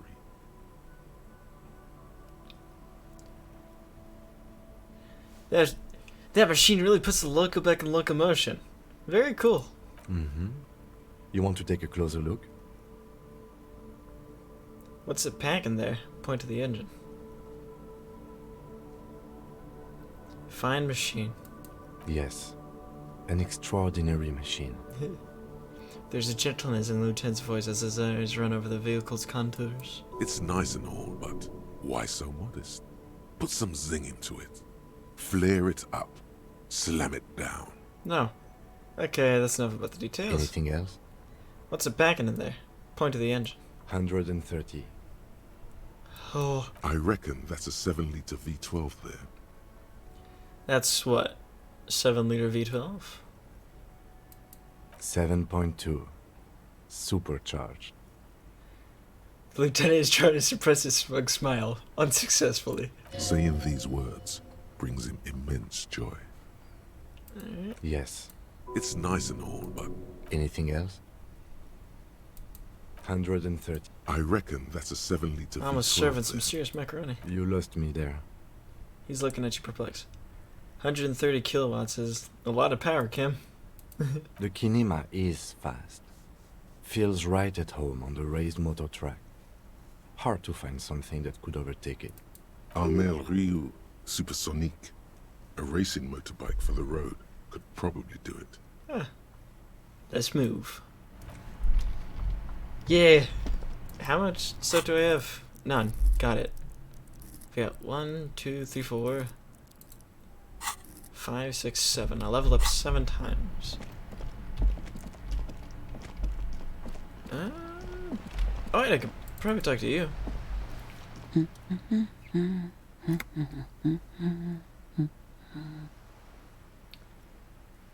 You see a sturdy woman humming to herself. She seems to be browsing books. A good one? Yes? Hello? She nods, her attention fully focused on reading. Who are you? Me? No one. I'm just a working class woman. She looks so briefly. She doesn't really want to be disturbed that much. If she's such a working class woman, why isn't she working? So what are you doing? Looking for something to read. She averts her attention to a worn-out paperback. Phenomenal. Good. Good. It is. I'm a policeman. I know you are. Okay. Everyone can see that. The rectangle. He points to his sleeve. Do you need the help of a policeman? What with? She tries hard to focus on the book stand. Watch her browse books. Her hands move over the book covers. The tips of her fingers look rough, stained with yellow. It seems like she has spent a lot of time at work, smoking. Maybe your husband is missing? My husband? No, he's not. So where could it be? I don't know. At home now? Out drinking with his friends? Working? Where is this going, officer? So what I'm hearing is you don't really know where your husband is. Yes, but I don't really need to know where my husband is. Not all the time. She looks around and takes a deep breath. Oh no. Wouldn't you like to? No. She looks you straight into the eye. Her right foot is tapping nervously. Maybe you're right. Maybe he isn't missing indeed. Of course he's not. It's not like he's a pocket watch. I wouldn't just lose him. She has, though. The husband is totally lost. You should tell her that it's okay.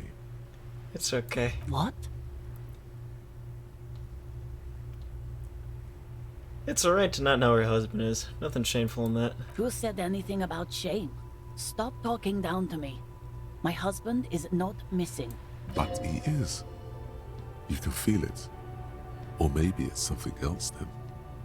Maybe your cockatoos? Maybe your children missing? No, absolutely not. Birds come out cooking. Okay, so where are they? Are you a policeman or a nanny? Nanny, where are they? They are not missing, sir. You know where they are. They're at home, smoking, giving the ladder of vices a chance. Okay, great, just making sure. I see. Thanks. Maybe your cockatoo's missing? I don't mean to disrespect, sir, but you are being a bit of a cockatoo here. For what it's worth, I agree. But cockatoos can't be stopped when they get ladies. It's better to indulge him at this point. Man, I was asking about your cockatoo. Is it missing? I don't even have a cockatoo. And guess what? What?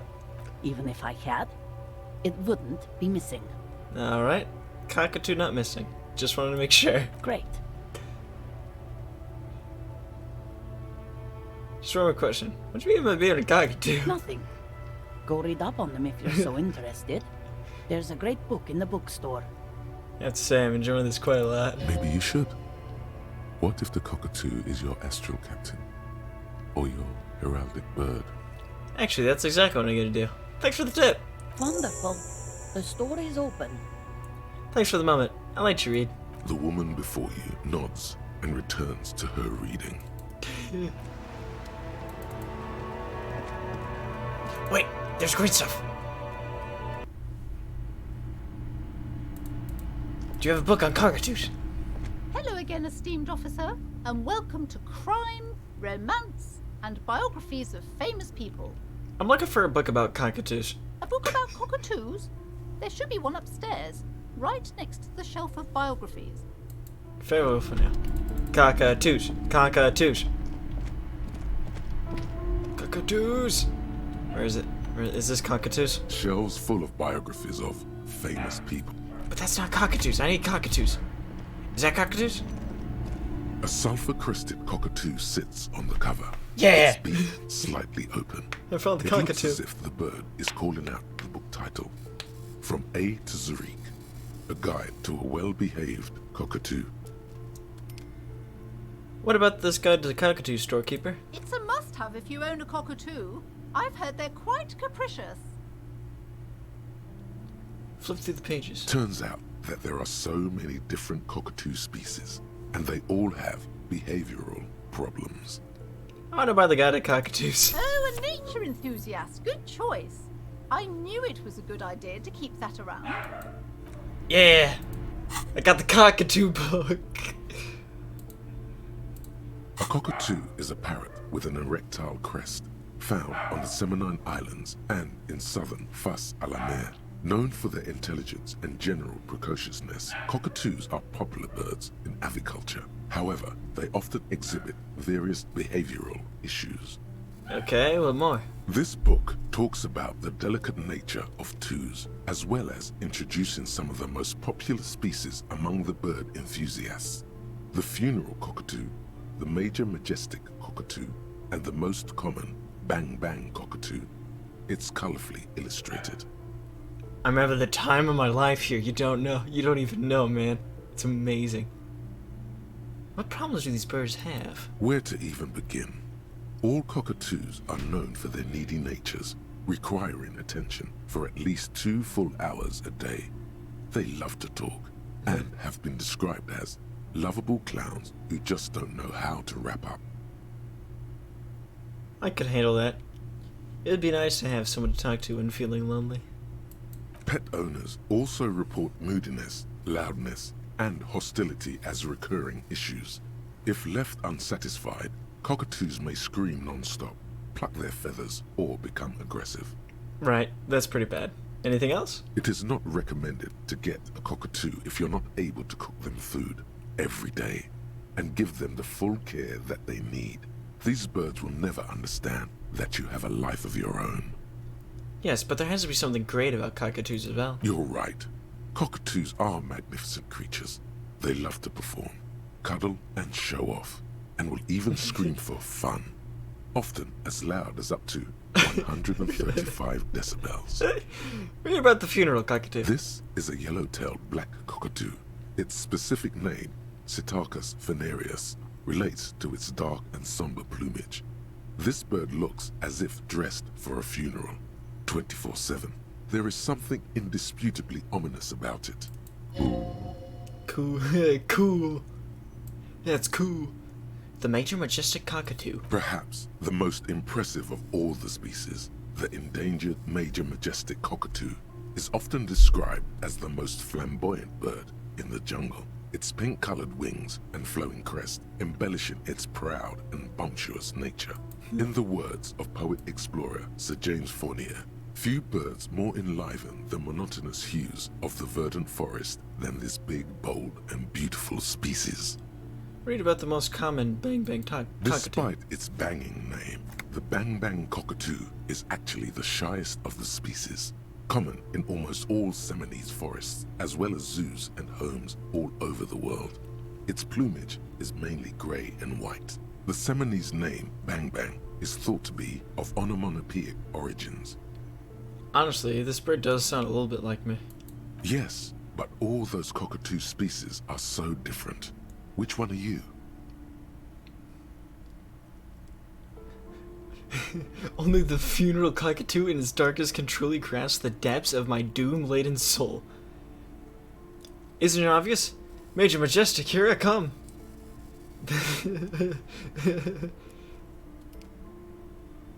Alright. The Majestic.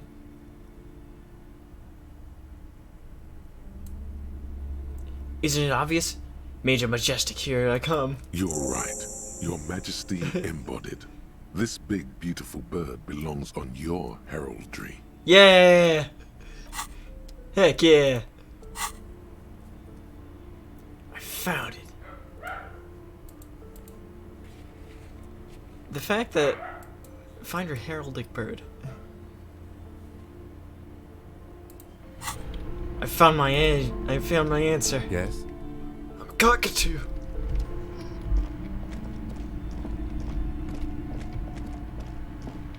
How you doing, kid? Hi, Ace Detective. Are you here for more books? How much XP do I need? Well, I don't have enough, so I need more. I need to update my suggestion. Put points into volition.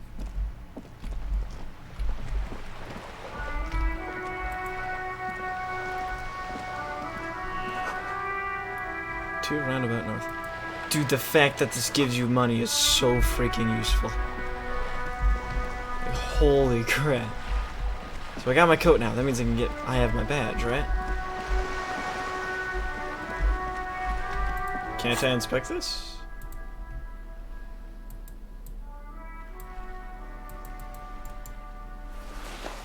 Can't I?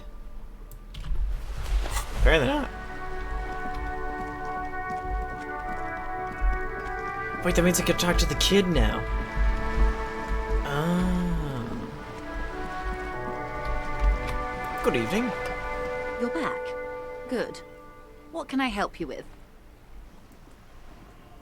Do you know something about these tattoos? That's the man who was killed. I'm afraid this is a discussion for once we've cleared the lynching question. Why? How is it you looked at the photo to lynch? So you know something about tattoos? Better not tie the fourth day to the bat's day on this. I hope there is something else I can help you with. She wants to answer the question. Protocol keeps her from it. Got it.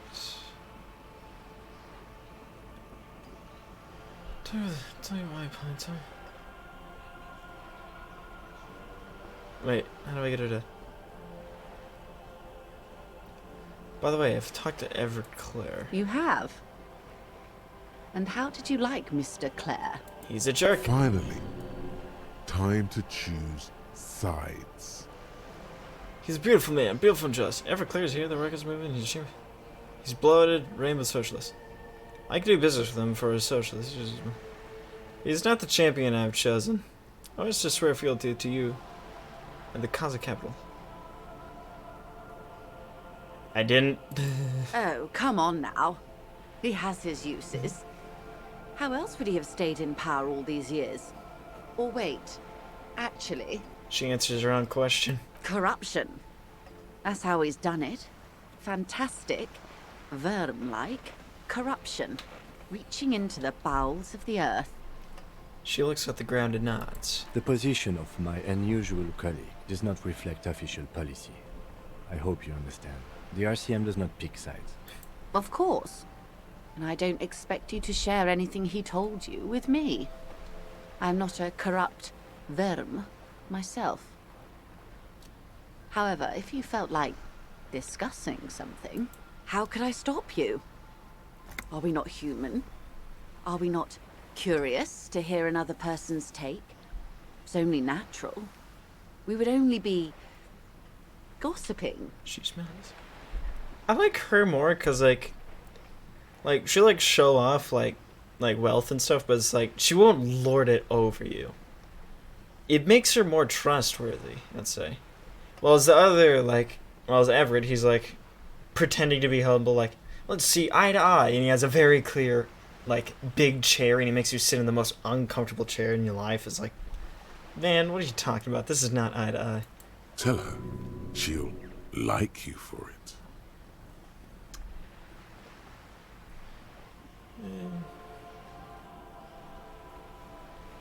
No.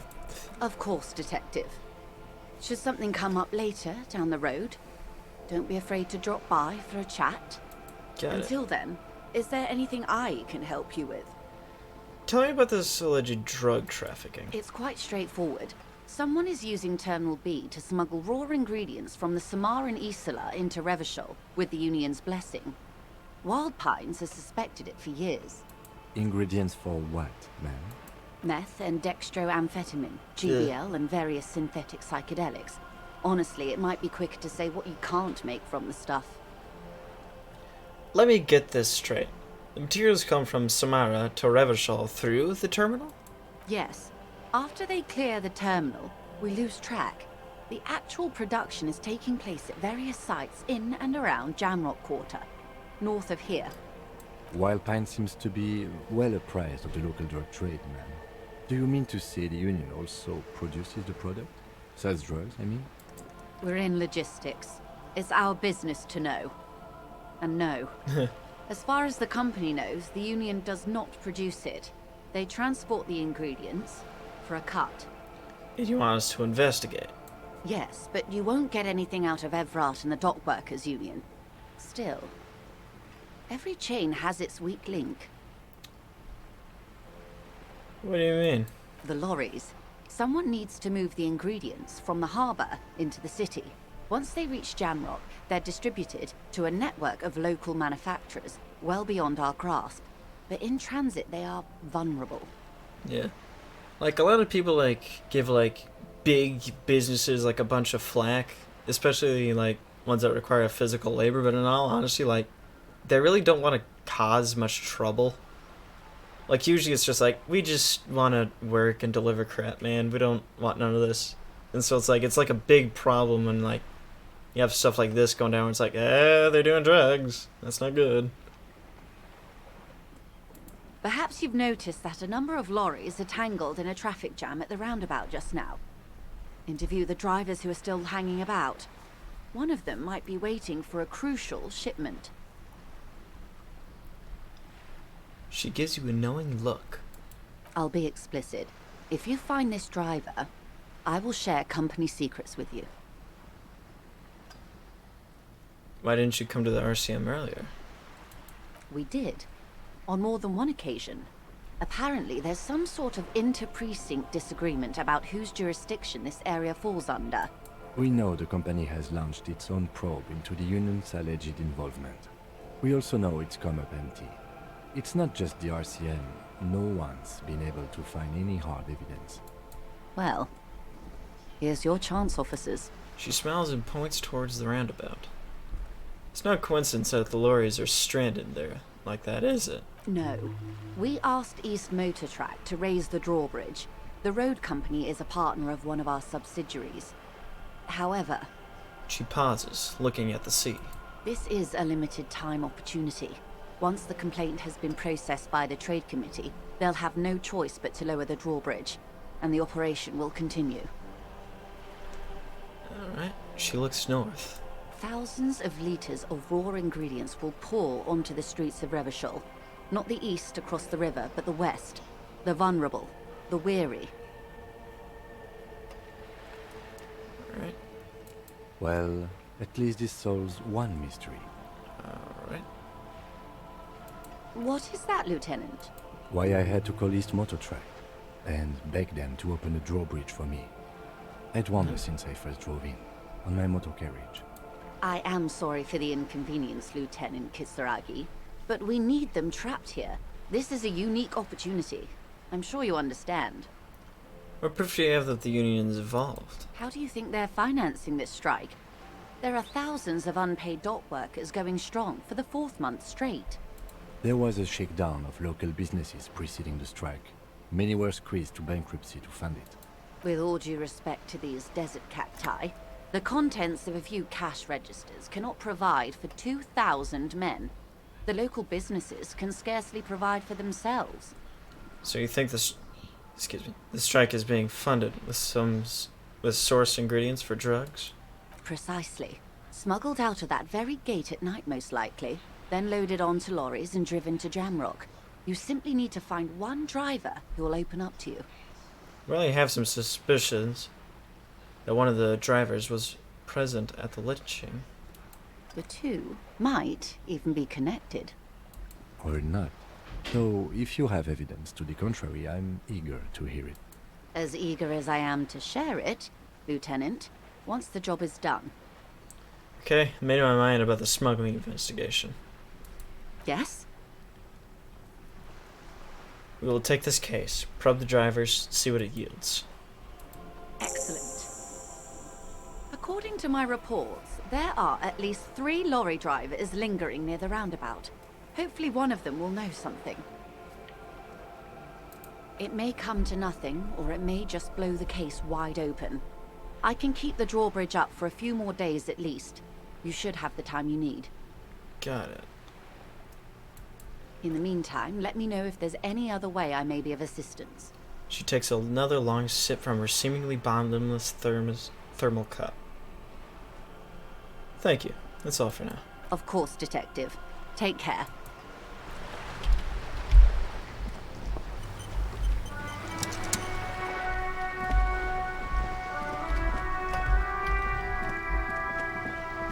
Okay, and then from here... I could have bottles. No, it definitely has bottles. Who am I talking? Who am I thinking? Kidding. How you doing, pal? Hello again, officers. Have you come to admire my mural? Is that bed in the coal room yours? Ooh. Not only have you found my address, you've discovered my biggest secret. I'm a coal miner. Really? You're a miner? Yes. I keep hoping a shaft will collapse on me, but somehow it never happens. Don't you have a real home? Does anyone in a city like this? She apprised wistfully, looking around. If there's pain about any particular home she's lost, she's buried it deep, fortified herself against it. It's not the nicest place, but I guess I'll have to do. It doesn't have to do anything at all. Nothing does. Like me. Right now, I'm doing nothing at all. She looks at the paint dripping down the wall. Cool. I have other questions. Shoot, Piggy. It's what you do, isn't it? Catch you later, Sandy.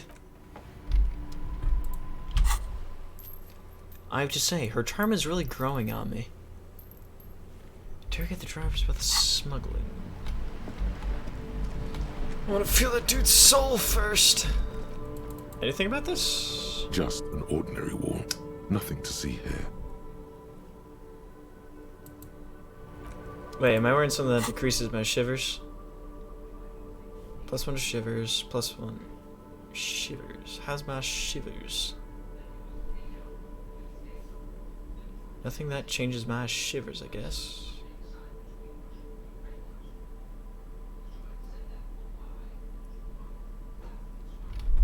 Huh.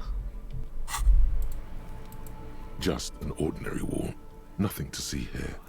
Why am I looking at this wall? Yeah. Why? It's a... Why must we stop to look at this wall every time we pass? Gosh. I know something's there, I just don't know what. How you doing, kid? Trying to sneak up on me again? Can't talk to you still, apparently.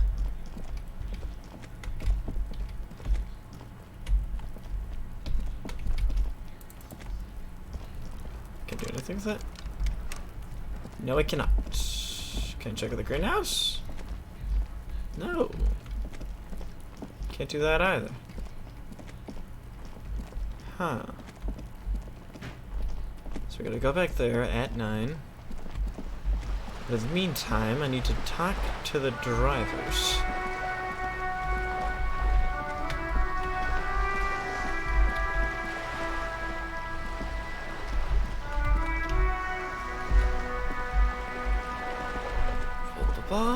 La da da da.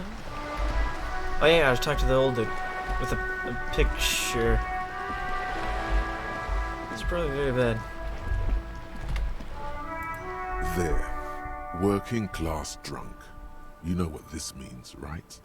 Case solved. Cracked it. All in a good day's work. Wait, what did I crack exactly? What do you mean, what did I crack? Look at how working class that drunk is. It's her husband, the missing husband. Yes, and you found him. Now go and tell the working class woman Protect and serve, recruit. This doesn't add up. I'm only making a fool of myself. Do marriages make any sense? Does honor? You're not a filthy philosopher. You're an officer of law. It's time to ace this case and not brood over your reputation. We can deal with the perception management later. Give me the champagne, I'm going in. There's no need for champagne when there's honor, recruit. Go and tell the working class woman what you found right now. Is that like...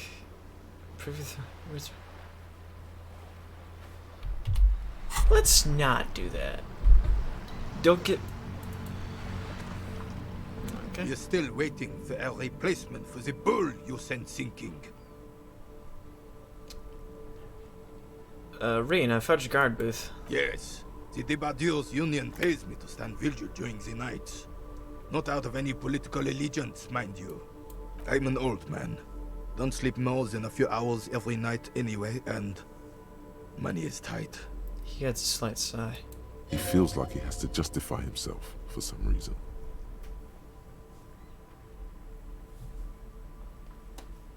I saw a picture in there. Probably shouldn't start with that. You must have seen something on that night of the murder. Your booth looks right into the yard. Yes, it does. Unfortunately, I wasn't working that night. Been on a 2-week leave since last Monday. Hold on. Why are you on a leave? It's a private matter. Nothing to do with your investigation. He says with dignity. You see, officer, René is the kind of man would rather die than admit he needs medical assistance or, God forbid, sick it. A real man's man is just gonna ride it out. Heck yeah. I'm fine, goddammit. Mind your own business. It's nothing. Just got to cut back on coffee. So, who was working your shift that night? No one. The boss has been unmanned since last Monday. There's no other guard. It's just me. He looks suddenly very old and tired. No one has been guarding the container yard since last Monday. Yes. It's not actually an issue. I mean... He nods before hesitantly continuing. Look, officer. The container yard doesn't actually need a guardsman. Never had one before René. Monsieur Claire had that booth built specially for him. It's mostly decorative. Mostly decorative. The possibility of someone being in there is enough to discourage any ill-minded individuals. He tries to argue. Evrard created this job for René because he knows the Royal Carabiniers' pension of honor and PTSD isn't something a man can live off. A decorated Kingsman collecting tear reflects bad on the whole neighborhood. His words. Such dependency only weakens a man further. Do or die, there is no middle ground. Range is but one man. We need a program. Get all the elderly back in the job market. Keep fit. We should rent out of services. Invest the profit. Get a few more guys. Expand, repeat. Wage work is a dead end. Absolutely nothing wrong with tar collecting. It's my side too. Probably hold out the tar bag. Should rent out of services. Invest the profit. Come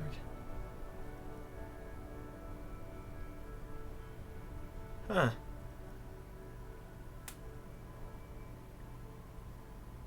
Yeah. Look, officer. Can we conclude the topic of my guard booth now?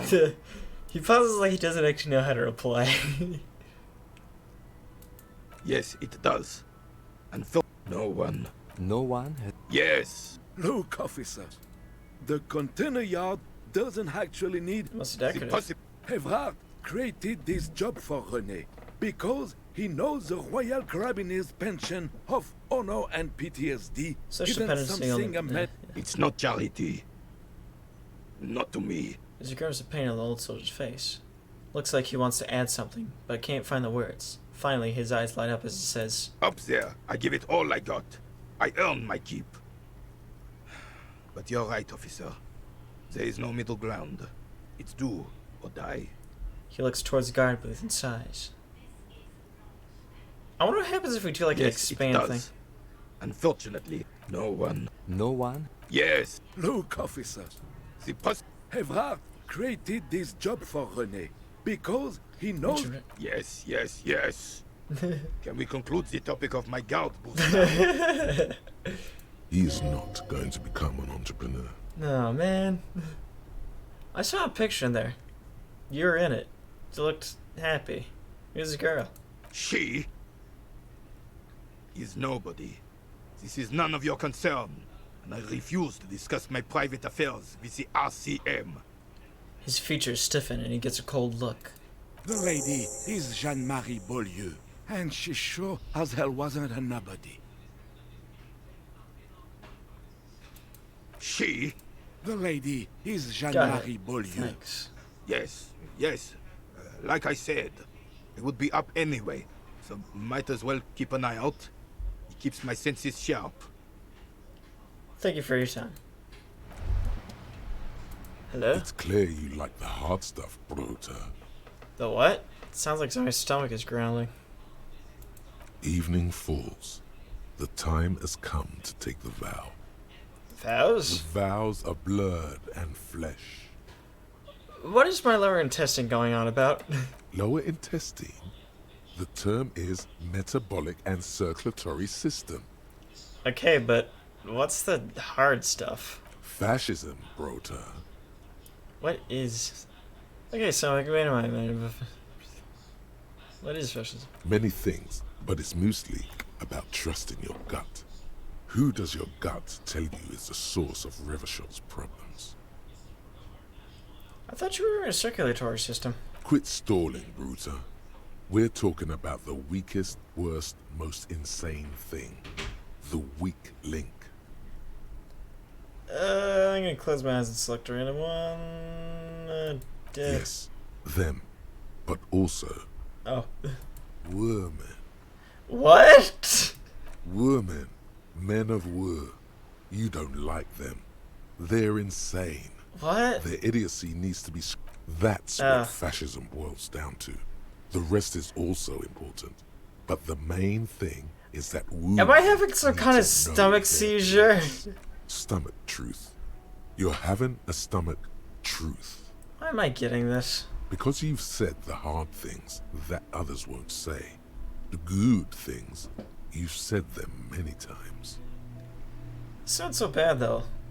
What if we call it something else, like a... Okay. Yes, let's call it that. Good thinking. Are you talking like an idiot? No. You're going to keep your views, right? Keep your views, Brota. Absolutely not. I'm not going to be played by an upset stomach. There's a slow, painful growl somewhere in your intestines. It is one of betrayal. What's this? We're getting reports of normal, reasonable, temperate, political opinions somewhere in Martinez. That's me, Mr. Reasonable. Someone's got to keep it saying around here. That's because I keep saying none of the above to political stuff, right? Isn't it? The air suddenly feels calmer, more transparent in a strangely tender way. Perhaps it's the hangover. Perhaps it's a temporary surge of serotonin. But something tells you it's time to become a citizen of the Kingdom of Conscience. No, I'm too far for this watercolor idea. I'm trying to develop more extreme and interesting opinions. First, where is the Kingdom of Conscience? It is not a place. It is a moment in time that can only arise in the right circumstances. In all of human history, it's only been achieved a handful of times. How do you bring about those circumstances? Incrementally. Yawn. You'd get there faster with a little speed.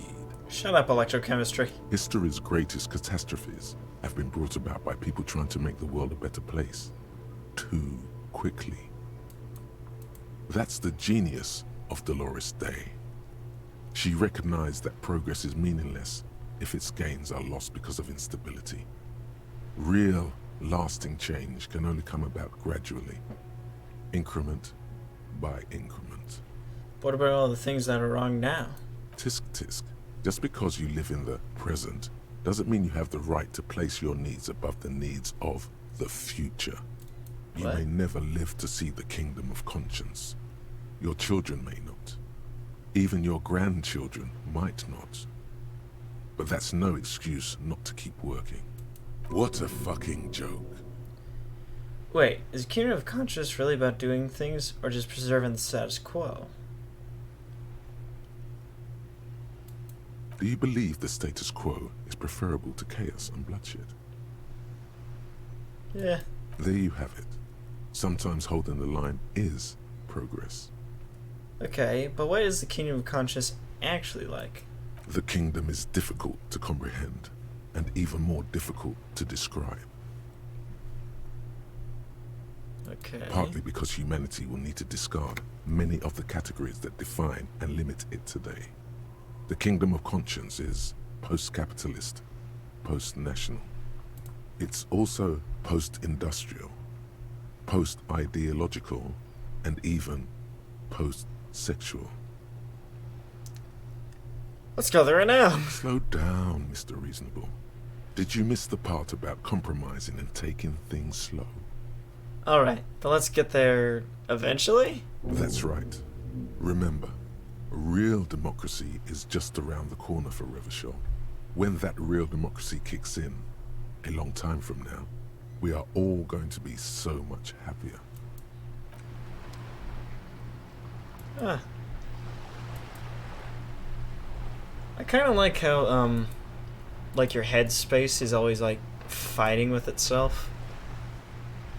It definitely makes just yourself seem like a living character with other people in your head. Age is high, 60 minutes. 2 hours. +1 empathy. Wait, I can talk to this again. The dented yellow mailbox. Good man, the box. The box seems happy. Yeah. The box seems happy. Oh my. How badly will this go?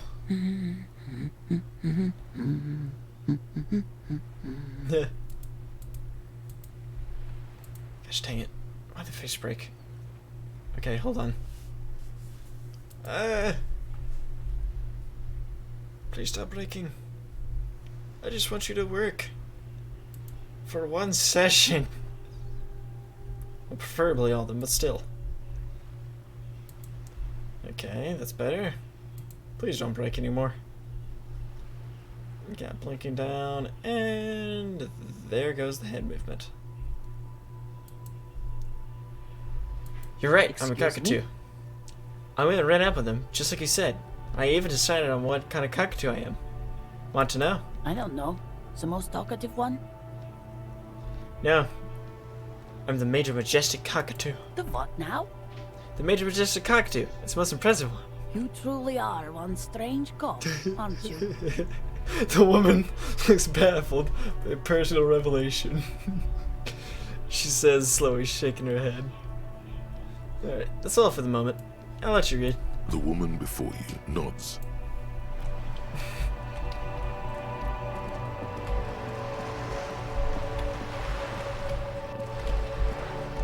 Oh my word. Dude, it's freaking amazing. Wait, that's right, I was gonna clean up my room. I almost forgot about that.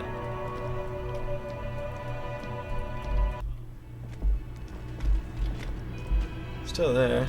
Still a jerk.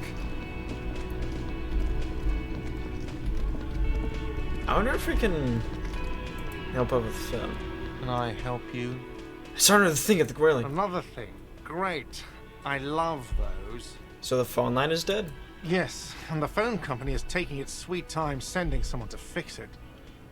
Losers. That's pretty strange. It's not strange, it's inconvenient. Is it true that there's foul play? Who told you that? I would never disclose my sources. That would be dishonorable. fine, yeah. It looked like someone had messed with the wiring. It was shortly after the hanging, but I don't know if it's at all related. Plenty of arseholes around here who aren't murderers. If you do find out who cut the line, though, let me know so I can forward them the repair bill. Yes? Have a good one. Time to clean up the room.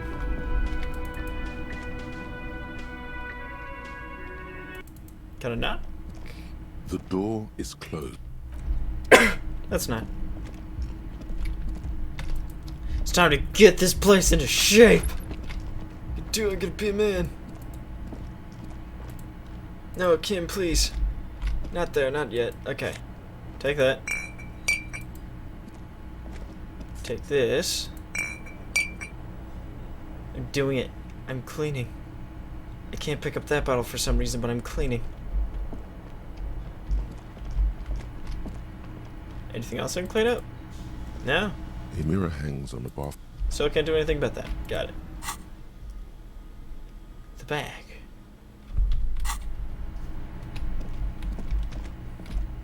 It's all becoming clear now.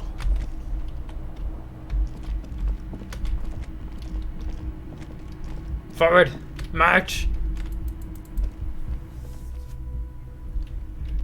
Heck yeah. Door's still closed.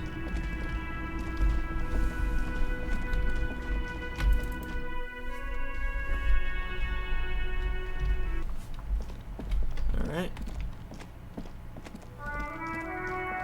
Anything?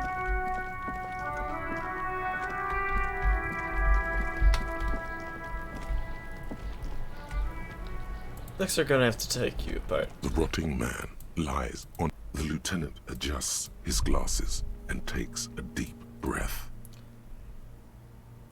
Open your ledger at the field autopsy form. The dead man stares in silence as you crack open the ledger. The bright red paper is covered in boxes and lists, describing the condition of his skin and organs in 3 parts. Above those, an 11-field info form needs filling out first. It begins with... Begin. 1, assistant. That's you.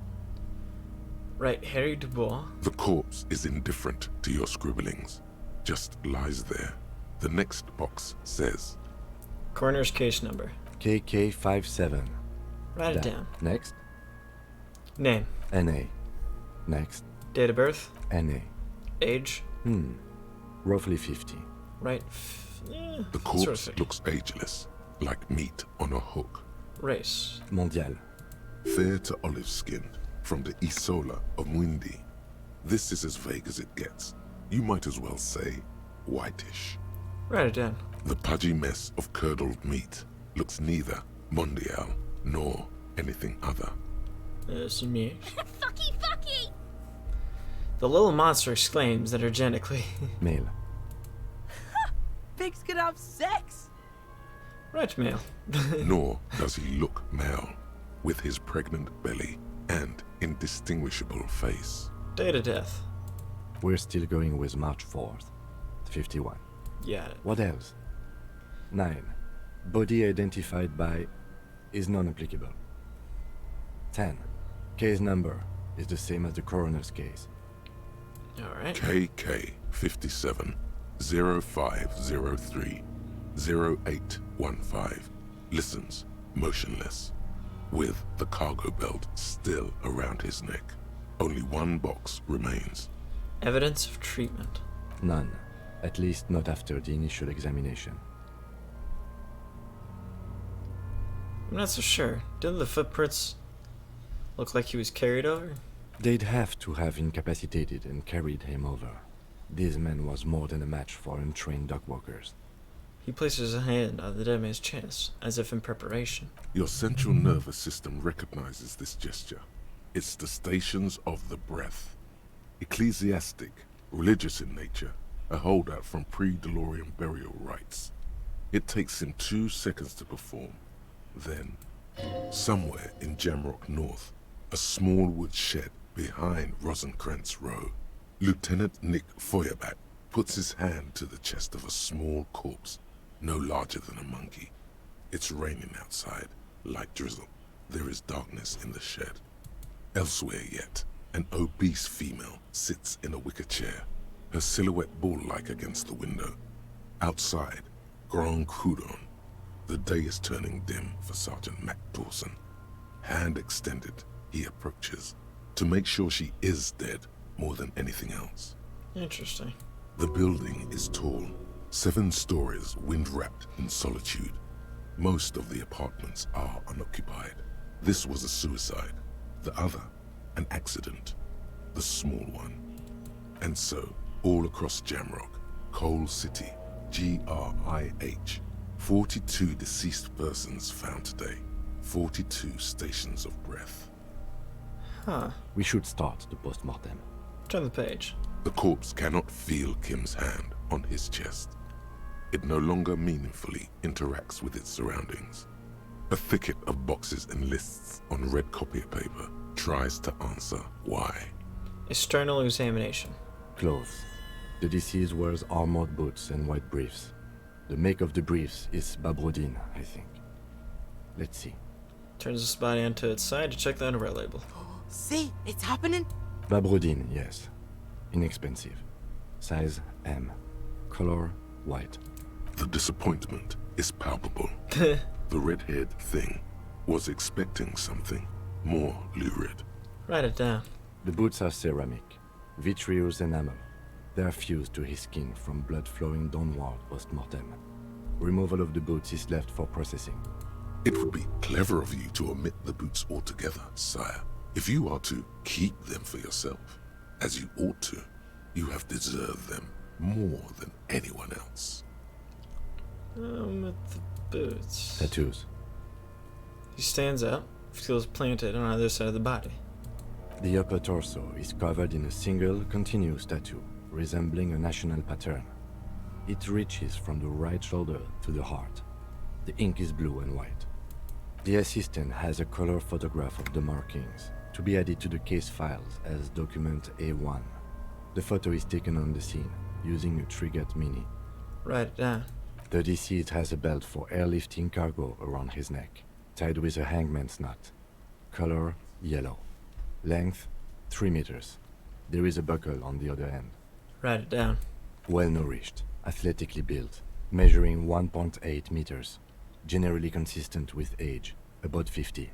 Preservation is good. Ambient temperature, below freezing. Write it down.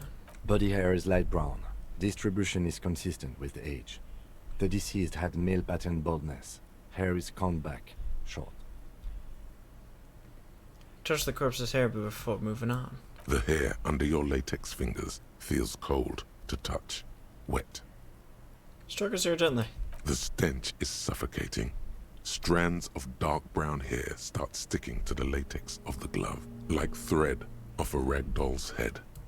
There must be brilliantine in there. He's combed his hair back with oil. Keep hitting. More hair sticks to the glove. Hair off the rain-soaked head of a dead man. There, dead man. You were someone's child. It's all over now. The lieutenant watches you in silence. Write it down, adding the brilliantine. That was some sick shit, Sekopa. Lividity is consistent with hanging. The head is congested. Contusions are present on the head, chest, and thighs, consistent with stones thrown. Low velocity. Fucking low velocity? You think Kuno doesn't know what you're talking about? Velocity was fucking max. Talking shit about Kuno's velocity. In addition, there are bite marks on the face, scalp, and chest, consistent with predation. Ligature mark. The lieutenant produces a small folding knife. With the other hand, pulling on the belt. He starts cutting into the polyester. The stench is horrid. After a while, it's obvious the material cannot be cut. The steel wiring. There's too much of it. We need to remove the belt so we can get to the ligature mark. You got just the right tool for that. The chain cutters. Good thing we got the chain cutters. Always good to think ahead. Now, He points to the rope squeezing the dead man's neck. We need to cut the belt to see the ligature mark below.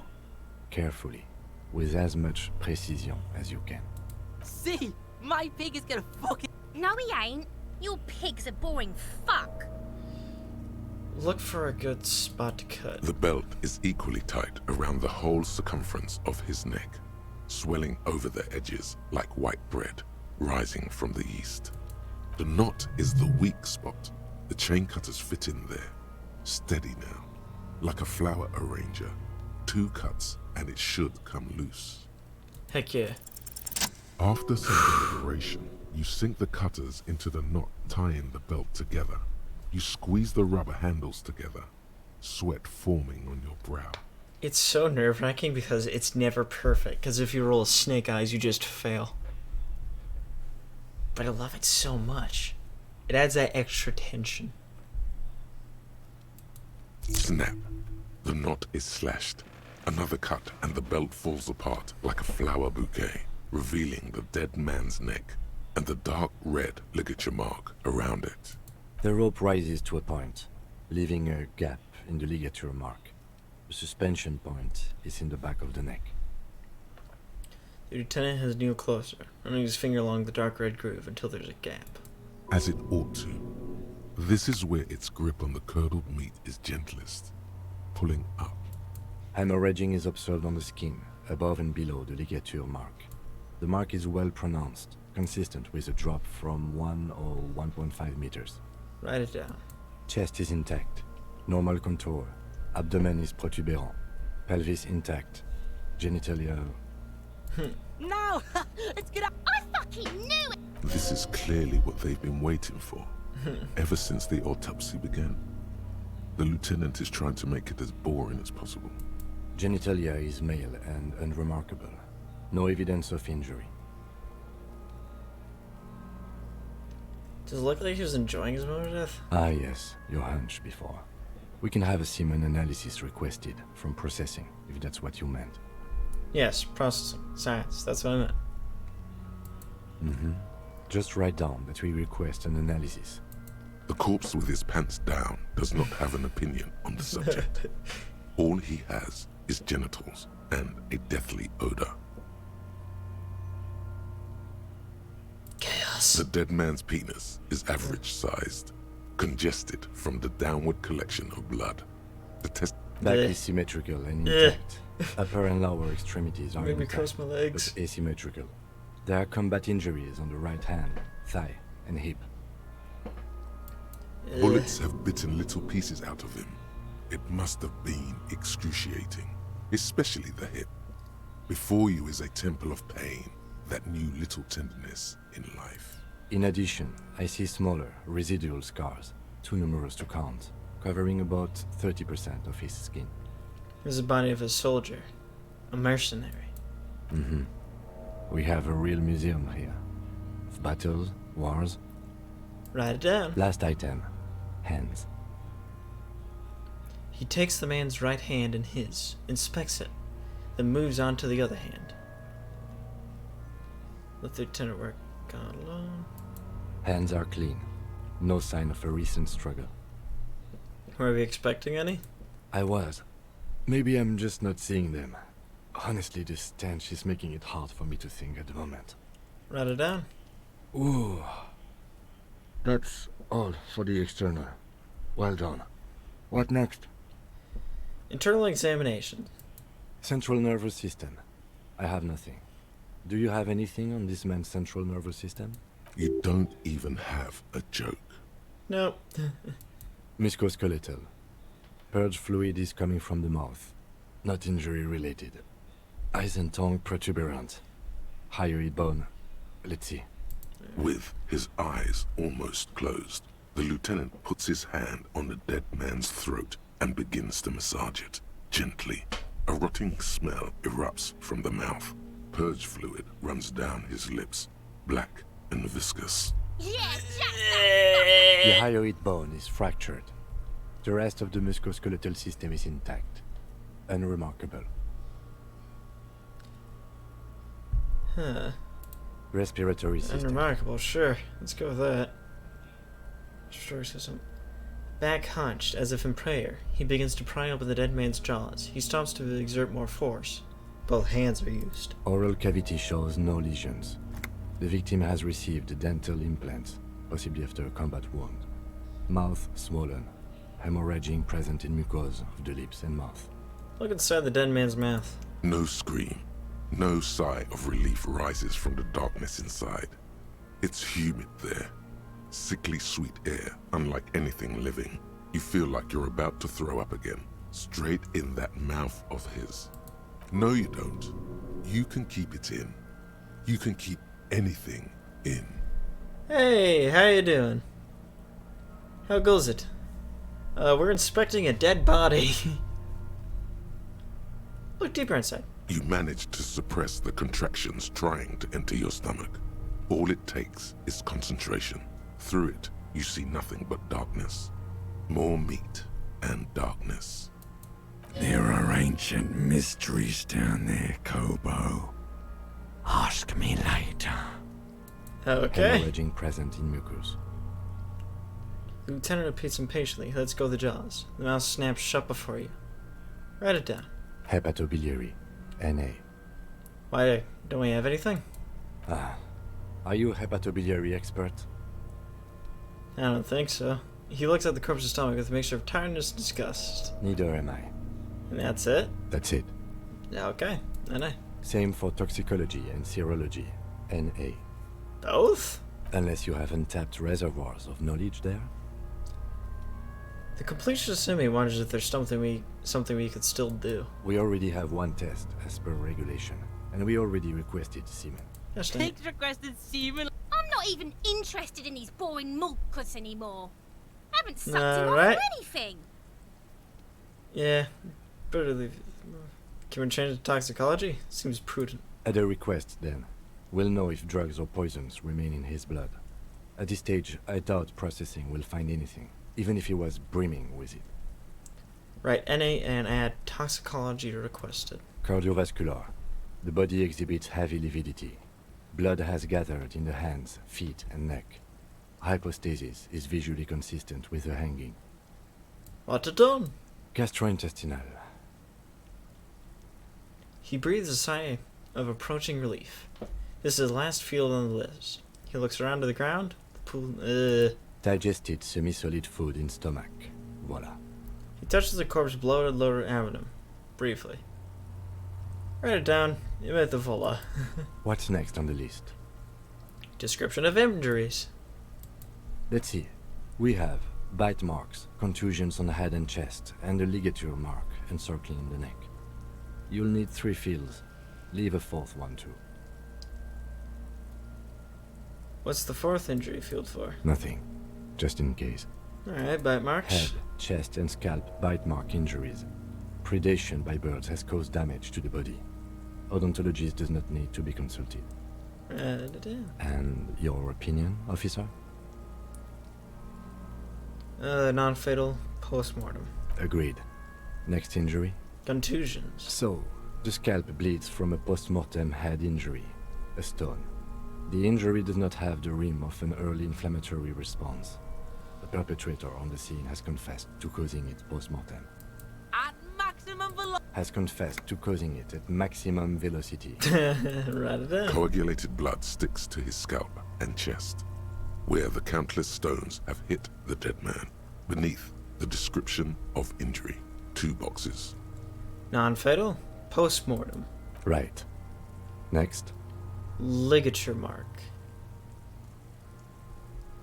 A dark red abraded ligature mark encircling the neck, with a gap on the nape measuring, let's say, 7 centimeters. The hyoid bone is fractured, the cervical column intact. I see hemorrhaging on the skin, above and below the ligature mark. Depth of the mark, 1 centimeter. No signs of clawing on the neck. Below the note, 2 customary boxes wait to be ticked. The man's head jerks to the side. The ring around his neck is visible. Option A, fatal injury. That's it. We have established cause of death. It's not much, and it leaves much to be questioned. But it's a start. He cracks an uneasy smile. Let's wrap this up. I pronounce this field autopsy over. He produces a small black plastic roll. Blah, blah, blah, blah, blah. He produces a small black plastic roll from his jacket, a body bag. First, how did it go? Well, we established probable cause of death. Some would say that's the goal of an autopsy. We requested a test to be run on the genitals. That was the règle. The results should arrive in a couple of weeks if we are lucky. I will not hold my breath. What else? We were thorough with the list of injuries too. We described them all in detail. What is there to say? Given the circumstances, it was a professional field autopsy. Oh yeah, well done, Master Detective. Maybe a drink is in order? No. I need a copy of that autopsy form. Then I will drive him to Faubourg. What about a copy of the autopsy pages? For processing. He looks at the dead man one more time, then at the slipper of paper in hand, then at the corpse again. He's thinking, did I miss something? Established protocols. That was the dead man. Shoot, Looney Rooney. At the autopsy, you said you have ancient mysteries. Oh yes, Kobo mi Lobo. In the gift horse's mouth. Tracts and wakes and waterways. Ancient materials buried. Alright. But to where, brother? Just a small gulp away. My beloved Kobo. A small gulp away. Come back later, Kobo. Amuse yourself with my frank manners and my memento mori features. If possible, also, see me in your dreams. Yeah, being as usual. It's not bagging me yet. What's this? Oh. Aces high. Heck yeah. Oh. For the rest of the world, the aces high is just a cool Revachol thing, politically neutral. In Revachol, it still holds revolutionary connotations. Also, have you looked at Lieutenant Kitsuragi's clothes? Okay. He wears a bomber jacket, just like the ones worn by aerostatic brigades, and those cargo pants could store tools for hot-fixing your aerostatic. Maybe you should ask him about this. Oh. Esprit de corps. +1 empathy when talking to him. Got it. Okay. Somebody processing. Can't do that yet till I get those boots. Kingdom of Conscious. Yes, I want that. How much? Oh wow, it's soon. Okay. Conform. Internalize. Heck yeah. Alright. Now I just need to figure out how to get those stupid boots.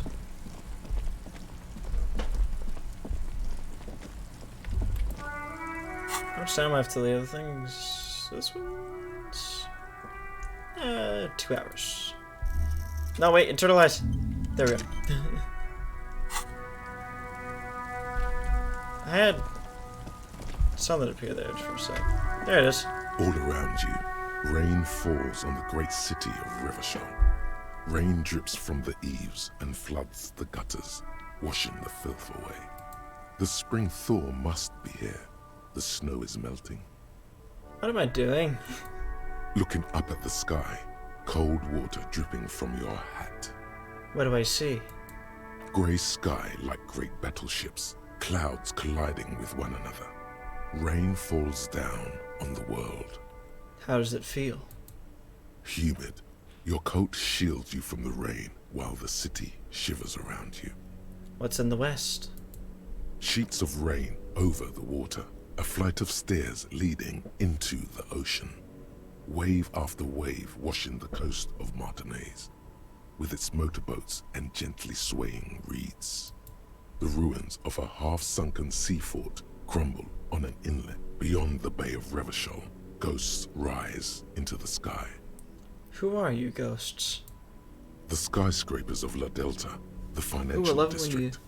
Faint golden light seeps from the office windows. I love it when you do it like that. When you're up close, it gives you shivers. Do what? This is the Ed Sheeran song called Shivers. You look like him. I do? Oh. Will you ever go there? I didn't think I did. Will you ever go there? Will I? No, you are just one of the hundreds of thousands who watch them rise across the bay from Martinez every day. What is down the shore? Urban coastline, rain dripping off Eternite-covered roofs, cinder blocks left over from half-finished construction, a defunct research and development building once seized by revolutionaries. An old wooden church stands on stilts above the water. And beyond that? Coal City, end of all lines. Run your fingers through your dampened hair. Your hair is an oily mess flecked with ash from neighboring coal plants. Smokestacks rise somewhere in the distance. What is in the east? The great gates of the industrial harbor are locked. A chill runs down your back. You shudder like an animal trying to shake water from its hide. Clench your teeth to stop shuddering. Blech. Clench your teeth to stop shuddering. Behind the gates, heaps of supply crates, red and blue metal shipping containers, slick with rain. The Greater Revachol Industrial Harbor is an artificial mountain range. Immense wealth resides within, and immeasurable poverty in its shadow.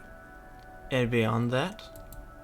La Ducienne, King Dries passenger harbor. Cruise ships flanked by dock arms. Cranes watching over the mouth of the river distributary. What's across the distributary? Couronne, the lower middle class. Distributary after distributary cuts the city blocks in half. 7-story buildings trail off into the rain. What's beyond the Couronne? A silvery curtain of rain over the houses. The class divide. What's in the north? Capeside apartments. Tower blocks crowd one another. 4.46mm bullets still lodged in their war-torn stone walls. Hallways collapse from the mortar hits of a war that was lost long ago. Clotheslines go to waste in the rain. Radios play. In closer to here? A yard. Rain falls onto the roof of a woodshed. Filthy water pools around a body. Droplets of rain slip from the dead man's cold cheeks. What's in the south? A traffic jam. Rain thrumming on the roofs of motor vehicles. Inside, drivers watch water streaming down their windshields. The statue of a king shudders. He too is cold. The canal bridge has been raised. What's on the other side? The road ascends. A raised motorway loops above the ghetto. Beneath its concrete columns, a sea of rooftops, woodwork, and tar stretches northward. 4-story buildings as far as the rain can fall. The snows melt in Jamrock. Where the hood at?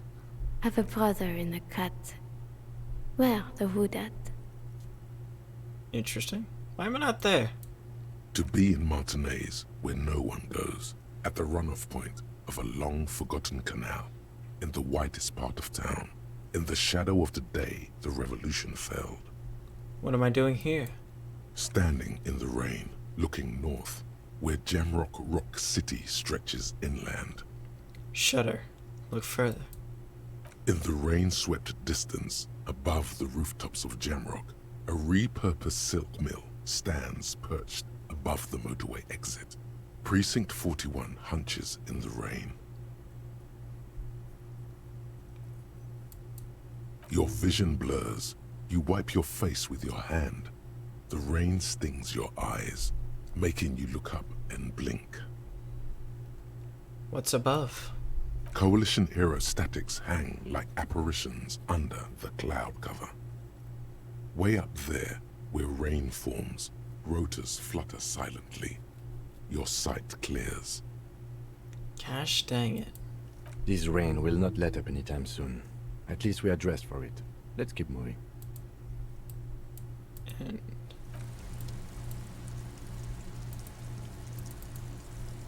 interesting. I know I had focused on her. Is there a way to get to the roof? Hello. Stuck in the rain in a traffic jam, man. What's on your mind? I need to boost my empathy once more because the other times I tried to use it, it failed.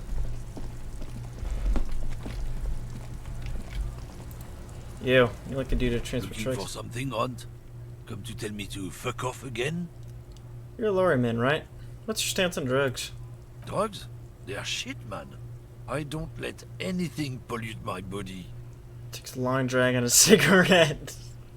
Why not? You know where that shit comes from? Sarah Miriza, Safre, Ilmara.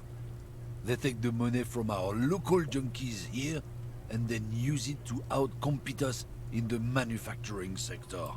They know they can't beat us in a fair fight, so they have to get us to weaken ourselves somehow. It's racial sabotage, racial economic sabotage. Hold on. But they made Al Ghul, alcohol, and Ilmara too. I was told they do. Oh, I don't go for that foreign piss. Proper booze is made in Mundi. Or sometimes, I like a dram of that Yugograd vodka. Koikos and worse much, but they do no booze. Listen, I agree. It's a responsibility. Listen, I agree. It's a responsibility to keep this poison off the streets of Rochelle, right? He eyes you warily, unsure how to respond. This goes on for about 2 seconds. Then, I don't know shit. And if I did, I wouldn't tell you. What are you still hanging around here for? Most of the other commoners have left. What do you think? I can't leave the lorry unguarded. Stuff's been getting looted lately. It's those little kips sneaking around at night. If they touch my stuff, the bosses will be on my ass like ass cancer. there was a bunch of spilled boxes in the back of a big lorry nearby. I did see one lorry with the trailer doors open on my way here. Do you know what happened? Yeah, I knew that guy. He was an honest driver who loved this country. We were having a good debate about genetics at the Wheeling in Rags when some kip boys smashed his lock and took damn near everything. Lost his fucking job over it. Since he left, I haven't had anyone to talk to. Bad for him, I guess. It's a fucking travesty is what it is. Man shakes his head, dismayed, furiously pulling out a cigarette. Who's running the stuff through Terminal B? Isn't it obvious? Fucking Sealang. That beady-eyed South Samaran. His little side business is a scam. I wouldn't be surprised if he was peddling drugs as well. Who's that? He's a Samaran guy who likes to pretend he's some kind of businessman. Really, he's just selling his employer stuff. Stuff he stole after he broke the seals on his Humanox lorry. Where do I find him? Just follow the smell. It smells like apricot and oil when you're nearby. Apricots! The lorryman lets out a raspy croak, got his own sense of humor. Yes, yes. Where is he? Looks like I offended your partner there. Too bad. Sealang's usually a little bit south of here, near the canal. You can't miss him. Just watch yourselves. His tribe are natural liars. It's in their blood. He's your man, all right. 100%. He nods in a sagely manner, then another puff of his cigarette. I wouldn't be so sure about it. Not until we've heard what Sealang himself has to say. Guess we need to pay Sealang a visit then. Guess so. He grins, contented with himself.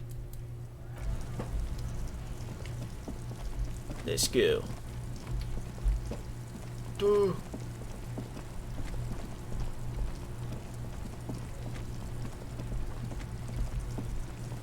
do look like the kind of guy who do some shady stuff. The speakers below are banged up and worthless. The sneakers triumph over them. They're the star of the show here. Reaction speed, hand-eye coordination. But I like my encyclopedia, so I'm going to say no.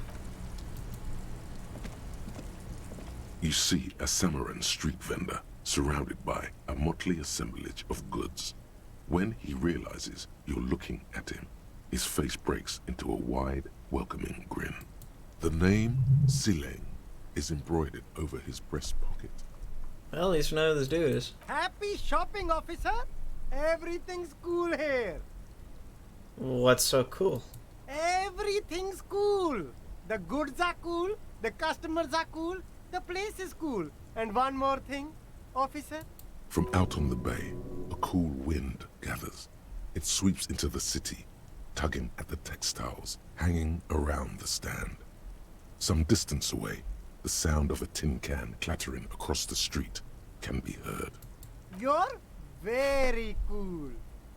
Bang, bang, bang, bang! He makes both hands into finger pistols and fires a few finger bolts into the air. Really? You think I'm cool? Oh, yes! You got style. You got personal style. You know what you like. He surveys his consumer's kingdom with an air of satisfaction. You like premium menswear. Look around and browse. Everything looks cool on a guy like you. Take your time. He settles back into the pile of boxes he's sitting on. Don't be distracted by the flattery and funny man act. Questions. Persuaded him to give you some... Where are you from, Sileng? What's your stance on drugs? Drugs? I don't go in for that, officer. Drugs ruin lives. For a moment, he's unsure how to respond. Unless you're into drugs, of course. In which case, drugs are excellent. Mwah! Tasty, tasty drugs. Well...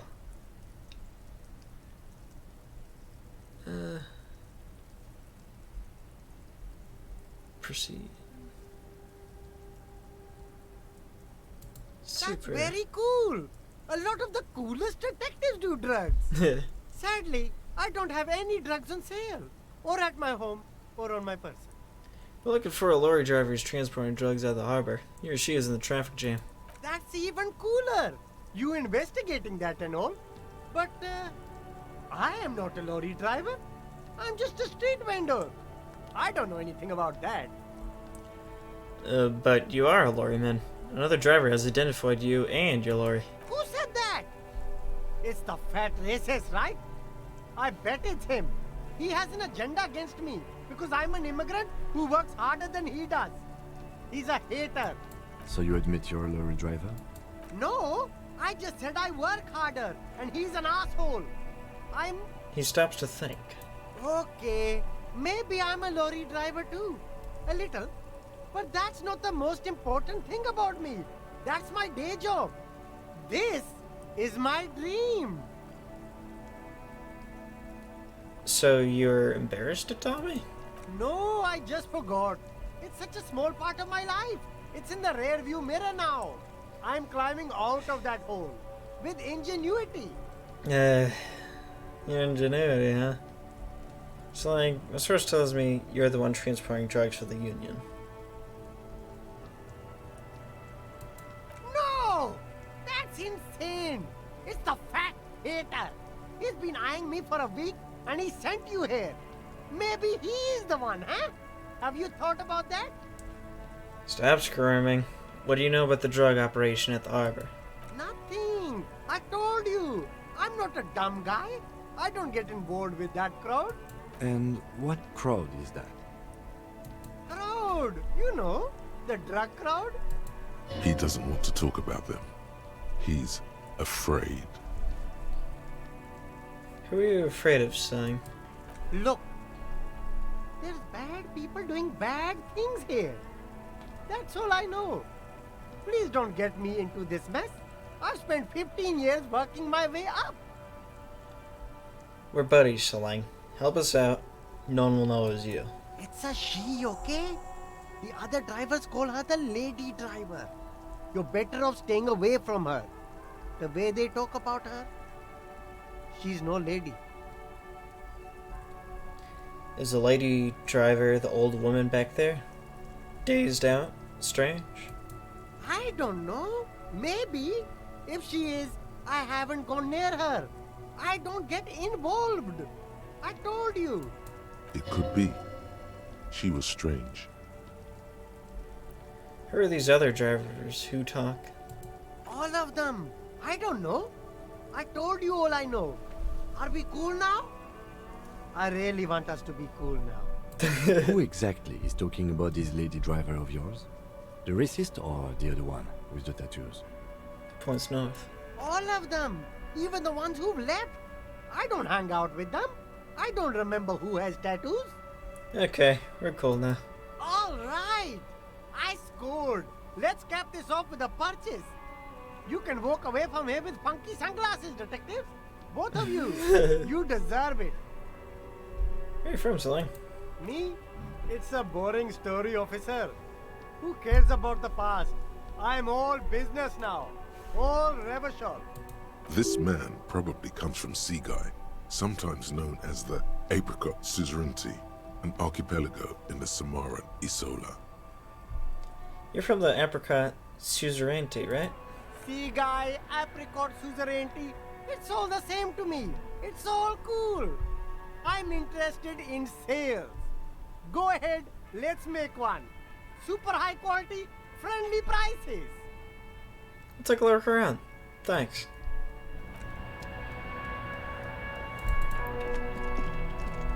I would say that this was a very, very useful encounter.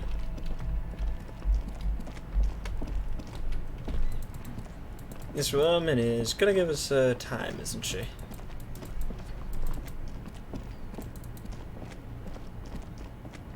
Alright.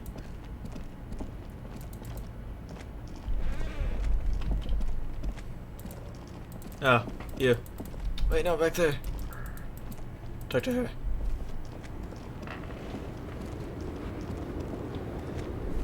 The woman still has her eyes fixed on the photograph in her hands. In the background, the radio plays. Snap your fingers in front of her face. If you want her attention, you may need to be more forceful. Snap your fingers twice. Where am I? Who are you? Like a magician recalling a subject from hypnosis, you have jolted her back to reality. The smile on her face has disappeared, replaced by the wary aspect of a cornered beast. Are you alright, ma'am? You were out. Never mind. I remember now. I'm still stuck in that traffic jam in the 50s. She adds with content. Wait, what's so bad about the 50s? The men have small jaws and everything is made out of plastic. Why do you need plastic when you can make the world out of amber? Where else would you be then? Back in Mecca, during the time of the revolution. The sidewalks and cafes are filled with the young people. I was on my way to see a new Boyadero picture starring Gabriel Buendero. Until you came along, that is. The look she gives you is accusatory. Who's Gabriel Banguero? This is Gabriel Buendero. She shows you the photograph in the lavish amber frame.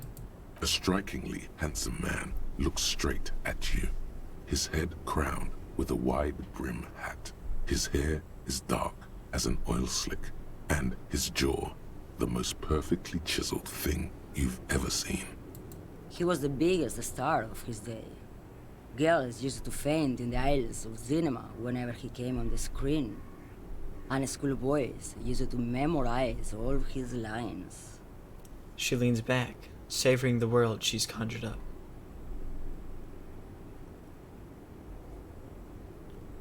I have to go to the bathroom really fast. I'll be right back.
I'm back.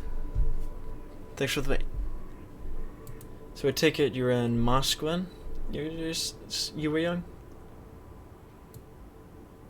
Someone was. She nods, as though her meaning were perfectly clear. Someone? Are these not your memories? They are someone's memories, boy. What difference does it make if it's me or not?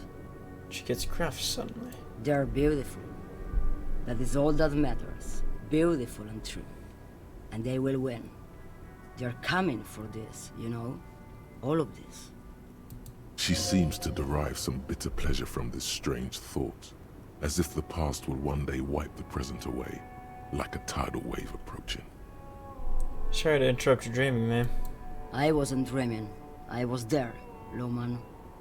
It was early spring, and the mine behind the black sun had just come out. The posters were 20 meters tall. Everything was golden. Her eyes narrow, and she appears to take your measure. While you, people, were tearing each other apart over your petty little revolution, in Meth, it was a golden age. The Republic of Mesk is a massive confederation on the Isola of Muindi, the world's largest state by territory. It's a petrostate, a constitutional monarchy, and, as of recently, an outcast due to its tilt to the far right. Right. I have some other questions for you. Police questions. Why not, Harife? It's not like I have anything better to do in this hellhole. She settles back against the railing of her motor lorry. Behind her, mountains of memorabilia, photos, and knickknacks line the dashboard. There's something off about this woman. Tell her to show you the soles of her boots. Maybe she was at the hanging somehow. Before I came, you seemed away. She's just a distracted old woman. We should maybe let her get back to her things. Come on, he thinks. She's not the lady driver. You hear that, Lowman? I don't think your partner likes you spending too much time with me. Should you drive a lorry if you get like that? Oh, don't worry about me. I'm one of the best camioners around. I drive routes no one else will. What routes? Lomonosov's Land, Udashnaya Zemlya, the Western Plain. She nods and closes her eyes again, letting her mind submerge. A terrible cold comes over her, rattling her teeth as she stares inward. The Transcatolia Magistral. You for 1A. Adestradas du Mirador. All the good ones. The deep trenches. Where the bluebirds fly. I'm something of an expert in blacking out. You should take better care of yourself. You're right, Lowman. I'm the one who should take my health more seriously. Thank you for looking out for me. She looks you over and scoffs. A correct appraisal. You're quite shabby. Is that all you woke me up to say? Are you the lady driver? Did you just call me a lady, Harife? She clearly doesn't think she's a lady. Don't repeat it. I was told of a woman driver. You're a little woman here. I'm not that either, Harife. I've gone too far from it all to remember what was between my legs. It doesn't work like that on the long haul. So you're not the driver everyone is terrified of. I'm only terrifying to small children and to those who used to know me. Why are you scared of people who used to know you? Because they can no longer recognize the person I once was. You said long haul, that's... The big ones, the trucks. There's no women and men there, it's all just... She hums along, as if to a track on repeat. In the middle of this town, there's a ghostly motorway. It takes all the people where they want to stay. You feel very cold suddenly, as if standing face to face with a terrifying adversary. Then the feeling dissipates, and all you see is an aging woman. And who is the female driver I was told of? How should I know? Do I look like I spend a lot of time with the other communers sniffing around? when I have my movies to go to. That's all I need to know. Thanks. Oh, Sim. The woman stares at you, her mind elsewhere now. On other matters. What are you hauling? Diamonds. Diamonds? Really? Of course not. But wouldn't it be marvelous if I was? Okay, but what are you really hauling? Whatever stupid things they put in the lorry, I imagine. So you don't know what you're hauling in your own lorry? I quit concerning myself with that a long time ago. Besides, I don't drive the lorry for the cargo, if you know what I mean. She says that as if something narcotic is the real reason. Wait, are you getting high off of driving a lorry? Oh, it's so much more than a high where I go, Harife. It's low. I go to the bottom. She closes her eyes in reverie. Yeah, it's definitely some kick. Some terrible kick in the dark. A sleep kick. Perhaps you can find out later. What if the cargo is contraband? Then it's contraband, Loman. What? Do you want to take an old woman in? Be my guest. Lock me away like Bad Hand Hermenegildo. Bad Hand, Hermenegildos' bad hand, strangled 300 people. What can I say? Some people just really like strangling people. I still don't really understand this whole boyadero thing. Of course not. To truly understand the boyadero, you need to listen to on the Western Plain. The boyadero, Boya for short, is a cowherder from upstream Magritte, the great steppes of northern Mesk. He is a rugged individualist and explorer. Okay, what's that? It's an old ballad about a young girl who falls in love with a daring boyadero. He promises to marry her as soon as he returns from the Western Plain. I'm guessing that doesn't happen. Of course not. The boyadero returns from the Western Plain a changed man. One night, as he and his beloved are out walking along the river Maigret, she pleads with him to give up his riding and settle down. I think I see where this is going. So the boyadero strangles his beloved and throws her body in the Magritte. Then he rides off, because the Western Plain is calling to him. That's not where I thought this was going. You have to understand. A true boyadero needs a whole horizon to himself. He can't be tied down by man or woman. His beloved was selfish. She didn't know what it meant to love a boyadero. I got that, but kill her? Really? What if to truly love a boyadero is to float lifeless downstream? Show my silver boots. Now what do you want with an old woman's boots, Sheriff? Please, help me out here, it's important. Please? I think you should let me get back to Gabriel Buenguerro. You are not Gabriel. Gabriel doesn't say please. She's wearing sturdy worker's boots made of black leather. Buckles run across. The sole is also made of leather. The other one, please? Just before Gabriel, it was the coronation of Franco Negro. Now, there was a real man. There's no aberration in the pattern that you can see. She puts her foot down. Moreover, the boots were size 37. Tiny. There are too many discrepancies in all this. Another discrepancy, although not boot-related, is the coronation of His Innocence Franco Negro, which happened 500 years ago. Wait, what do you mean it was the coronation of Franco Negro? It was. And then it was no more. And I was no longer holding my father's hand. He was no longer descending the stairs in Ryle. The crowd had gone silent. Perhaps it was another Herife who came and woke me up, looking at my boots, asking questions. Or perhaps it was one of the others in this carnival. I don't remember. As she says carnival, she gestures to the empty square with the statue and the machines. She's not the odd soul. These are not the boots that made the prince. I could have told you that from just looking at them. a size 37. The feet of a little girl, they fit well on the pedals. Huh. Seem like a woman who knows. What do I need drugs for, Lowman? What I see, what I feel. The great adversary. No drugs can compare. The adversary? Yes. There is a protagonista and an adversario. I am on the side of the adversary. There's no coming back from that hole. Those epithets are familiar somehow.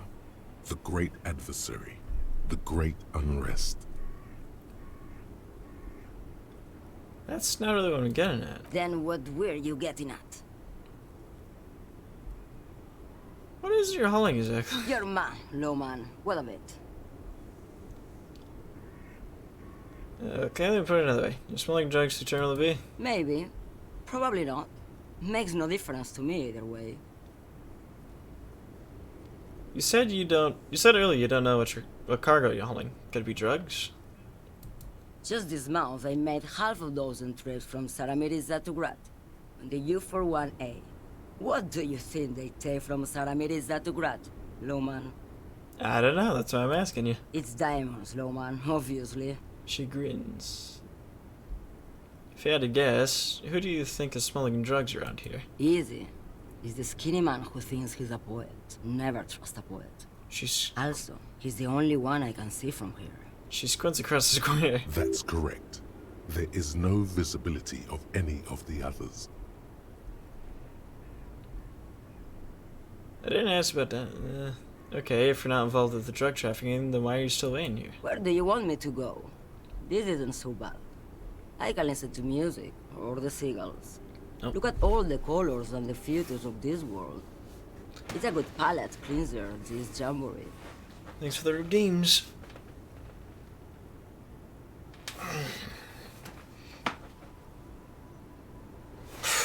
Did my face break? Yes, it did. I'm stretching and doing my crap. I can reset this. Good timing.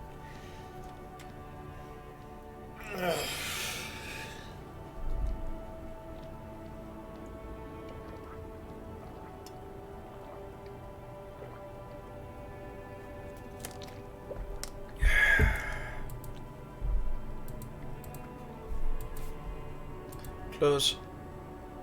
Open.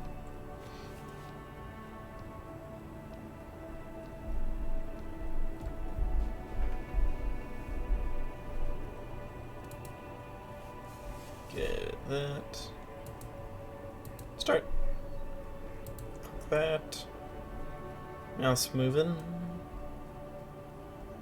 Eyes blinking. Body moving. Let's do this. Or I can just relax and let my mind carry me back where it will, to the Great Plains.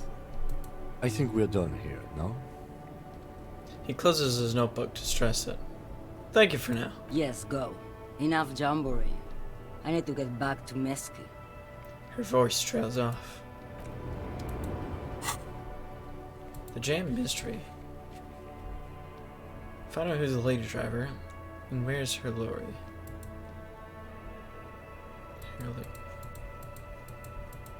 Huh. Damaged ledger. Ren. Interesting. Take that down. Nothing in my pockets. Repeat you to go.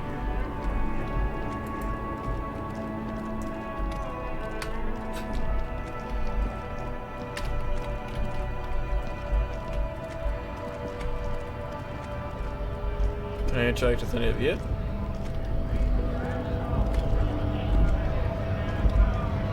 Right? Right to work! Right to work! Shame on you! I'm just gonna leave now. Work! Work!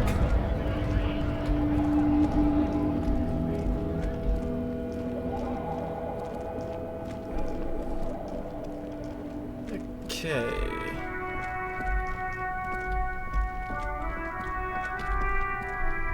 Need to boost my empathy once more. How much till? Just 20. Got it. Work yourself critique. 50. 21. So 30 minutes for that. No. 15. 21.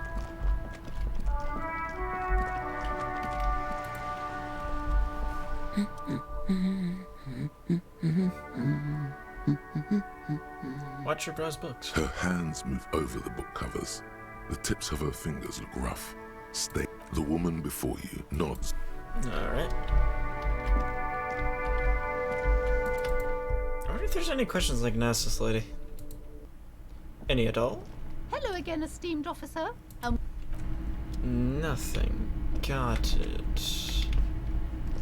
Gosh, I wish I didn't click as many green things as I did. I wonder if I can find more.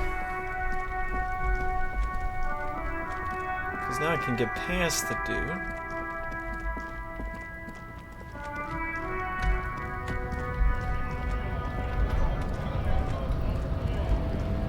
Alright. What's my physical instrument look like, pal? I think I can take you.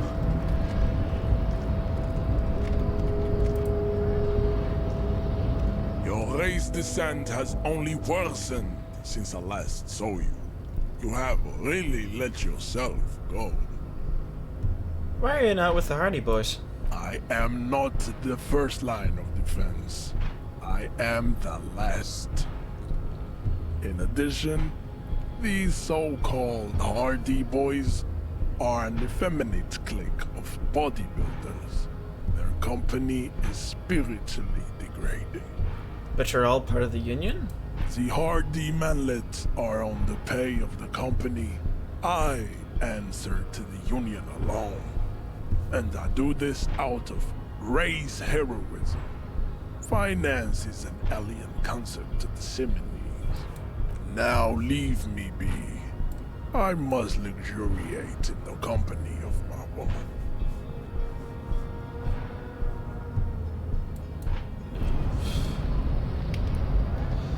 Well, I can't find him anymore, apparently. Not yet, at least.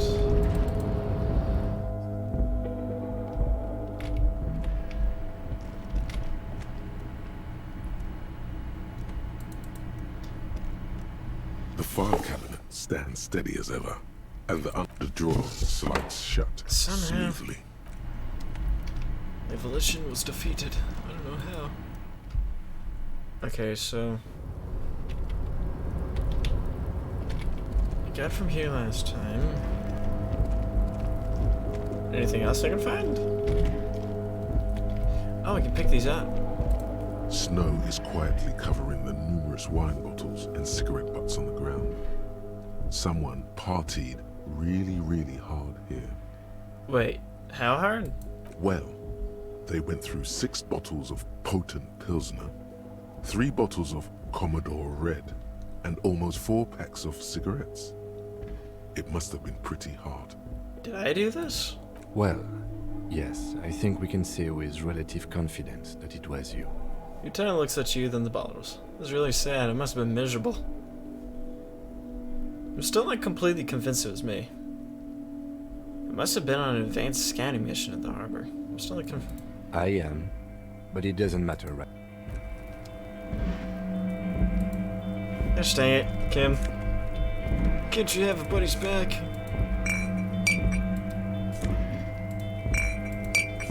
It seems like an impossible amount for me to drink. Let it go. Gosh dang it.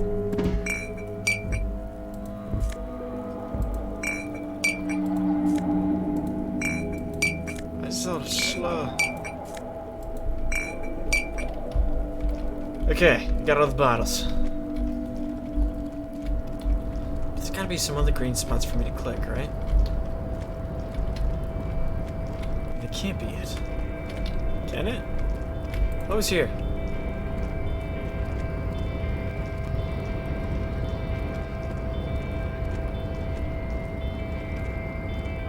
You're back before the cargo container.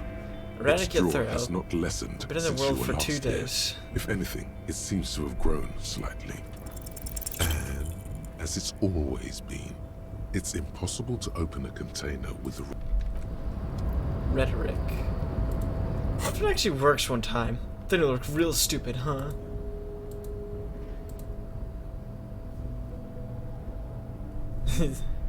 From A to Zurich! I got a bunch of clothes here.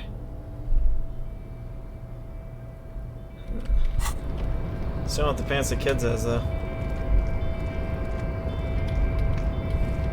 Okay.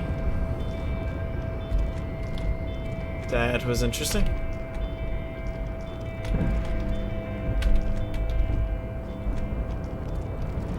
Anything to talk about, man? Oh, hey, mister. I knew. No trouble at all, mister. Nope. None. Duh. Miss me.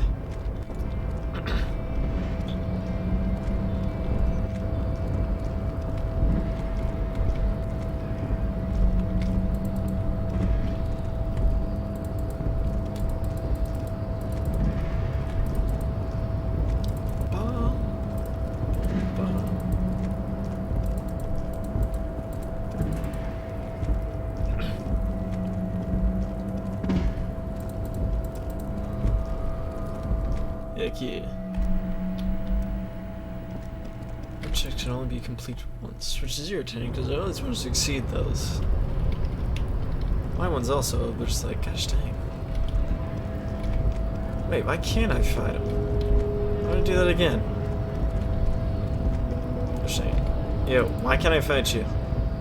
Your race descent has only worse racist. I am not like them. I am cranium. You exhibit forward projection of it is this leads me to your race. He's right there. It's almost impossible to get it on unless you're both drunk. It's too don't be vulgar. White or not has got little to do with this. The race in Mr. Claire is a man. Also, to serve is noble. It takes discipline. Of course, above all, got it from disco, actually. Offshoots of the Seminese people invented disco while having sex under the influence of cocaine. It is a shame upon my race. But what is done is done.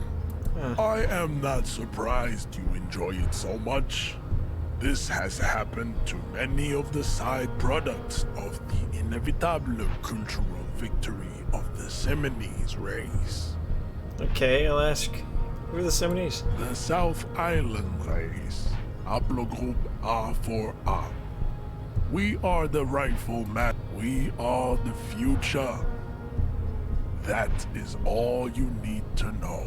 So you were born and raised on the islands before you moved to Revshul? I am a descendant.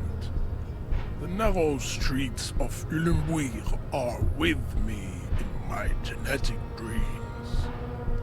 I see young Seminese women walk into the grey mass on Ile de Fantôme.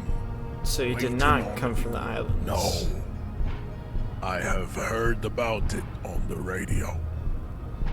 So you're not really Seminese, you're just from Revshul? I'm from Couronne. And no, it is not just in Revshul. The city is central to the Seminese strategy. You have heard enough about our phylogenetic secrets for today. You have extinction. I think this racist is better than the last. But the next race, they're all... Race is reality. Huh. What do you mean I can't fight you?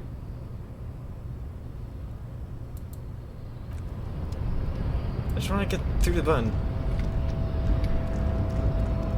I know that it wasn't a red check before. I know I'm able to redo it, but why won't it let me?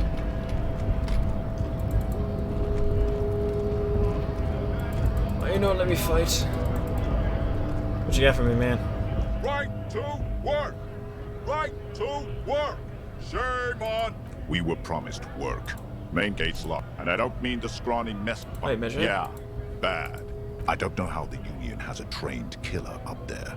Why don't you? It would be better for the neighborhood if you went. No! They will. I'm just gonna now. I still want to beat the crap out of Measurehead. Come on. Whatever, I got bottles for return. The tear machines. Your bottles clunk in. $1.40.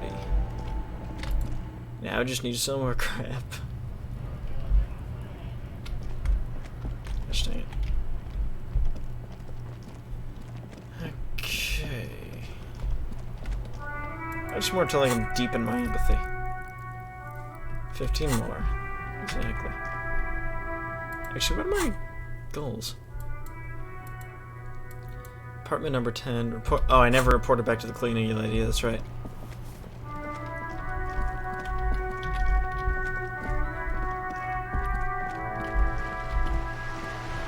Okay.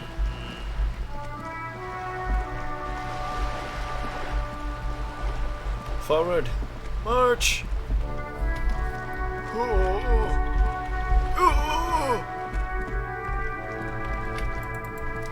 here. Hello, yeah. Give me a moment. I didn't find any counterculture people in Private 10.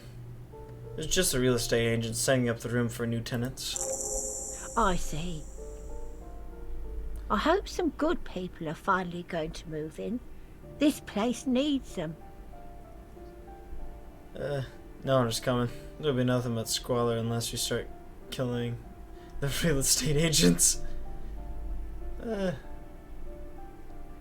sure everything will be fine. This apartment needs some slow change. Imperceptibly slow. Yes. Well. I hope they're good people. Your statements are too vague to comment on. Huh. Thanks, I'm off. So I completed that. Anyone rich? He doesn't close the lock. Smoker on the balcony. I need those pants. Find a way into the secret passage. Joyce's info on lynching. There's something she wants to tell you. You just have to present her with the badge. Perhaps if you... Should I have my badge on me?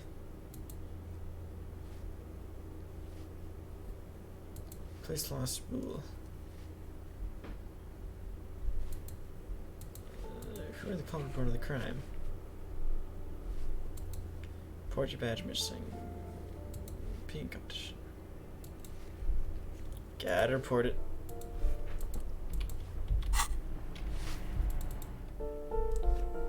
Should it be on my coat? Like, how's it not on my personage?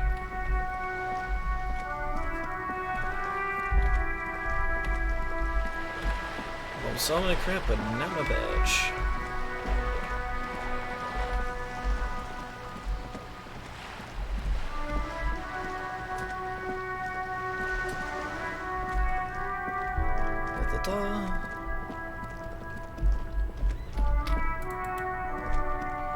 Inside, you see a set of steering levers, a radio microphone.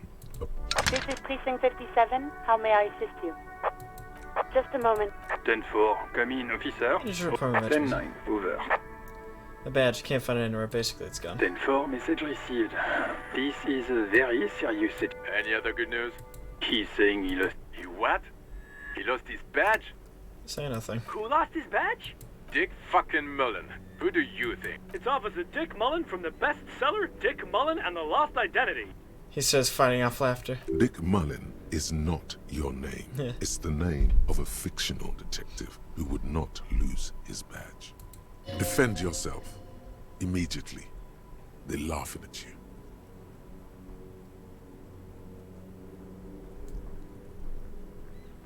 Officer has lost his badge. Like I'm the first cop to ever misplace his badge.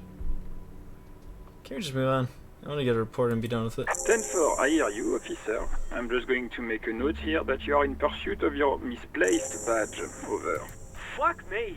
Mac, come here! You've got to hear this. What's going on? Super Cop here He lost his what now? His badge. He lost his goddamn fucking badge.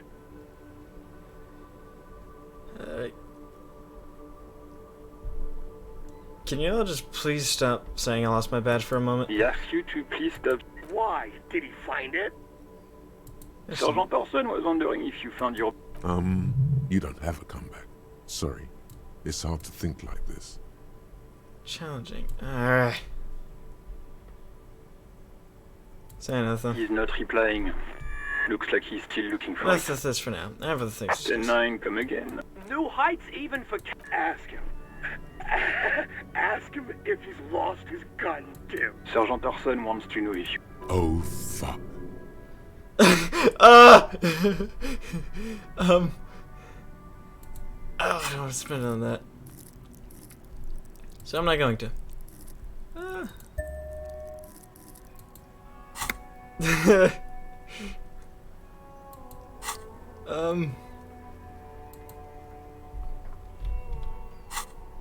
Convince him that she's in Elysium. Even before you can get the words out, everything gets scrambled in your Of course I didn't lose your fun gun. Crap, I did lose my gun. He says he didn't lose his gun. Oh. Ask him to describe it. His gun, not his fun. Satellite Officer McLean requested... The fuck do you need a gun for? Look at the pythons on your arms. You are a gun. The biggest one in the world. Oh, request a description, huh? We'll give him one. Describe the plasma gun.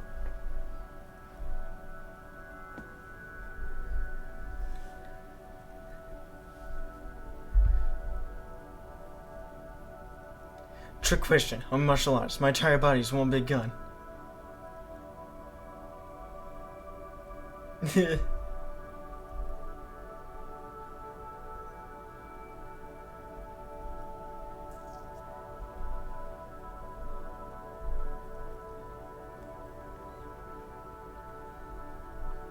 Kim, what are you picking? It's a single shot kill A9.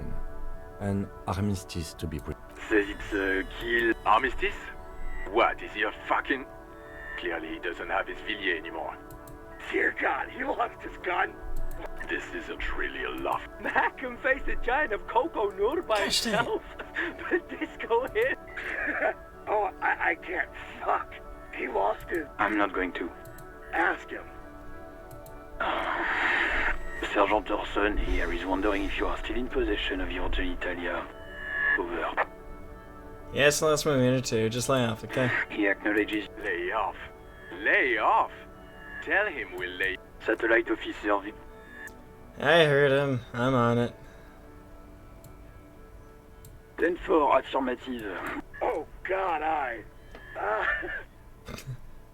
Officer, do you need further assistance? Over. No. Roger that. 18 kilometers to the south, in the 41st Precinct's relay booth, a small crowd has gathered around Communication Officer Jules Auger-Bidier. The small room is filled with cigarette smoke, abuzz with laughter, when Right Officer through it. Judith Minot enters. Her left arm is in bandages, and her hair trimmed short. What is going on here? Did something happen? She asks, startled. Jean Focus turns around. What happened is my partner made contact. It's not good. He's lost his badge and his sidearm. He seemed confused. Mac, the torso Torson, is finger-fucking his fist, laughing hoarsely and apparently telling some dirty story to his partner, Chester McLean, near the entrance. Yeah, Mullen was fucked, alright. Sounded... Yeah, Mac's right. This was some gnarly shit there. I mean, before he started begging for money... Enough! None of this is funny. It's fucking sad. That's what it is. He's a cop. He's one of us, goddamn this. We must help him. Magnotte looks down at her neatly polished black shoes. There's a quiet firmness to her voice when she speaks. Yeah? How do you fucking plan to do that, huh? Get him off the drink? Go jogging with him in the morning and get him on carrot juice? He's a lost. I just know we can't give up on him when he's at his weakest. He wouldn't. The crowd in the room has started fidgeting uncomfortably. Someone trying to slip out unnoticed. Mac, man the door. You know what he told me? I don't want to get better. I want to get worse. Those were his words. He sighs heavily and turns to the dress room. This shit does not leave this room. Not a word of this to the captain. Or anyone else. We'll give him a couple of days to pull his shit together. I guess I can hold off the report for a few days. Old boy lights another cigarette. Good. Okay, everybody. Nothing but a prank call here. We all got our laughs. Now get back to work. Far north, on the other side of the motorway, the officer quietly hunches with his hand in the motor carriage. Time to close the door. Crap, where is it? Kingdom of Conscience. The Kingdom of Conscience will be exactly as it is now. Moralists don't really have beliefs. Sometimes they stumble on one, like on a child's toy left on the carpet. The toy must be put away immediately, and the child reprimanded. Centrism isn't change, not even incremental change. It is control over yourself and the world. Exercise it. Look up at the sky, at the dark shapes of the coalition airships hanging there. Ask yourself, is there something sinister in moralism? And then answer, no. God is in his heaven. Everything is normal on Earth. Bonuses. Ooh. Volition and logic. Moralist dialogue options yield one morale. Got it. Rigorous self-critique. 18 minutes.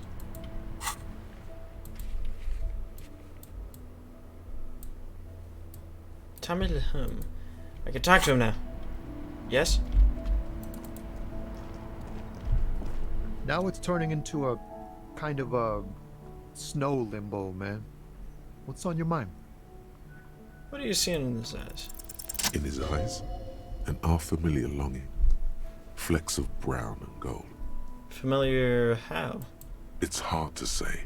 His gaze wanders southwest, down the street that goes beyond the horizon. The road continues for miles, flowing together with other roads, turning into causeways or bridges, ending suddenly in dead ends, or ramping up or down highways. It forms a crisscross pattern across the land.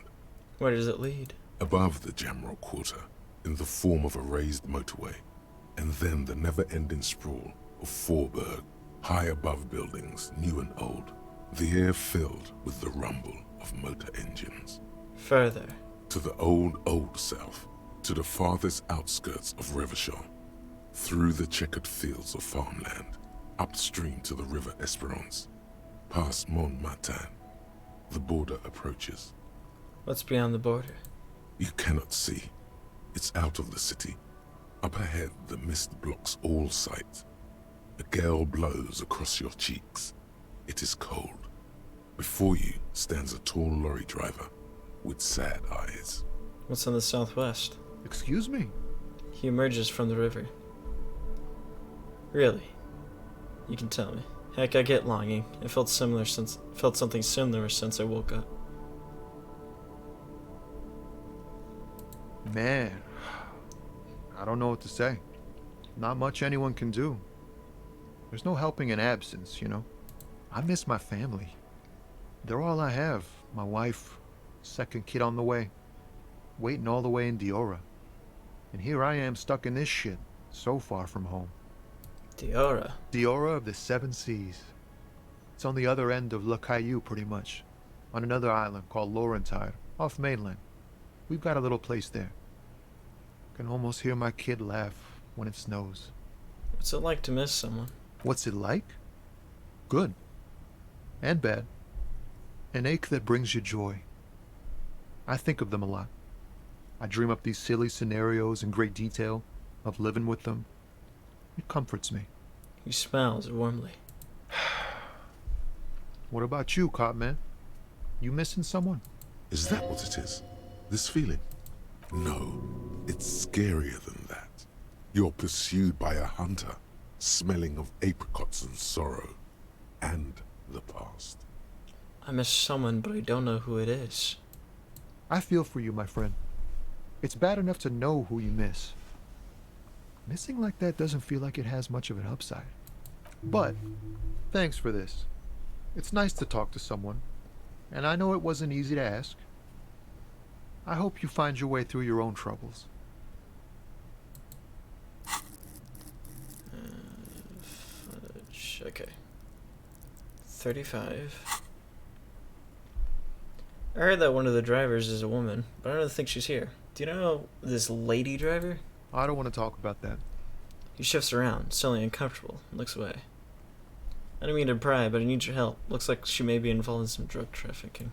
Man, I was hoping she'd catch a break. All I can say is, she isn't around here anymore. She isn't some mastermind evildoer. And I don't know where she is. Who is this person? What's her name? Thank God I don't know.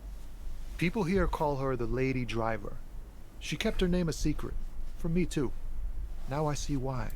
Again, not a lie as far as you can tell. Who's she to you? A friend? An acquaintance. I don't know. She was the only person in this damn jam I could talk to. She's someone I don't want to rat out to the law, okay? What does she look like? A youngish woman. Gruff, but in a cool way. What color hair? Blue and violet. Dyed. It was violet when she got here. Blue before she went. He answers reluctantly. Then she may have dyed it again. When did she leave? Damn, I don't want to... Please just let it go. Whatever she did, it can't be that bad. She's not a bad person. I know that much. We can't just let it go. It's part of a police investigation. That's how it always is with you, isn't it? All part of the investigation. The girl's troubled. If you hunt her down, she may not survive it. I can't have that on my conscience. It won't come to that. We won't pursue her on this. This is information only. I don't believe you. Believe us, it really... You said she's troubled. No, you believe us. You said she's troubled. Huh? She's got the darkness in her. That young person's darkness when you think it's all over. And you're looking for a way out. She shared this with you? Yes. Which is why I don't want to snitch on her. I was told everyone's afraid of her. You're not? I heard the rumors. I saw the other drivers looking at me strange when we talked. And she told me, too, that she's had a violent life. But I wasn't afraid of her. More like for her. Did this violent life include drug trafficking? Well, it looks like it did now. But we didn't talk about that. We talked about life, you know? She talked about her mind. When she left, did she leave their lorry behind? Fuck, man. Go grill someone else with these questions, okay? There are plenty of drivers here who couldn't stand her, or were afraid of her. They'd be more than happy to rat her out. He's right. There are other options. Push Tommy and it will break his heart. And now is not the time to focus on feelings. You need that info, son.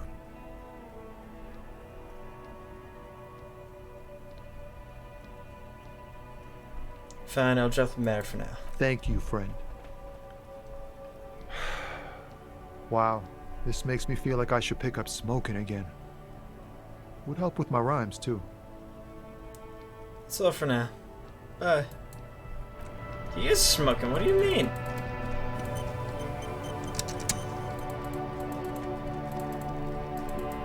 You don't like her, do you? Looking for something, Rond? Come to tell me to fuck off again? I know you've been giving me the runaround. Face up. Where's the lady driver? I don't know what you're talking about. Smirks. First, you knew Silang didn't do it. He did something. He stole his employer's goods and another lorryman's job. You should be thankful for the tip. He grins a wide smile. Why are you smirking? Listen up, fuckwits. You don't scare me. You cops don't run Revachol West. You don't run Martinez. You don't run anything. So who does? The lady driver? No. He means La Puta Madre. A legendary, and not in a good way, crime boss from Jamrock. controls what is probably the most powerful organized crime outfit in Revachol West. Looks like the lieutenant has a plan. Let him do this. Yeah, him. Cross your arms, nod. Then I presume you are familiar with his peonies. Yeah, they're his little bitches. He's got them all over the unions. Not just the unions. He has peonies everywhere. Some say he even has them in the RCM. Dirty fucking peonies who do anything for him. Multi-ethnic drug addicts. Say nothing? You're not peonies. You wouldn't be investigating a drug thing if you were. No, of course not. We are not peonies. But if we were, and one of Madre's drivers were to be stealing from him, then it's a good peony's job to find out who that is. It's not a hard job. It won't take a long time. It won't make Padre Madre angry. But a stupid fucking racist is standing in the way, protecting this fucking thief. I'm not scared of you or the mob. I'm under the protection of the Lorryman and Carter's Guild. You've seen that corpse in the ceramic armor there. Did his shitty little guild protect him? Nah, you wouldn't just leave him out there if you... He tries to light a fresh cigarette, but his hands are shaking now. The sentence simply ends. The lieutenant turns and gives you a barely perceptible nod. I've softened him up as best I could. Now it's on you to finish the job.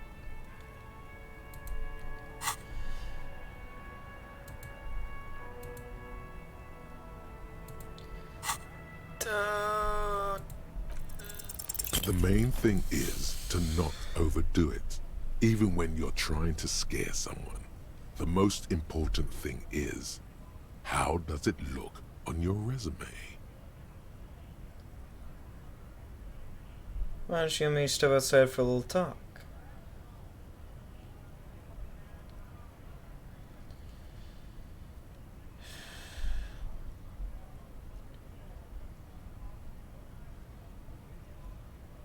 Gosh dang it.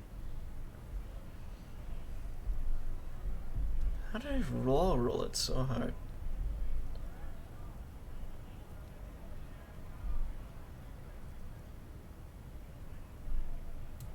What? What do you think we're doing right now, Runt? We're outside. Talk. There's some kind of homo thing? Yeah, maybe it is.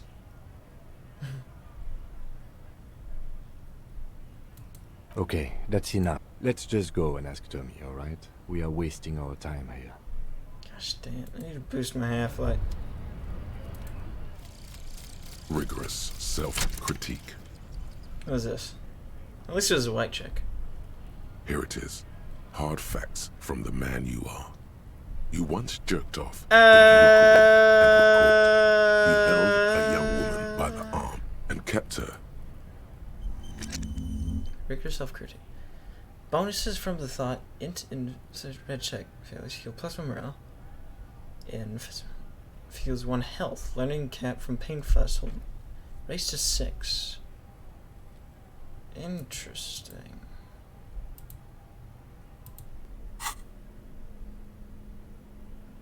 No. In the half-light. Where is it?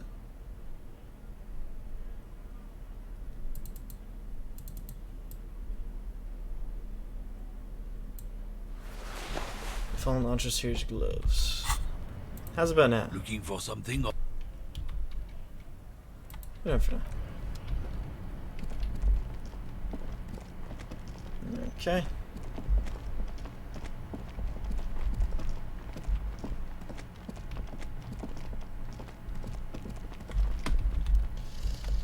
Gosh dang it. What other goals do I have? PN competition. Can I ask him about it now? Initial inspection's done. What do you want to know? Now they're gonna inspect the scene. I want to know more about this peeing competition you mentioned. What's there to say? It's just stupidity. What kind of stupidity? The cop kind. Our precincts can't decide if Martinez is part of Jamrock or the industrial harbor. Yours or mine, as if we somehow own parts of the city. Typical street gang mentality. So we've let the Union make a mockery of law enforcement here. And now it's come to its natural conclusion. Ah, so this is a struggle over who runs Martinez. Well, sort of. It's less a matter of who gets to police Martinez than who has to. It's an orphan district, in other words. I think the dispatch desk just told both our stations about the hanging. There was quite the brouhaha at the 57th, I can tell you that. Time to settle it, they said. Cop off. But I assure you, I am not their finest or toughest, with 102 cases solved. What I am is least interested in a pissing competition. So he volunteered to represent the 57th, but not out of competitiveness. On the contrary. So you volunteered to spoil it? Yes. I am an unrepentant spoil sport. The lieutenant appears pleased with this. What's special about Martinez? Martinez? Nothing. It's just a puddle at the end of some drain pipe. No one cares about this place. They care about sports. Most of our colleagues don't even know how to get here. North of the interchange doesn't exist. A tremble comes over you. Another after effect of ethanol poisoning, perhaps. Feels like leaves do when they rustle in the breeze, somewhere far away, below the turbine. The 41st and the 57th. The lieutenant was right. It's not about who gets what's north. It's about who doesn't. I wonder what this says about me. And I was sent by my station. Here's an eyebrow. I think it's best to let you make that. There can only be one conclusion. The finest we have here, I'm just an arguer. An apocalyptic omen sent by my people. Can you guess my message? Don't be scared, but I think I might have supernatural abilities. Probably have an unbelievable kill count. I'm gonna leave why I was sent unspecified. No. You know, actually no, I'm not arguing. I don't know why I said that. Was there anything else you wanted to ask about the competition? If not, we I'm gonna leave why I was sent as unspecified. The silence carries.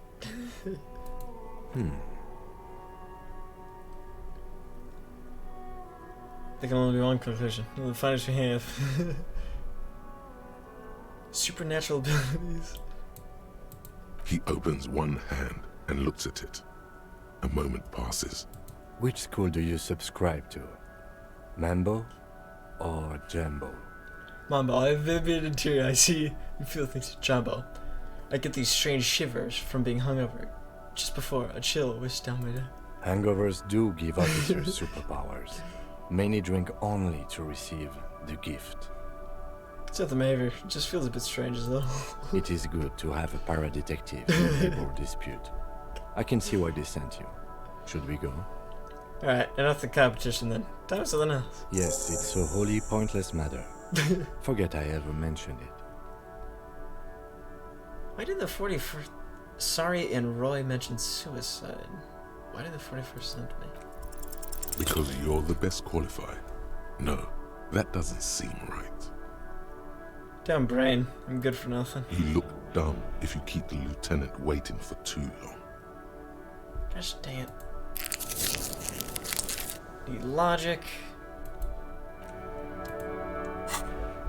Track down your badge. It's unclear how do you go about finding a tiny piece of plastic more or less use this. Maybe just stumble across it down the line.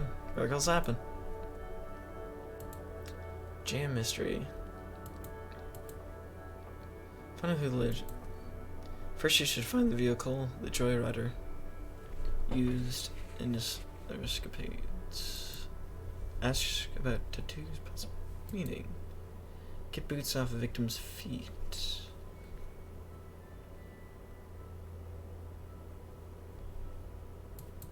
Ask Kuno what he knows about the armor. That's right, I can ask about that. And then use that to level up.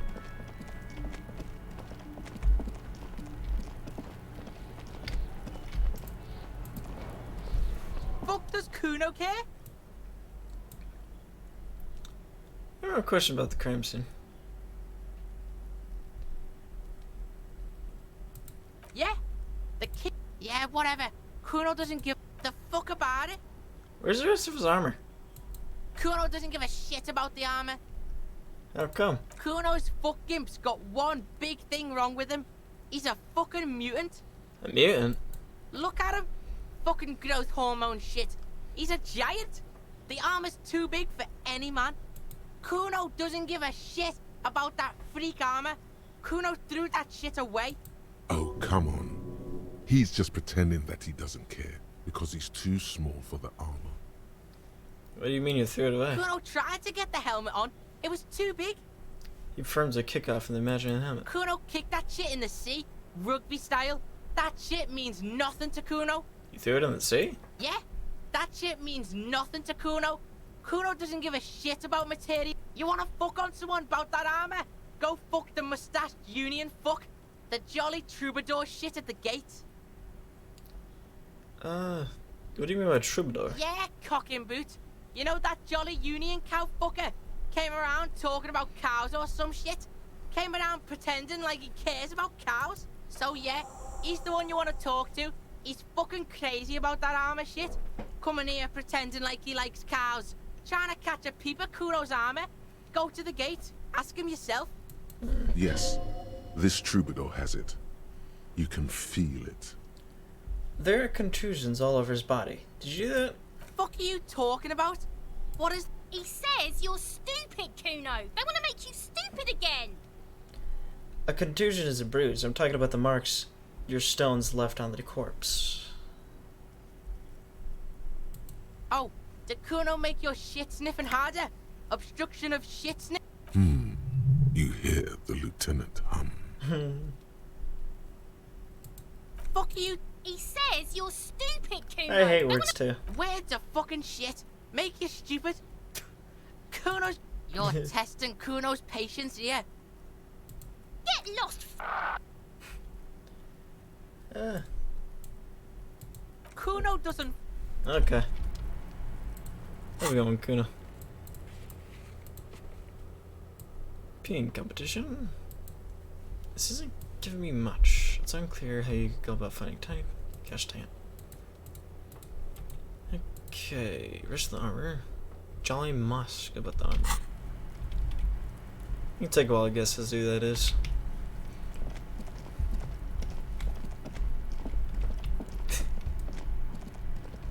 I look like a weirdo.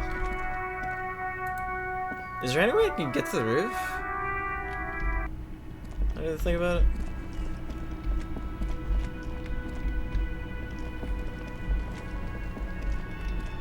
Anyway. You see a heavy steel door.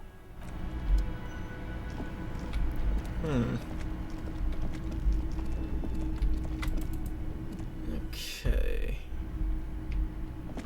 Anything? The door is closed. Leave.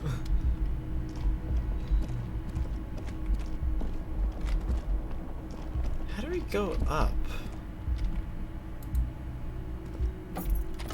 There's something we're missing. What's it? A mirror hangs on the bathroom wall. Gosh, it's barely covered in steam. I'm not putting anything in electrochemistry. It's bad for me. It's bad for the soul. Gosh dang. So I gotta boost my whatchamacallit, the... Which one? Half-life. Was that what it was? Yes, half-life.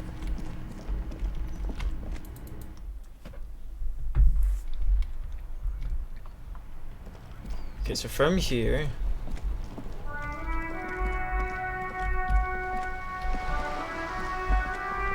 Anything? Nothing new, at least. Nothing new that I can click on with my new clicking fingers that give me money. Which is irritating. Just an ordinary wall. Oh, looks like it's on scrubbed off on it. Even I can see that. Anything else I can talk to this woman about? Any ideas? You're back. Good. What can I help you with? I spoke with the lawman at the roundabout. On the contrary, officer. There are yet camioneers you have not talked to. And don't look so surprised. In a time like this, it would be strange if Wild Pines didn't have eyes on... I suggest you go back and canvass for more suspects. Thank you, that's all for now. Huh.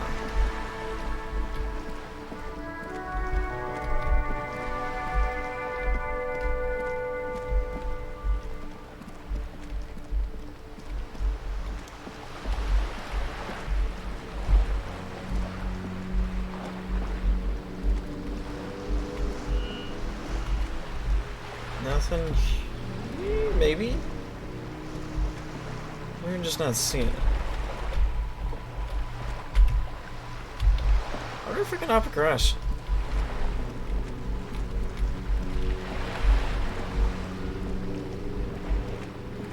Maybe not.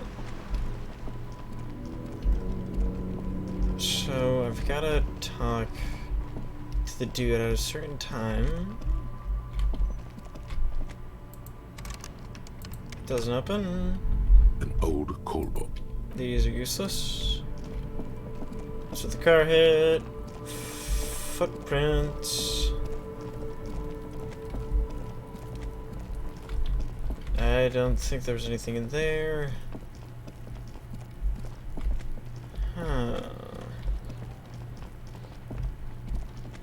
Gosh, what do I need to think about this. Talk to the dudes down here. What the heck? Might as well.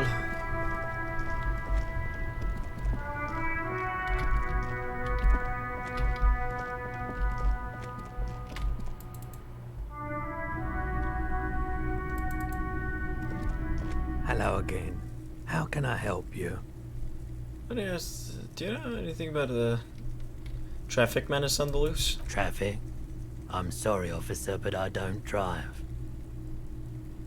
But didn't you hear it when the traffic menace drove over your roof? Now that I think about it, I do remember hearing a thunderous noise the other night.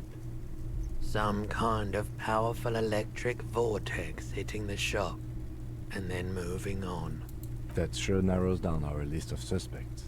A vortex? Sounds fascinating. Does it mean you don't have any idea who the driver was? I can understand how you would mistake Jacob Ove for a powerful eccentric vortex. Jacob Ove? The great tip-top champion? Yes, yes. I didn't know how long you were going to stream for and I raided someone. They immediately closed the stream after I raided. Ah! It sucks. I know, that feels like you jump in and it's like, I'm just gonna leave. Like, did they raid out or did they just close? Do you think it may have been Jacob Ove who drove over your roof? It's a logical explanation. I felt within that thunderous crash a soul plunged into chaos. Yeah, something else to sell. Sure. Let me have a look. I can sell my clothes. I'm not purchasing any more clothing at the moment. Anything else you're thinking of selling? I should not sell that. It's not mine to sell. They just closed, dang it. That's irritating. Close. Another time, perhaps. You leave now. Gosh dang. Need to pass time by a book. What do you mean pass this time? You don't say.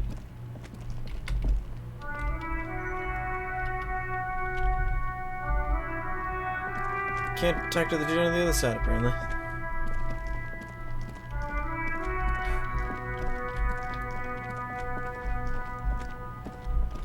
So that's still closed. Got any news? Everything's still cool here, officer. Ratted at the lead driver. Roll it. Start with a little compliment, then work your way up from there. You're at 7. This is about business, remember. You're at 7 hours, so I was like, maybe he's ending soon. Exactly what I feared would happen happened. Oh man. I'm having so much fun. Hey, you seem like a really successful entrepreneur. Would you like to support a member of the local police force? Oh, okay. But why, officer? After all this mess, the broken seals, lying to you, come on. Think of it as an investment. An investment? What kind of investment?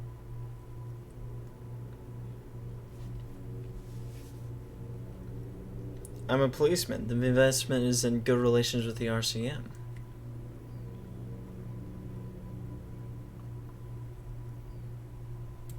I hear you, officer. What kind of a sum are we talking about here? 5. What? Only a $5? You can't even buy a pack of Royal Extras with that. Let's make this one stick, my friend. God, a pack of Royales would taste so good right now. Get you. Sounds like a fair deal all 10. around. He takes 10 out from below the pouch. Corruption. It's just like bus or seagull. A kid watching out of a window describing things going by. He doesn't like it too much. I'm sorry, man. I need the money. I'm now saying I get it. A man's gotta live, and a man's gotta buy pants from kids. That sounds weird, but I swear there's a reason for it. Because kid has the pants I need, and that's... Well, wait. What does Kuno care? I want to buy the following pants. Look. Physical instrument and savior of fire go right up. I need those pants. Here, Pig. We're fun now. Performance buddies. Unzips his jacket and pulls out the pants with the plastic wrapping. Kuno could already see you soaring through the air like a fucking eagle. Pig's in Kuno's debt now. Money debt. Kuno doesn't fucking... Heck yeah. I got the pants. The foam pants. What are my current pants? The trash. Give me the foam pants. Both of these suck. But no, I got the foam pants. Look at these. They're freaking glorious.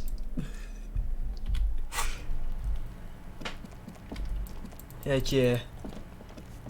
Best pants. How do I get up there? I've gotta know how to get up there. I'm so curious. Wait, is it from her door? I've gotta know. I can exude my physical instruments now. My glutes are perfect. No one can enter them. It was half-light I had to boost, right? Looking for something, Hunt? Yep. Come to tell me to fuck off again? Half-light. Been around for a day. Are you the dude with armor? You feel like you have the armor. Give me the pants. So, how'd you like our harbor? Labor Utopia. Was nice enough. It's but a rest area on the path leading across open plains. He nods solemnly, then turns to you, a wide smile adorning his face. Right. You talk to the boss, eye to eye, like men of the plain. If you have any more questions, I'm set to talk. Any idea who killed the hangman? The mercenary, eh? Who could have killed him? That's indeed the question. Why even do such a thing? He shakes his head solemnly. The merc was hanged with a very specific type of cargo belt. One often used in heavy transport areas, for example, harbors. What a thought! Why would noble workers resort to such a thing? Unless they were pushed, of course. Pushed how? Your dead guy was an enemy combatant. Hold up, what does that mean? He was an agent of the opposition, attempting to undermine our honorable efforts. Did you kill him? I ain't the murdering type, but that's just me. Large organizations like our union have all sorts of men, with all sorts of skills. He means a more violent faction could easily take care of such a thing. Understood. This has been of limited use. Still, thank you. No problem. I wish the best to you in your search. Sure, I'm glad it's not my search. Hey, you're the man in the boots. At the gates. Kuno said you know about armor. The little boy had it good on his promise. His promise? To get me into trouble. To sick the pigs on me. Pardon the choice of words. Not mine. What happened? I was asked to look into that armor situation. Official Union probe, you know. Track it down, see who took it. Did you? At first I thought, why not? Maybe the pieces can feed the strike. Buy us a few more days under the sun, you know? So I went to this boy. He said he'll make me his prison bitch. He's got eyes everywhere, the cops in his pocket, and he's the king of Jamrock. Serves me right for doing menial footwork. I dropped that probe right then and there, and it still got me into trouble. One bad move is all it takes. So, Kuno uses to what? Scare you? The probe into the armor. What'd you learn? I learned that people don't want to talk to a drunk Union man about some armor. What else? Not much. Technical stuff mostly. That was the interesting part. So, Kuno uses to what? Scare you? It's a minor nuisance. It's all good. He contemplates taking a swig from his flask. What sort of technical stuff? I did some research into this armadura. Let's say I have friends at the library. I didn't get into the material science, just how it comes off. He explains with a wry smile. How does it come off? In parts. 4 in total. The helmet was the first to go. The kid says he tore it off and kicked it into the sea. I believe him. The boots were still on the guy last I saw. Too hard to remove. So, as I count, there are 2 parts missing. The gauntlets and the cuirass. This is where I left off. Too much hassle. More like a job for some militia. Hold up. 4 pieces? Helmet, cuirass, gauntlet, boots. What about the leggings? Oh, they're just gone. They don't exist anymore, if they ever did at all. Forget about them. I did. I'm gonna find 1 piece of it. 1 is enough. I'm ambitious. I'm gonna find all the pieces. All of it? There are junior officers out there, eager to prove themselves. I would leave some for them, but okay. Let's find all of it. Mesqui's epic then, all across Martinez. I hope it will be a real bonanza for you. Thank you for the cooperation, sir. No problem. If you see that kid, thank him from Call Me Mañana. Thank him for showing me the way. He is sincerely grateful. He is not tracking down pieces of armor right now. Good talking to you. Got around. Well. Find all the armor pieces. You want all the armor pieces. Stick yourself out in full metal battle hard glory. No, this might take a while. Like, a long while. This is such a ridiculous game. I love it. It's not even afraid to be like, yeah, no, this is stupid.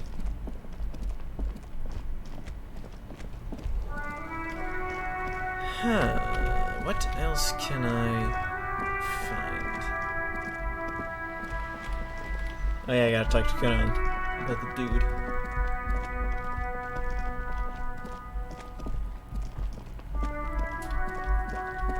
Kuno, you like to be a little twit. Fuck does Kuno care? I talked to Mañana about the armor. So? He raises his eyebrows, projecting aggressive indifference. He said thank you. Wasn't too keen on chasing down the armor anyway. Fuck, okay. Kuno's a giver like that, yes? He looks slightly confused. Kuno sent your fat ass running around like jello. Look, pig. Kuno sent you to rough some people up. Kuno played you. That happened. Now you and Kuno should move on. Yeah, never kid. What is this? Trying to be cool with your new asshole? Kuno was just being nice to you. You got fucked bad. Now live after this shit. You better have something real interesting to say if you want to stay in Kuno. Yeah, real interesting. Alright. I'm off. Kuno doesn't... Yeah, you don't care. Whatever. Gosh dang leg.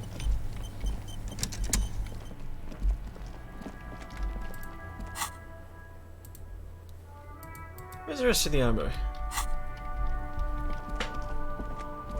Well. Can I sit here? The worn and beaten wood. We can sit on bench. You can revisit the bench. if you ever need to pass the time when... Huh.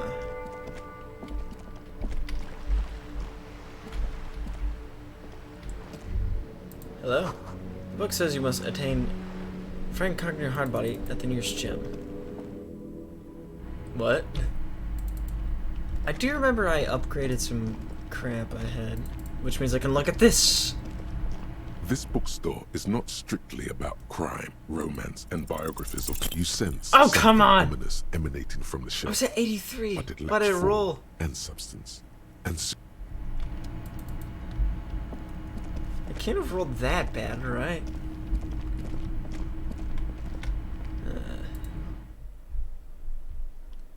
Equip the pry bar to open everything.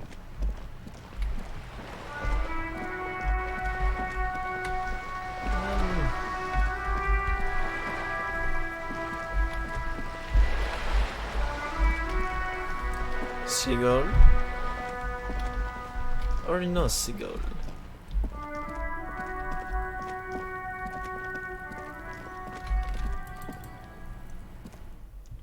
Don't be afraid. Okay. I didn't even see that, but whatever. I don't need it anyway. this door has been closed with a padlock. A chalk-drawn number on the board says number 11. Alright, I guess I'll put the padlock in hand.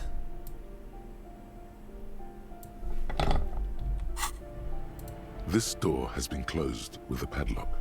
A chalk-drawn number on the board. The shackle snaps like a twig, and the lock falls to the floor with a little thud. After you, detective. Oh, devil's curiosity. Show me what you're worth. Flamboyant poster of a white star. Real lithography. Oh.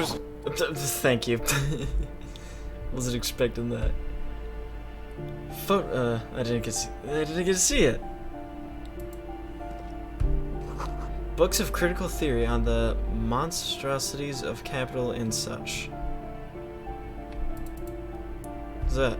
A plaster cast bust depicts a middle-aged man with impressive sideburns. The name on the plinth reads Kraz Marzov. I was like, he's gonna get so thrown out for half a second. Yeah. I just didn't have a bust of Kraz Magoff in the bedroom. The white star, the photos on the wall. I think we have broken into the apartment of a young communard. How fitting. Whoever lives here needs to learn how the economy actually works. I suspect that's exactly what they're trying to do. He's closer to inspect the economics book on the table. There aren't many communists around. Not after the revolution. Some youth still keep the ideology going, it seems. He's a mass murderer. There's nothing cool about keeping his bust on your nightstand. He was definitely controversial. The tenant here seems to like him. He leans closer to inspect the photos of revolutionaries on the wall. There aren't many communists around. Not after the revolution. Anything else? A bullet. Get out a bullet. Yes? Gosh dang it. I think I'll be able to try again tomorrow.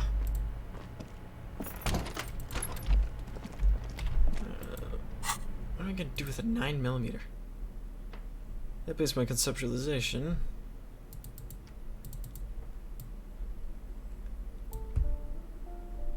What do you mean? Oh. Oh, it replaces that? I don't want to replace that. It's really good. I'm apparently supposed to be able to enter there eventually. Nothing for me there right now. There's a balcony!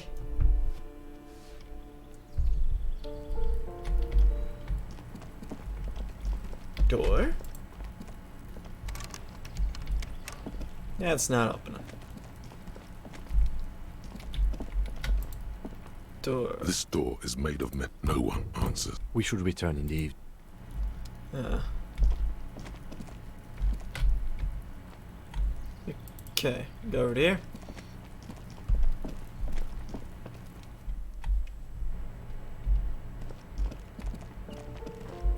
There's just something up top I missed. Gotta be something.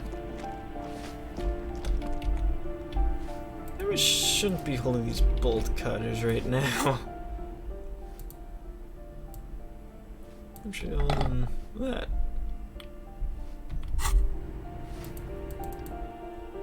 Physique versus morale.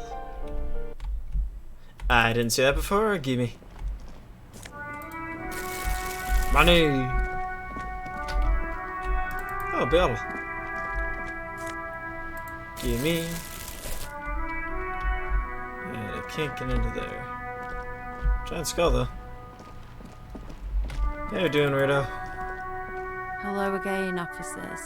Have you come to admire my mural?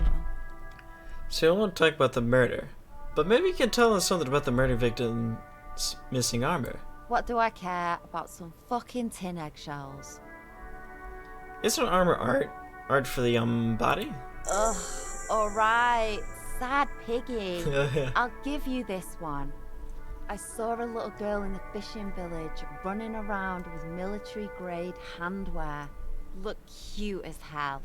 If you haven't been there, the village is a shithole down the coast from the main plaza. Have a good time! There's a little girl wearing gloves there. No. That's all the snitching Cindy the Skull does for today. I have a weakness for animals. It's the animal thing again. Damn it. She looks at you a little sad suddenly. Or a weakness for police officers, miss. He Thank makes you either way. He makes a note in his notebook. Catch you later, Cindy. Man, Cindy's a real pal. I have to say. Find the armor gloves. Down the coast.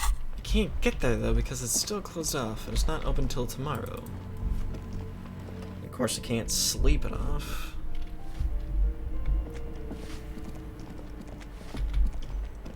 I can't exit this doorway though.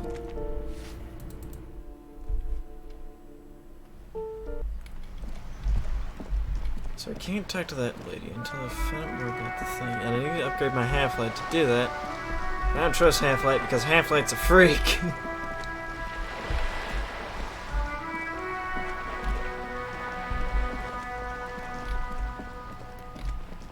I'm a bird. Okay. Find a way into the secret passage. How would I get there? The victim's clothes are in the trash container out back, neatly folded. You take a lost bool.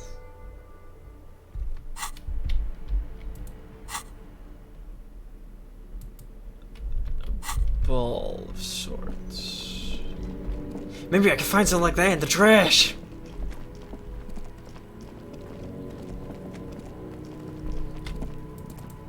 What you got for me? The trash can. Over The the lid. smell of rotten food rises to greet you. You see soggy cartons, dirty rags, and organic waste. Yes, fantastic. Oh, give me around something. There's nothing more of it. Not much to see. You see milk and egg rest with one. A box falls into. You see. No, sir. A box falls. The Puzzle. container sounds a muffled gong. Dang it, didn't find anything. Leave. I didn't like it though, I just realized. Maybe I missed something up here. We just scour the area. Find every little thing.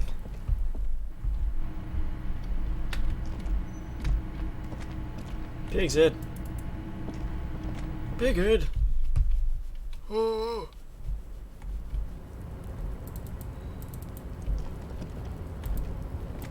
Sorry, what? Oh, that's just a door. Never mind.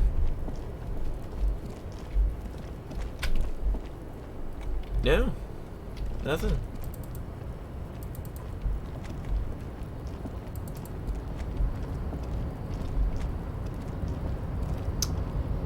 Anything.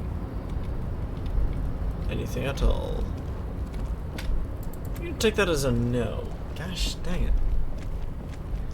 What am I looking for? Well, I mean, I know what I'm looking for, but I can't get to it because I flubbed my stupid checks.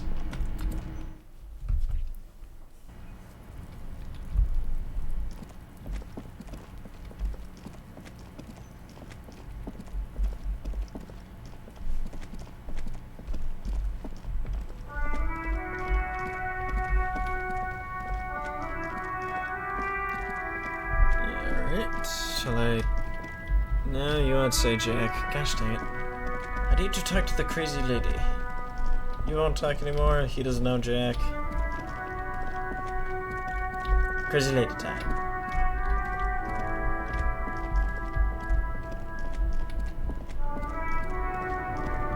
Yeah. Lowman, you called me up. Won't say anything either. Got it.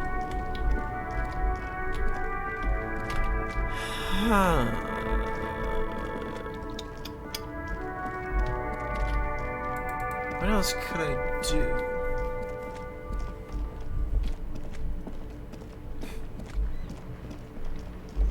So down here.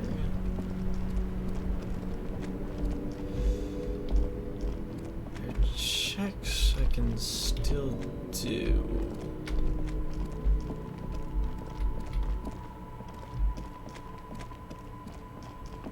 What checks am I missing? And I want to do his check. Believe it or not. That's right, I can still ask that soldier about crap, right? Yeah, right here. Can I ask you about crap? Officer. Rhetoric. The mere sight of police in Martinez makes me feel safer already. How can I help you? You mentioned Jean-Marie Ballot. Who's that? Oh, sweet Jenny. She was the finest woman in all of Revachol. Maybe the entire world. He gets a dreamy look in his eyes. Do not defile her memory, Gaston. Let her rest in peace. There's an almost imperceptibly small tremble in his voice. So you both knew her? We knew her, all right. Lived on the same street our entire lives, just 2 houses apart. The 3 of us have been best friends since we were 4. She was René's first girl, back when the prick was 16. They were courting till he decided he'd rather die for some great ideal than just be happy. And then you stole her from me. He jerks forward, but then grabs his chest and stops. Easy, fellows. No need for this to get in ugly. Oh, officer. It already got ugly nearly 80 years ago when the 3 of us were just learning to walk and talk. You stole her from me. Rain repeats, trying to steady his breathing and still clutching his chest. Well, technically, you stole her from me, because we'd been pretty close ever since you two had that falling out over the ink you spilled over her pretty yellow dress. We were just boys then. This was different. You. The tall veteran looks at you and nods. No point starting this all over again. For the 1000th and the first time. Especially when we have company.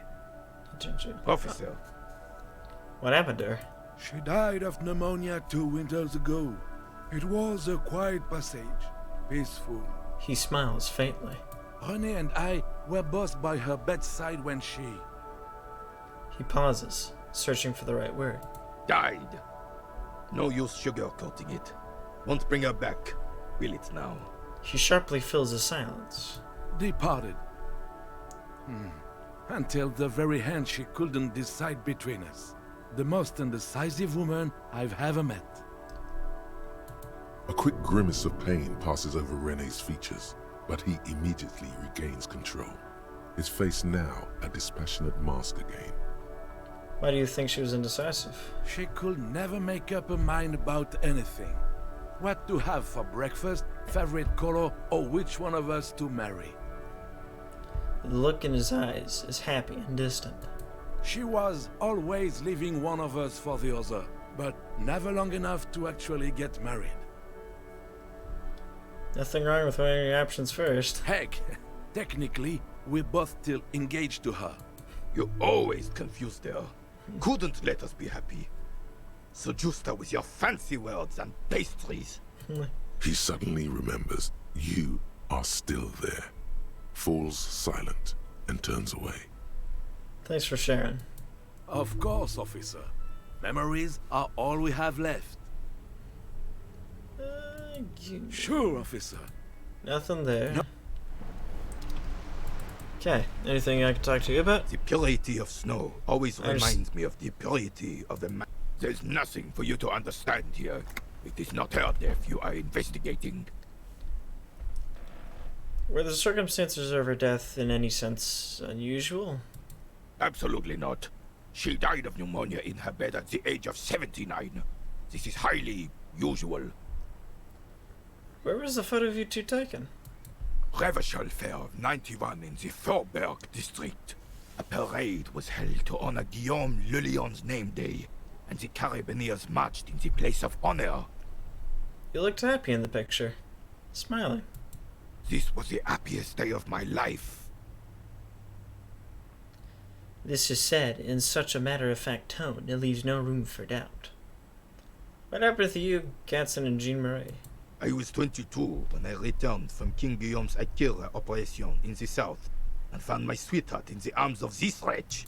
The Akira operation was a 7-year campaign, during which suzerain Guillaume's army forcefully united the people in the southeastern part of La Petite Continent, collectively known as the Akira tribes, under the Revacholian banner. I won her back, but while I was dealing with some issues. He gives Gaston a hateful look. You were like a dark cloud sucking the joy out of every living thing around you. And you hurt her. Dark cloud. That sounds unpleasantly familiar. He looks down at his boots, lips moving, but the words are inaudible. Those days and memories are gone. He nods and looks at Rin with something resembling compassion. The old soldier says nothing, but when his glance quickly runs over Gaston's face, there's an odd look in his eyes. Thank you for your time. Okay, what checks can we make today? Map. Backyard wall, conceptualization, damage ledger. Green, oh no. Composure. Map wall. Gaston. Measure head. I still can't do the stupid measure head. Hanged man.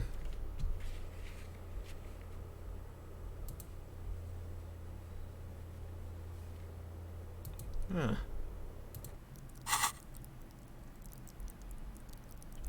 Gotta boost my half-light though. Yeah, that info. Show me what you got, what you really got. Oh boy. Damn, that felt good. Your heart's pounding nicely. You should tell people to fuck off more often. Kim, I think you should tell that dude to screw off more often. Felt really good. Spice Girl, jeez. Not as a general rule, but that one was justified. Better to get the lay of the land before telling people to fuck off. That's the spirit. Never forget. The whole world's a wooden house, and you're a goddamn flamethrower. Interesting. Thought process? That sounds dangerous. Looking for something, Hunt? Come to tell me to fuck off again? Yeah. Not 85%. It's mostly just scurrying around. Men like this only respect two things. Strength and fear. Time to turn up the volume. Show me her lorry rates freaking now. The ladies... I need to say it again. Show me her lorry rate freaking now. The lady driver's lorry. Where is it? Fuck you, I told you. I'm not gonna... There. His voice grows smaller as yours. I'm gonna put you in a cell with a giant kip. You're gonna be bleeding. I've been to,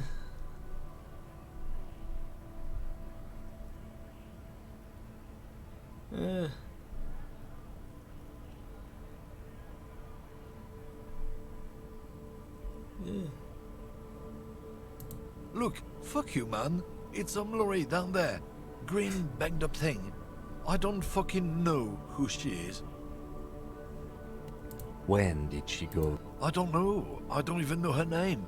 She just rolls with the fleet and acts like a big shot. Some dyke, probably. I haven't even seen her for days. Where exactly is her lorry? Past the monument. Down there. The Green Temple. Now, leave me the fuck alone, okay? A small temple by the monument. Green. Let's get into that lorry. Looks like he got his adrenaline up, too. Right, I'm going. Heck yeah.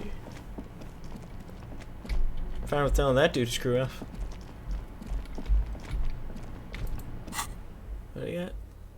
A chain mystery. I found the lorry. Green and next to the monument. This looks like it's it.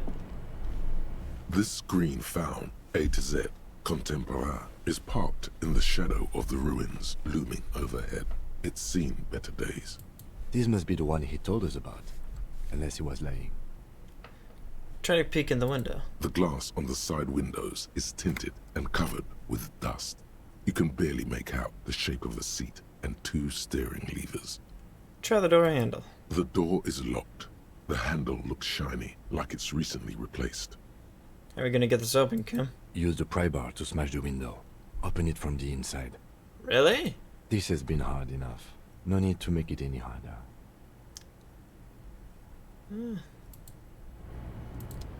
Alright. Oh, I'm already coaching it. Okay. This green found, A to Z. With a firm grip, you raise the pry bar. A glint of light catching on the tip. Call down the hammer of truth and justice. Release your secrets, lorry cabin. Smash it. Say screw the police and then smash it. Say welcome to Rev Shulman and smash it. I'm sorry. Smash it apologetically. Yeah, just smash it. The window shatters and droplets of glass fly everywhere, shattering over the lorry floor and pavement. Subtle. Says the lieutenant, and sticks his hand in the window, like a common car thief, and opens it. The smell of cigarettes and perfume welcomes you. The cabin inside is plastered with old movie posters. Actresses smile from the walls. There's a radio transmitter in the front and a toolbox tucked under the driver's seat. Some tools lie scattered near the pedals. Admire the posters. These are movie posters featuring starlets from long-forgotten films from the 20s, the teens, even the 90s of the last century. One of them particularly catches your eye, a centerfold of an ingenue attached right above the back seat. Start at the centerfold. The actress is draped in a sheathed dress, one of her shoulders bared. The faded remains of an autograph run across the poster. She's looking past the camera. This is Tip Tijon, a starlet from the dawn of cinematography, less known for her talent than her tragic, untimely death. What happened to her? She wasted away in a drug den called the Door to the River, not far from here, on Boogie Street, a mixture of cocaine and morphine. She was afraid of the world, and the camera, too. Enough of the posters. The actresses and the rear actor all smile you a warm goodbye. A radio transmitter is attached to the dashboard, and a toolbox sits under the driver's seat. Examine the radio. Looks like the frequency dial is absent. It requires a key to work, but the key has been removed, likely by the missing lady driver. Strange. There are so many radio stations saved here. Must be over 100 at least. Why would anyone need so many radio stations? For contacting an entire fleet of lorrymen, for example. This is all shortwave, UW and UKV. Looks like we are dealing with an impressive organizational tool. The nerve center of a huge operation. With quite a range, too. Is there anything we can do with the radio? Doesn't look like it. It's completely inoperable without the dial key. What else is here? The smell of 1,000 cigarettes, some dead actresses, and a rusty old toolbox under the seat. Check the pedestals. You wedge yourself under the steering wheel to get a better look. Seems like the few tools lying around here, a hammer, a pair of pliers, a rusty wrench, have been casually thrown there by the disorganized driver. But one odd detail does catch your eye. A piece of sandpaper has been glued to the throttle. Sandpaper. Sandpaper adds extra grip. Looks like the driver's glued a piece of sandpaper to the throttle to have some extra grip. Sandpaper? A novel technique? Sandpaper will also rub off the pattern from the driver's right boot sole. Yes? He likes where this is going. Do the honors, he thinks. Connect it yourself. One of the footprints at the crime scene had an aberration. One sole was smoother than the other. Which means that the missing lady driver was present at the lynching. The lieutenant's eyes light up behind his prescription lens. Wait, the missing 8th Hardy? Here? She was also the one running the drug trade. What a handful. First the drug smuggling, now this. How deep does this rabbit hole go? Now we know for certain who is the missing 8th person at the lynching. Do you think that Hardy and his boys could also be involved in the drug operation? Those jerks? Definitely. I think the entire Union is involved. Maybe in all of the Martinez. Not necessarily. The lady driver could have kept this drug trade a secret. So this would fit what Joyce told us, but I don't want to make any assumptions. Understood. We should still go and see what Titus has got to say on the matter. Are we finished with the lorry? The movie stars are still smiling from the walls. The radio transmitter sits on the center console and a faint smell of perfume is in the air. Pull out the pull-out toolbox. A metallic drawer slides out from the seat. It's empty, except for a folded newspaper. Unfold the newspaper. It's an issue of Périphérique from last Wednesday. A piece of paper falls out from its pages. Pick up the note. It looks like an article ripped out from a radio enthusiast magazine. Complex mathematical equations explain the basics of something called the Ulan frequency system. These formulas look oddly painful. Maybe it's the hangover, but they give you a headache. Continue. The Ulan frequency system? I've never heard of that before. I know of FM, AM, UKV, but... Push in the pull-out toolbox. The pull-out toolbox slides back into its nest. The rest is as it was. Radio, posters, a trace of motor oil smell under all the cigarettes. Close the door. You close the rusty old lorry door. Great. I think we got everything. A word, detective? Before we return to Joyce? Alright. Alright, we've finished here. Let's quickly debrief and go over what we found, so we don't do it in front of the company rep. Seems like something police would do. What do you think of all this, Kim? Honestly, I'm quite worried by what we've seen so far. The evidence seems to point to a rather extensive and well-organized operation. I'm especially intrigued by that radio transmitter, particularly the sheer number of stations it can connect. Looks like this alleged drug trade casts a wide net. I'm not sure what the Ulan frequencies are all about, but they may hold some significance.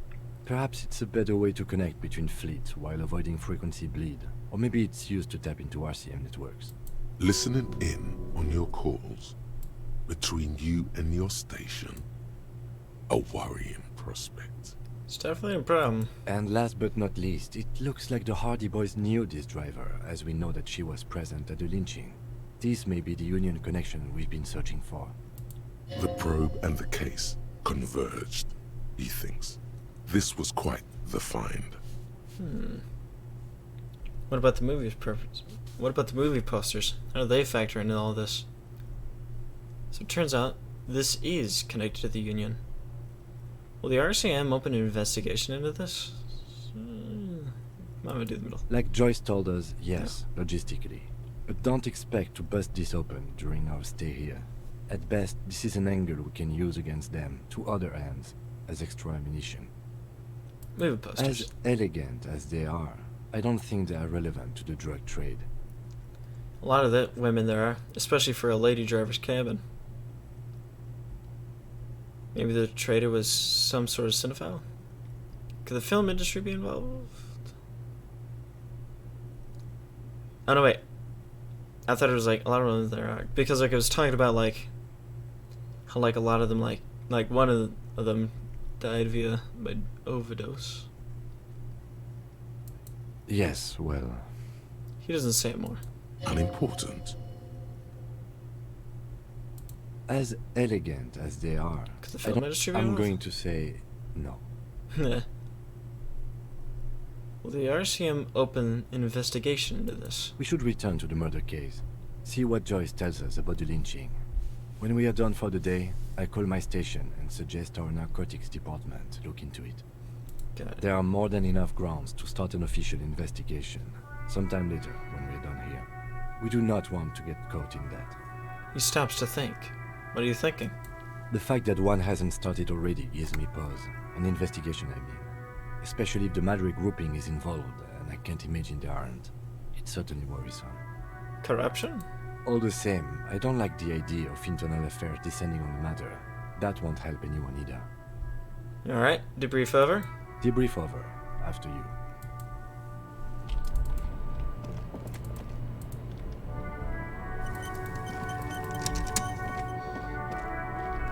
Alright. Confront the Honey Boys. I'm gonna confront them first.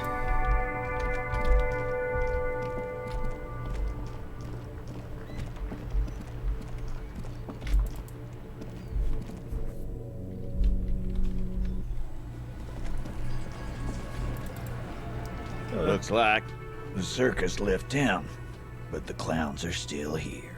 Tardis does not look particularly happy to see you. Guess what? I've connected you to the local drug trade. Like hell you have. There is no local drug trade. This place is as clean as a rifle.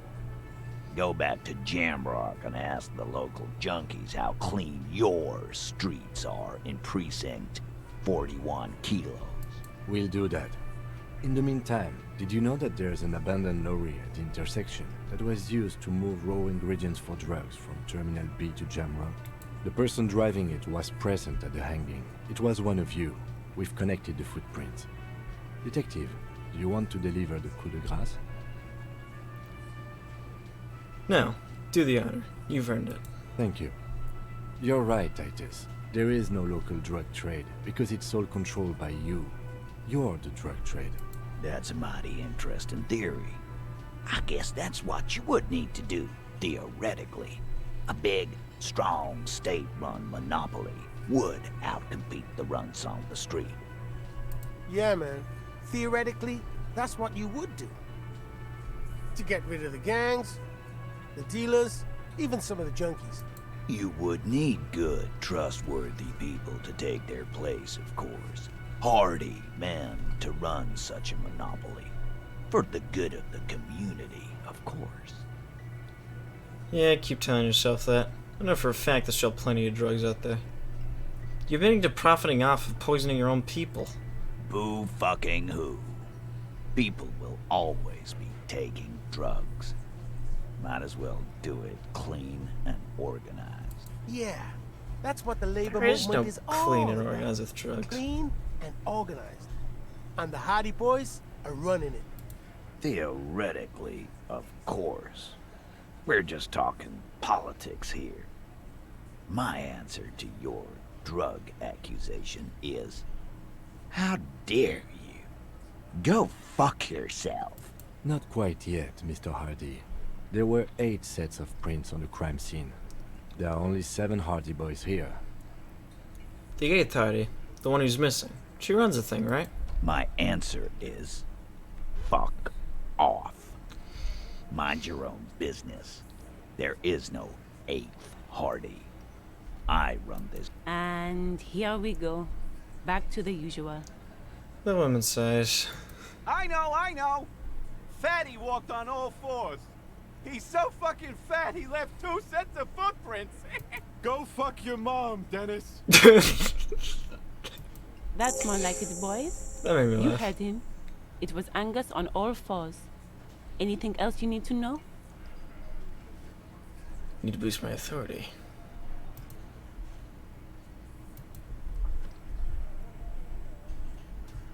I thought you were cool. Turns out you're just mean. That boosts my encyclopedia, and then...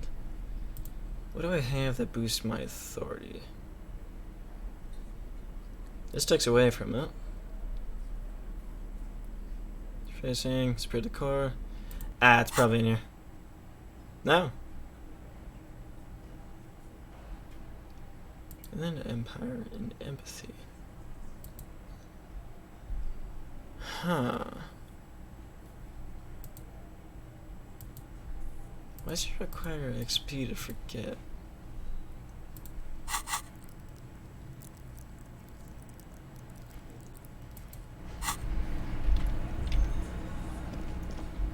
Okay.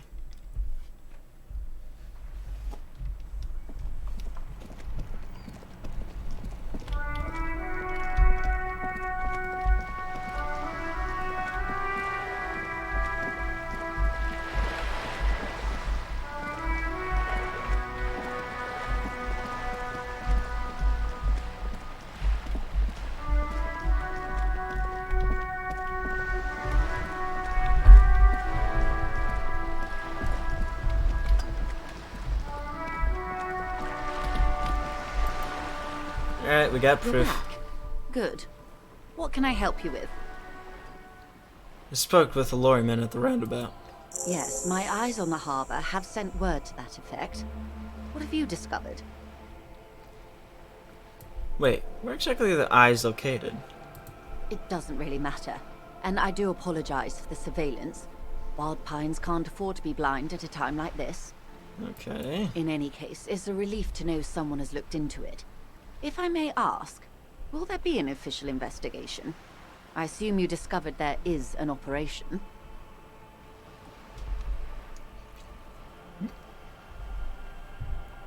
She's trying to conceal her excitement, but the slight glimmer in her green eyes tells you otherwise. Challenging. Hey! If there is an investigation, it will be part of an ongoing operation, subject to confidentiality. I'm sure you understand. Of course, detectives. In any case, you've held up your end of our arrangement. I trust you with the rest. Now it's my turn.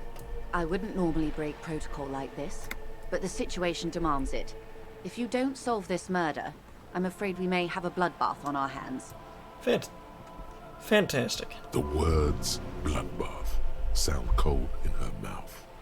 They taste of iron and strawberries. What was that about a bloodbath? Yes. I'm afraid this strike may descend into a small-scale civil war, with possible consequences for all of Rivershoal West. Since you are sharing land, this is also the RCM's worst-case scenario. Then we're on the same page, as grim as it may be. I've already heard the connection between the lynching and the strike, but I need your testimony. I have an indirect role to play, I'm sad to say. My employer experienced a momentary lapse of faith in me. In that moment, they elected to deploy a private military contractor as an insurance measure. They called it my security detail. A momentary lapse of faith? They were dispatched after I relayed the union's initial offer. Every worker... A member of the board. I tried to convince my employer it was simply a piece of rhetoric, or a joke. They did not appreciate the humor. Do you need a security detail? Absolutely not. These mercenaries are muscle, pure and simple. They are meant to intimidate the Union into surrendering. Who are they, exactly? Crenell, an Oranese military company. As far as I know, 3 arrived in Martinez. They report to me sporadically, but they do not answer to me. Hey, thanks for To be the raid. frank, our relationship is deteriorating. How's it going, man? How you doing, Tomato? What were you guys playing before?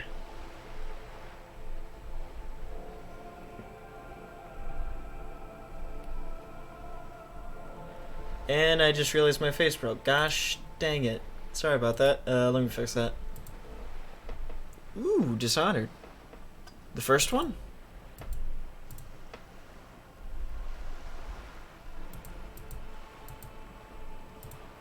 Yeah. Gosh, I remember when I played that, it's like, you're an assassin, so I was like, oh, okay, so I just went around assassinating guys, and it's like, the chaos is too high, you now got the bad ending, and I'm like, wait, but you just, on the hardest difficulty? Ugh. I just remember, like, I was kind of irritated after I got the worst ending, after they told me I was an assassin, and told me to go off and kill people. I was like, why would you do that? Why would that even be a feature in a game where you're an assassin? Alright. But yeah, we're just playing some Disco Elysium. Very fun, I have to say. Also lets you voice act a bit, so that's fun. They wear ceramic armor, have semi-automatic weapons, and years of combat experience. They also have trauma and stressor disorder, and no idea how to conduct themselves in an urban civilian environment. So, what happened? The story is, one of them, the Colonel, I don't know his real name, sexually assaulted a local woman while he was drunk and separated from his unit. This allowed some of the more militant Union members to subdue him. He was taken out behind the whirling in rags and lynched last Sunday night. If there's no one left, then what's the point? I know, well, I mean, I'm not killing everybody, just everyone who's in my way. That's very different. Nothing. Mr. Clare refuses to let me into the harbor. I have not been able to discuss this matter with anyone there. The remaining 2 Crenell contractors carry out their orders, for now. For now? It's a smokescreen. In secret, they are conducting an independent military tribunal into the lynching. Once this investigation is concluded, executions will follow. What is the nature of this so-called investigation? Whether to execute one, some, or all of the Union militants. I only kill when I know I can kill them, given that hardest difficulty sucks. Yeah. Does it do the sort of thing where it just makes everything a bullet sponge, or... Because that's the most irritating way that it happens. Like, you cannot kill this guy because screw you! And it's like, why did you put me into this situation? No one can die the same. They can die the same. So they have the same HP?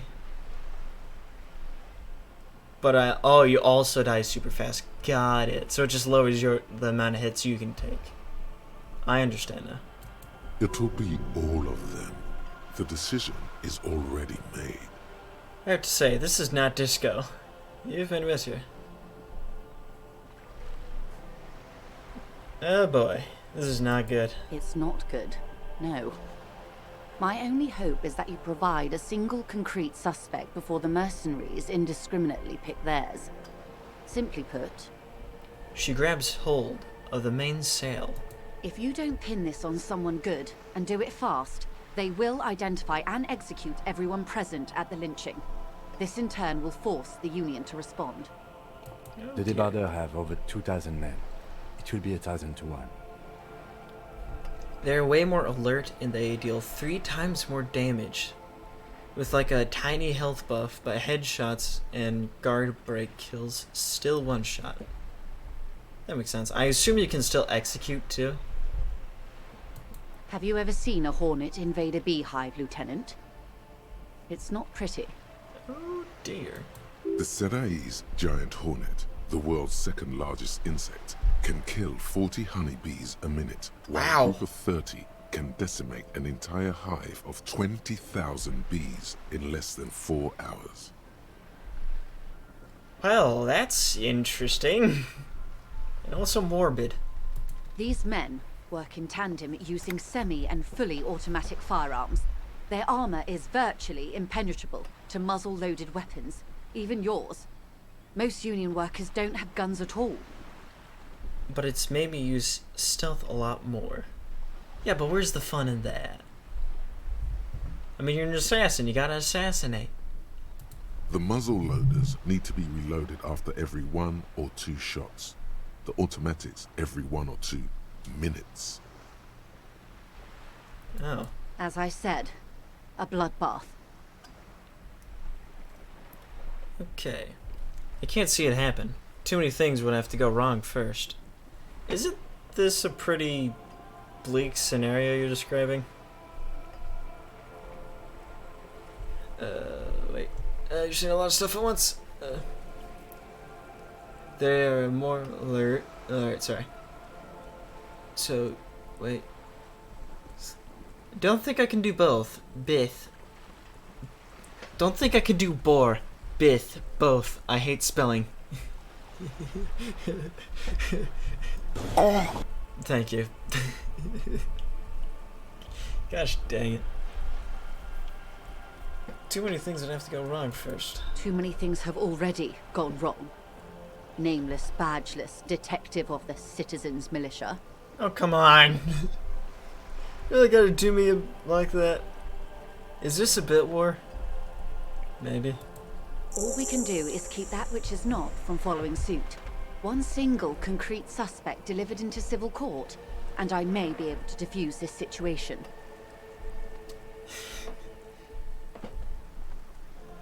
What can you tell me about Krenel? Not much. Their public resume is relatively good, as far as private military contractors go. I believe they were once called Downwell. Downwell. I think we'll have to keep that in mind. They boast a long list of clients. Saint-Baptiste, Welschmann-Lorenz, Eintracht. A warning sign, however. The operations concerned all take place in third or fourth world countries. Guarding facilities, escort missions and such. You bought 17 games. What games did you get? Just a bunch of random ones? Did my face break again? Yes, it did. Gosh freaking dang it. Why? Why must you do this to me, Savoy? Oh boy, the list. What is the list? Am I allowed in on the list?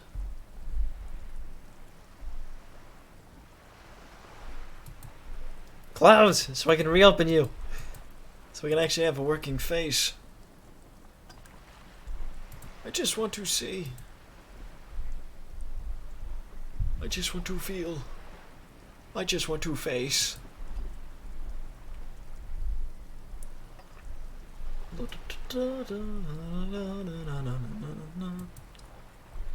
Start.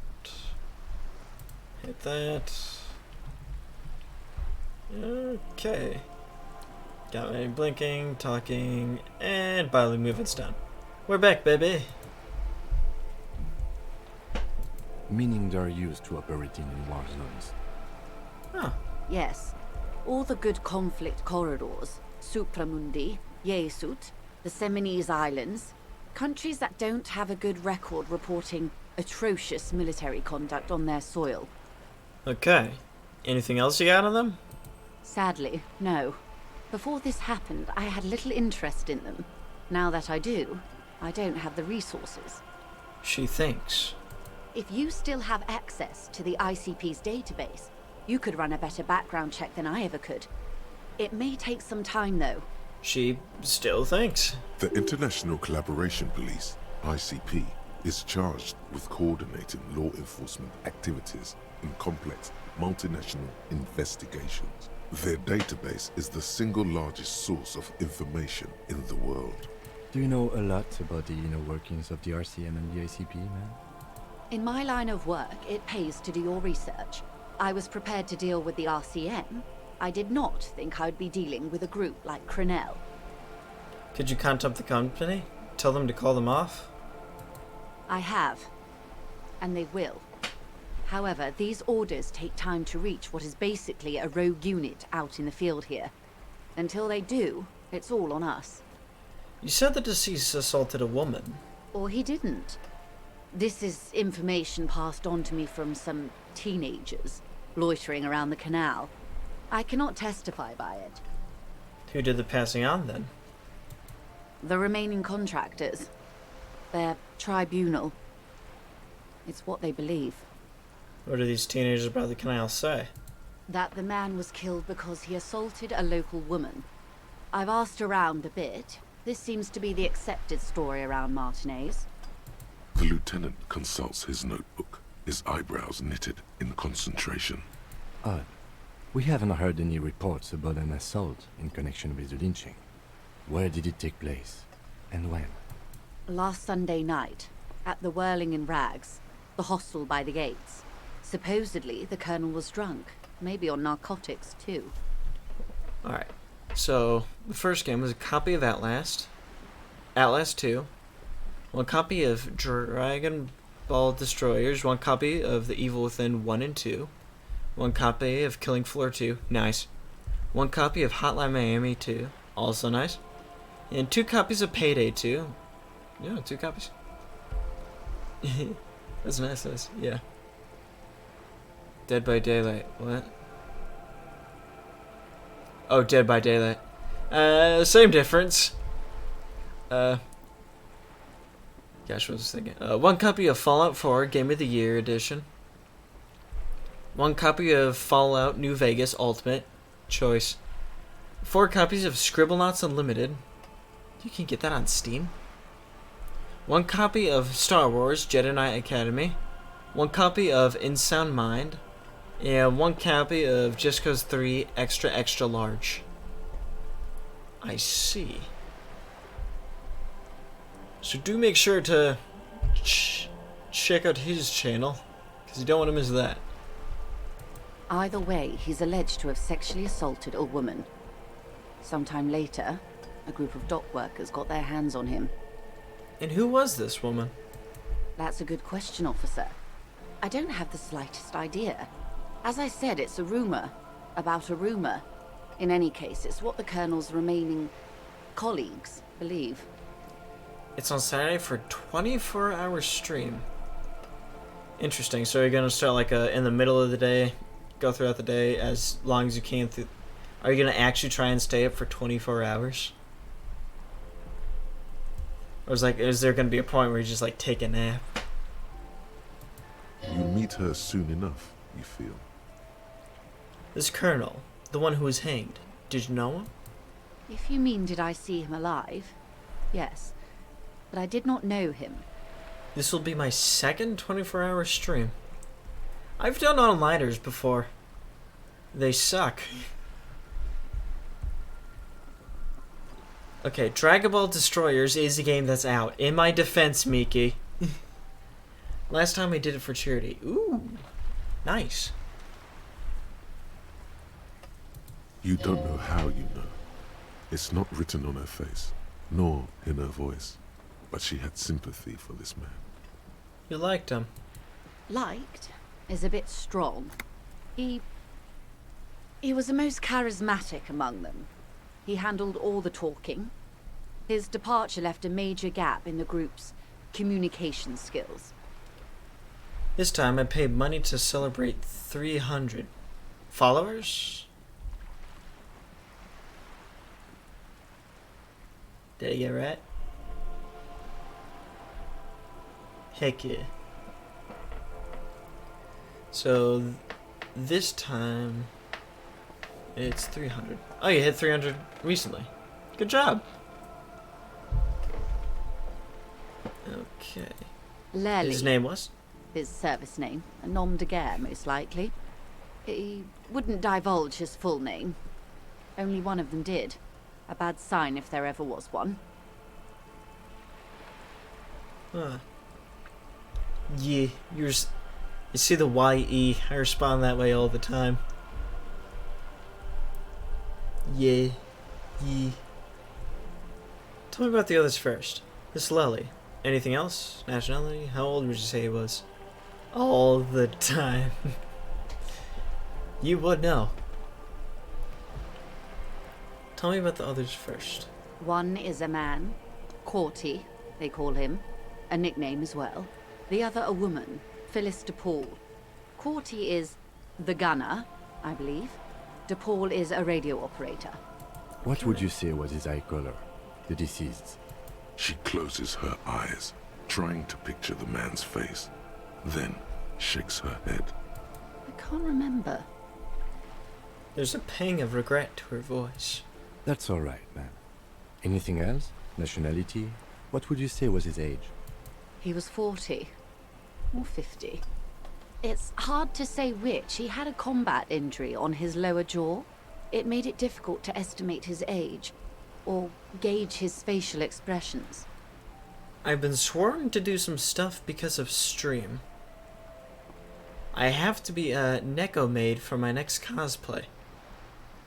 What is up with everyone in maids? They don't want anything fancy like a butler. I'd want to see that next. It's always Neko maid, Miki. That's all it's been recently. Indeed. This matches the dental reconstruction we saw on the body. What else? Nationality? Accent? I wanted Frank West. Yes, I know Frank West. Frank West is from Rising Dead. Dead Rising. Same difference. Yes. I know exactly what you're talking about. He's covered wars, you know. He's also covered zombie apocalypse. This.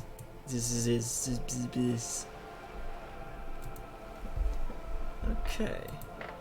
He was, Occidental, I think. Light brown hair, a mixed accent, Oranese, or Messinian, maybe. His injury gave him an accent all his own. Huh. In a way, it was humanizing.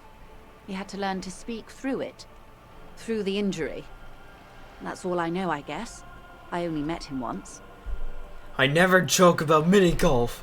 Frank West, Dead Rising 4. Where are the remaining 2 mercs now? They've gone to ground, as it were. I don't recommend seeking them out. For one, they're almost certainly armed to the teeth. Okay. They don't have the same respect for the Revachol citizens' militia as I do. To put it bluntly, they think you're vigilantes. Ghetto savages. It will not be a fruitful meeting. Alright. Yay, Nick, by suffering. You should have replaced with like a butler outfit, man. What if it's even like led you to picking Neko Maid? Like, did you make it an option, or did someone else put you up to it? We still need to know where they are. You're likely to run into them eventually.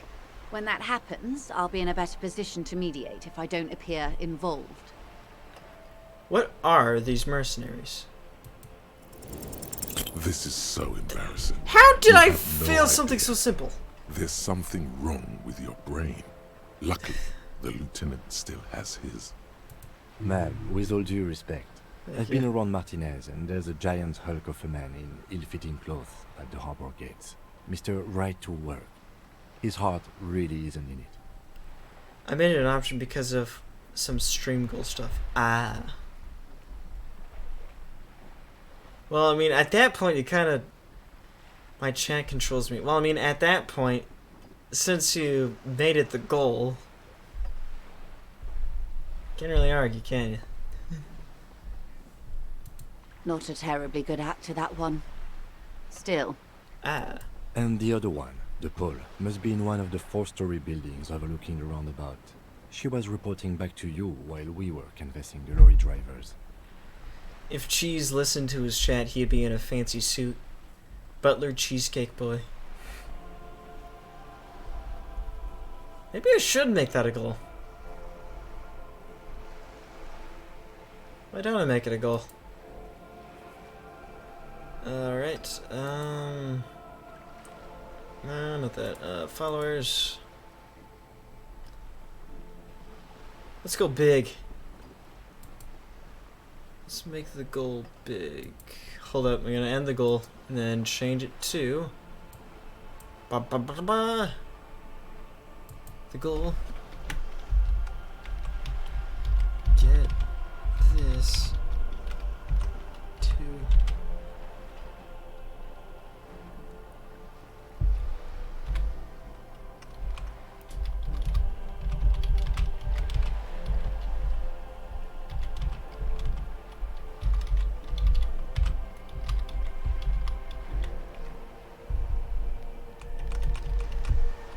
innerwear. Butler. Clothes. But get to 500 and I wear butler clothes. That's what fits.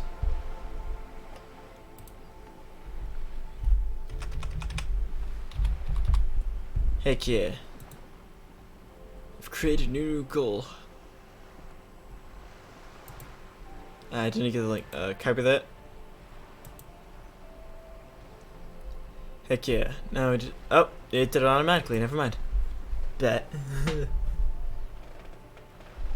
No, now it was. That would afford a good vantage point.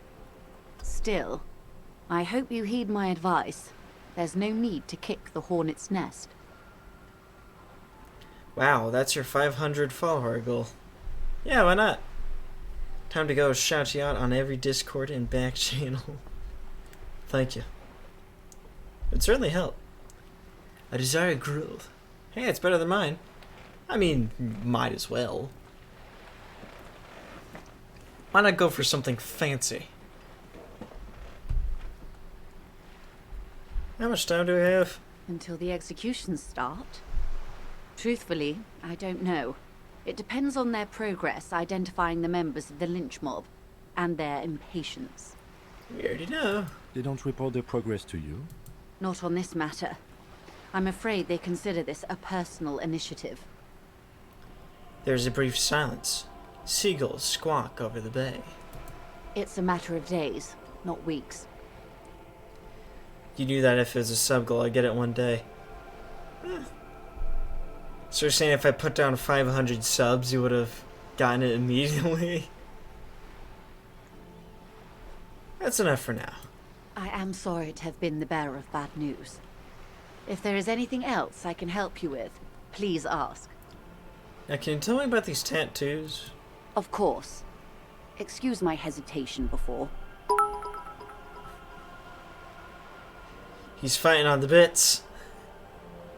Tomato's fighting you with bits. He challenges your authority. Thanks for the bit, by the way. Sounds 69 subs. Classy. Very classy. She reaches over the guard wire and takes the photo, holds it in her hand. For about half a minute, in silence. It was taken with a Trigat not long ago. This is the man's upper body. There were no more markings. Cheer on his one, hands cheer or one, legs. cheer one, cheer one, cheer one, cheer one, cheer one, cheer one, cheer one, cheer one, cheer one, cheer one, cheer one, cheer one, cheer one, cheer one, cheer one, cheer one, cheer one, cheer one, Oh boy. cheer one, cheer one, cheer one, cheer one, cheer one, cheer one, cheer one, cheer one. Didn't think that would happen, did you? Wow! The max is 100, so you can't send 420 subs. So it begins. Stay quiet. Observe the woman's expression. Her mouth is relaxed, the accordion lines near her Run. mouth.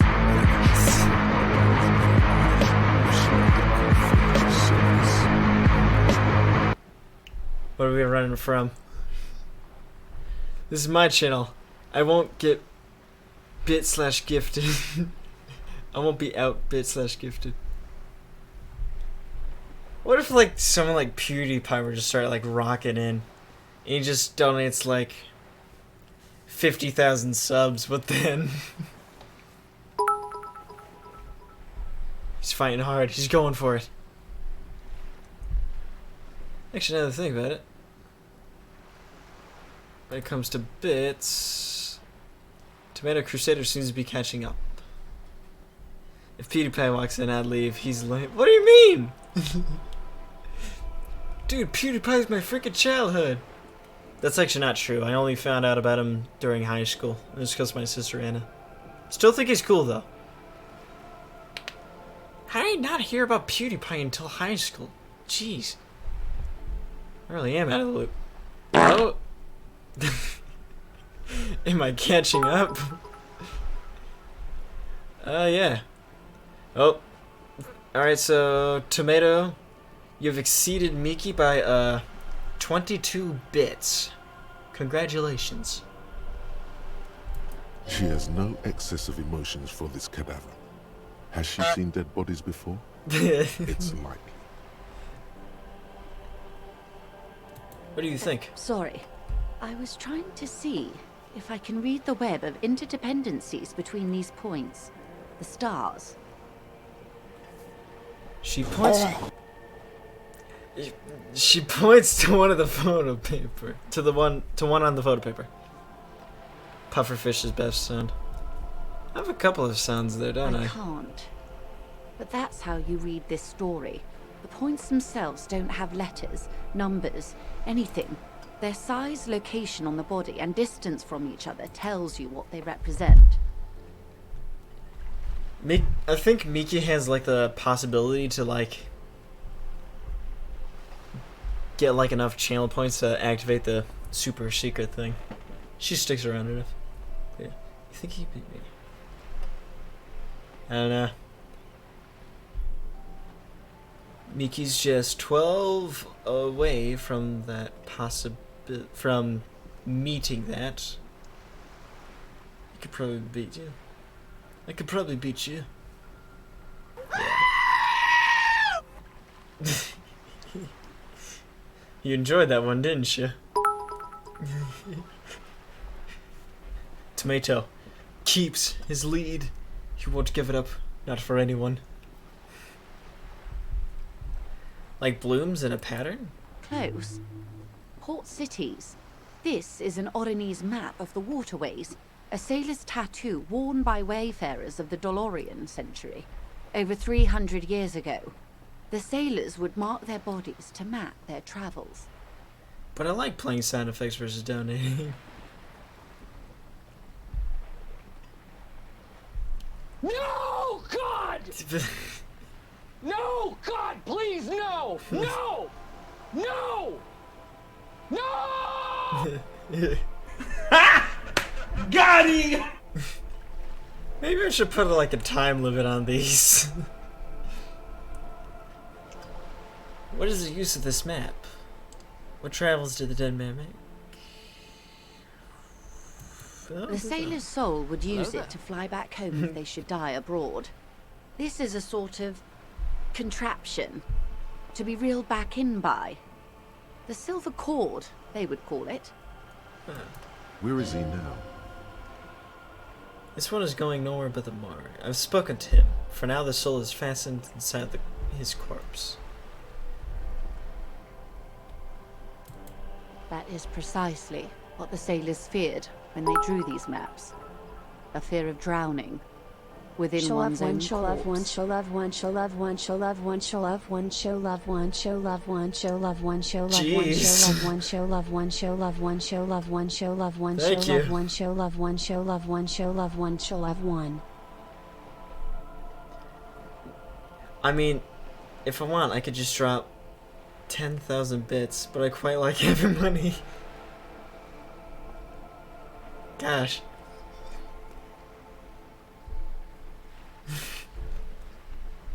Look at my money too. Yeah. I mean, it certainly helps me since I'm in college and I have no money.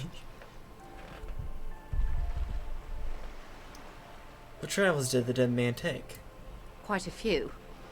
Vredefort, the Oronese capital, traditionally stands on the right shoulder. He started somewhere near here, I think. I just tricked you into spending money. Quiet, Cheese, stay out of this. I don't care about winning at all. This isn't your fight. It's not my fight, but it still involves me quite substantially. It's kind of hard to argue that. It certainly does help. Thank you guys, actually. College is rough. What next? Then he made his way to the Pretto Grande, through what I think must be the Stutz Canal, an artificial channel through the Occident. From the Pretto, he sailed to the Insulindic Ocean, first the Semines Islands, then this. She points to his heart. College is rough, yes. I'm just glad no one will ever surpass my current leaderboard holders. No one have. Because if they did, I would scold them. Why? What are they sitting at? Because they feel like Miki would donate just to spite you.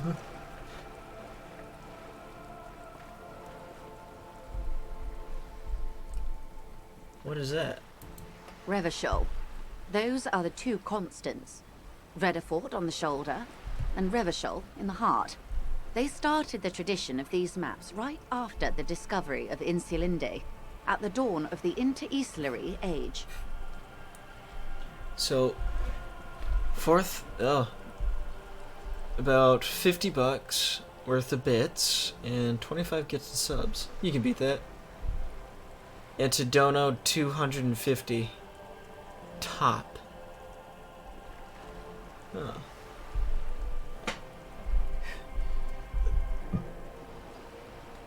Sorry for the burp. I've given Cheese too much already, and I get no butler in return. It's about followers! Me and you both know that if I do make it about, like, bits or subs, then you'll end it already. And besides, this time frame is insurance, because I do actually work another job, and that's a steady cash flow. So I need to get a bit of a cash flow, and then I can wear the butler clothes.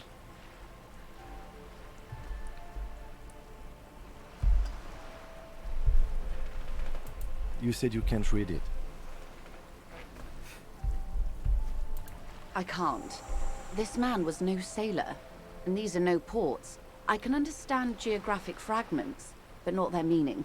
Regardless, it's not that people can't beat it. I'll just stop working on stream, and I don't like being flustered.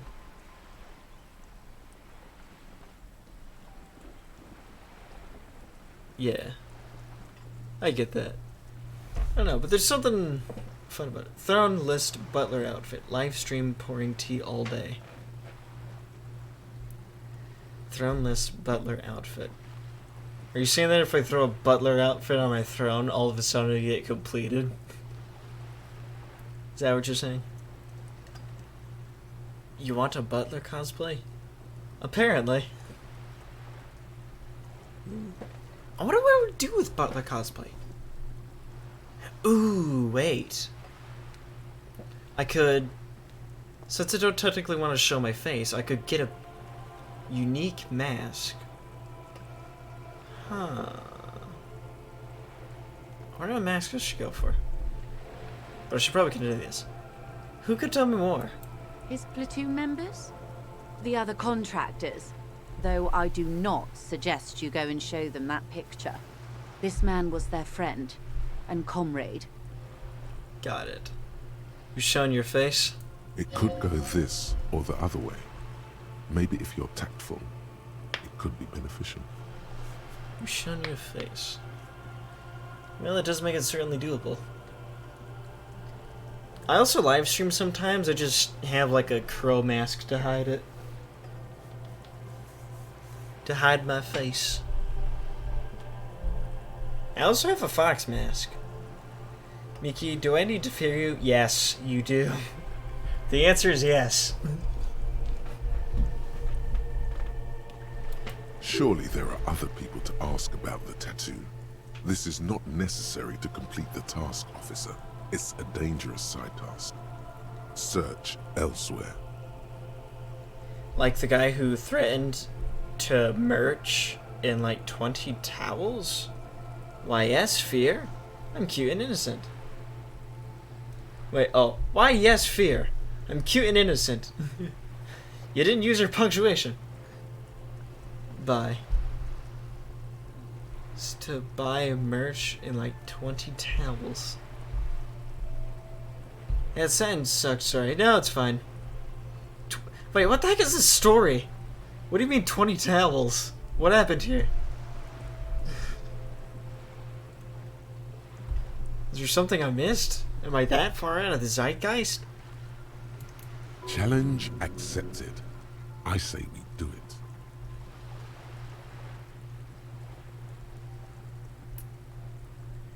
What I meant to say was, a man threatened to buy all my merch and also 20 towels from my merch store. You have merch? Gosh.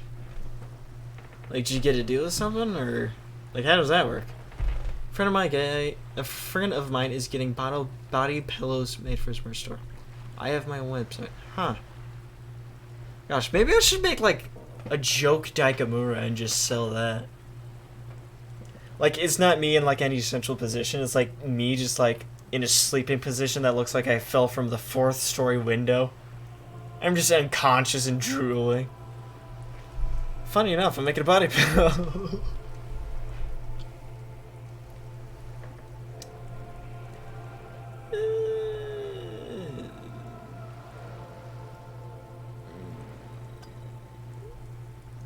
I need information.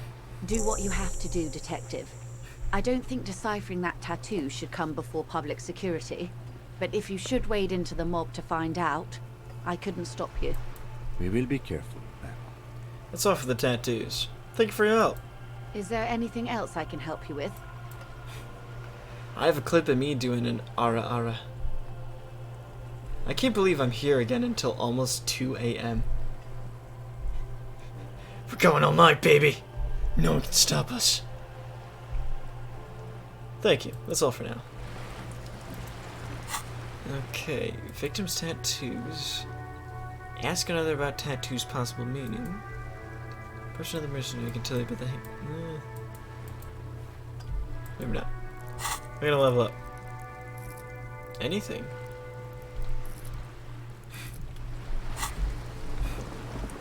Have a lot of fun with that one, huh? Auf this way.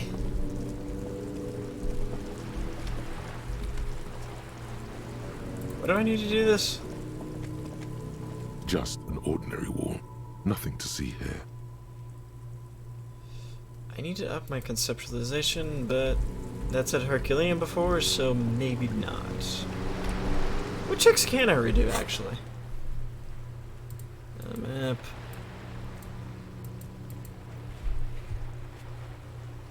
From A to street. Interfacing. What the heck is this talking about? Interact. A cockatoo. This book talks about the delicate nature of twos, as well as introducing some of the most popular species. You're right. Cockatoos are mad. Where to even begin? Pet owner. Okay. It is not recommended to get, despite its bang. Okay. That doesn't have... What does it mean? Did I already complete it, or... Is it not completed? What are we missing? Okay. Cargo container door. That requires rhetoric. Bird nest Roy. Don't want to do that. The Hanged Man. Perception legendary.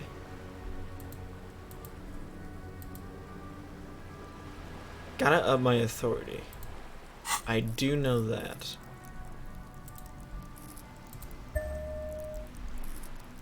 Save and close. Keep. Wait. Have a. I missed the chip. Have a clip of cheese doing it. It's free to the public. Siren paid for it. $2.50. Selling it for 10 gifted subs on my channel. Hey, I need those subs, you don't. Your RR is free. Thanks for the 13 bits, by the way. Hey, you got to perfect 500. Certainly does round it off.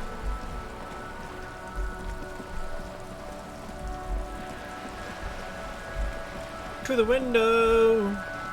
To the wow! I have my authority. Ooh, yay, moving. Like... Can I do this yet? Behind the dockworkers, a ceiling height window. The hawthorn branches scrape the glass Not like time bony yet. fingers. Gotta talk to you. Again. It's you again. What is it? I've rolled bad rolls, which means now is the time that I roll 2 6s. Yes? This time it's going to work. No. You already ruled out the first bad option that didn't.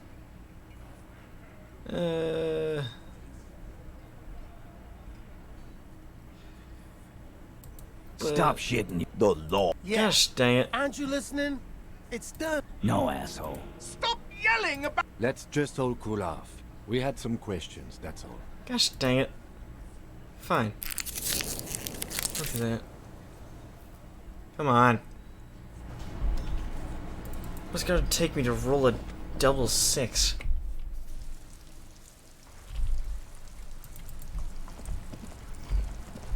Abuse my authority and didn't really do much. Then let me retake it. Got a minute? Yeah, I got a minute. What you got? I saw you poking around in Lady Driver's lorry. She in trouble? Ooh, yeah, moving. The Tom. Hey, thanks for the 27 bits. And also a bunch of emotes. What do we got? Uni? What is Bible Thump? It always says that, but it's like... Isaac? Why Bible Thump? Why does it go for that? No trouble. She's gonna be fine. Oh man, that's like a load off my mind. All that stress was messing up my rhymes. What's the plan with those rhymes anyway? Oh, you know. Tommy Leham's gonna be a musician. Sprechgesang, but with beats. I've got a lot of free time on the road to hone my craft. Why Tommy Laham? Tommy Lam was taken. My real name's Jerry Lafitte. Tommy's way better. Take my full.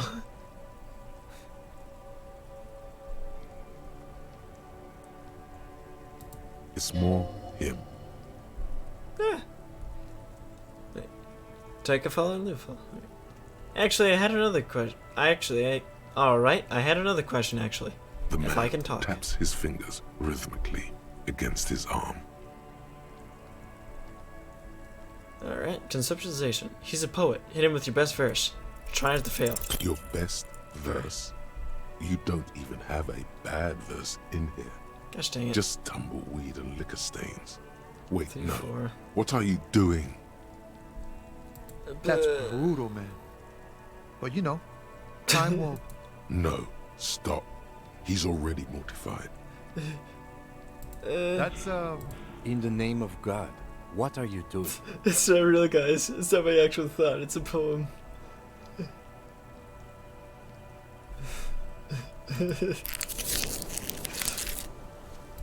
Yeah, I get that, and it's cool, but... Yeah. He doesn't know what to say. Yeah, I get it. These are your rhymes. They're from your life. Doesn't matter if they're robust, they're honest. So, thanks, man.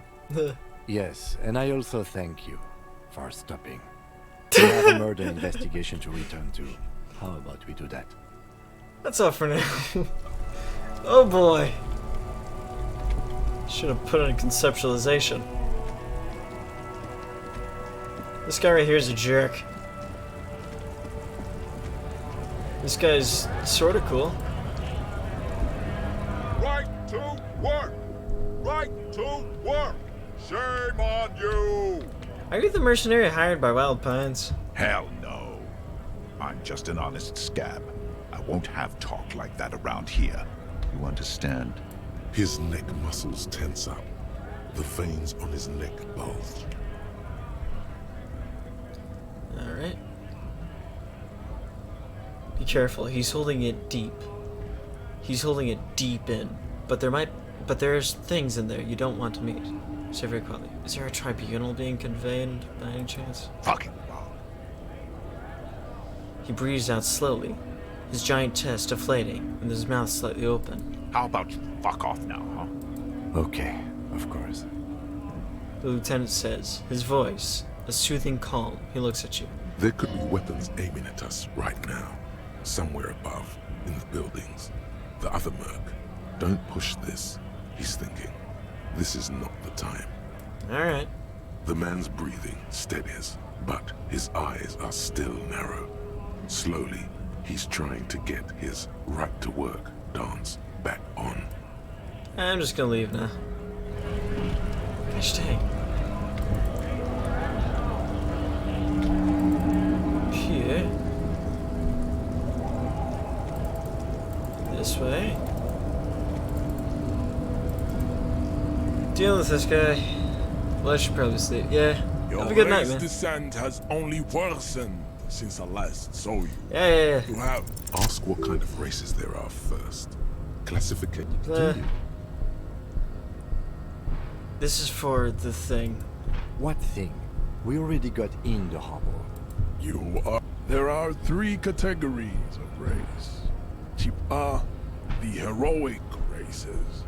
Type B, the servile races. Those a receding genetic. Wait, okay. You know the. Mahoon is a derogative term for first world people of Gotvaldian descent. They do not have a good night. have eczema. Later, dude. Also, people of Katla, like the Suru and the Huhu, are much more lactose intolerant. To learn clogs, though? Got it. You're welcome. The Maun are proof that you can have too much Occidental racial purity and Tassocentric culture. The Vespertines and Messinians, the other large Mondial civilization, overproduction of seaborn. As proven by the Maun and the Mesk, Occidental type A is in the Areopage, the land. Nature was not capable of more. Alright. Type B, to an unthinking, the Koi, the Vasholians. Is it 82,000 years that we've been recording history? You have very little idea of what is happening, but that seems a little off. Pretty sure history hasn't lasted that long. The mysteries of the people of this planet are a tragedy that has played out countless times over, like a fever dream of skin, hair, and bone. Wake up, naive chessmiss. It didn't involve all the people. The revolution came to Ravachol from Grad. In Zar, the revolution. Enough of Tibet. Tips CF are a museum of failed chimeric experiments and tragic maladaptations. They are tortured creatures waiting to be put to sleep.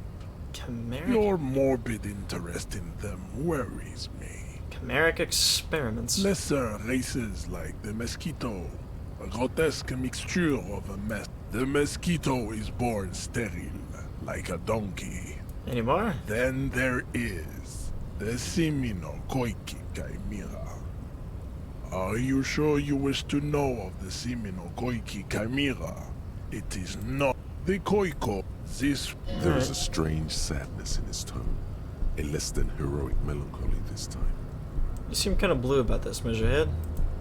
The heart that pumps the He does not seem angry, nor does the woman look affected. She just twirls her hair. Perhaps they've been through this and established an accord. Now that we've been through all the types, do I understand of this? You understand nothing. To solve the great race enigma, you have to first ask yourself, what is the race enigma? You have not even worded the mystery, let alone solved it. I read the mystery. You need to internalize what you have heard here. Let's just get I to something cannot else possibly and imagine. leave. Well, I got that, and I think I should make like tomato and head to sleep because I do have school. But I am gonna make sure to raid you guys off because it seems like the good thing to do. Who should we go for? Anything? Nothing? Everything? Possibly.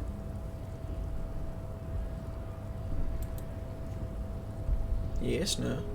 Maybe so.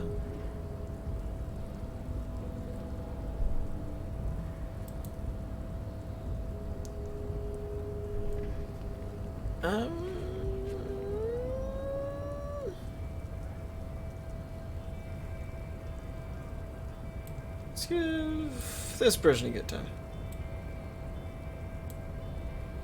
Just dang it. Ow! What are you doing? Okay, that's better. Please don't combust on me. Okay. But yeah, thanks for hanging out with me. And I'll see you all next time. Bye-bye. Bye. Oh, wait, it's still loading. Okay, hold on. 3, 2, 1. Okay, now bye. Bye.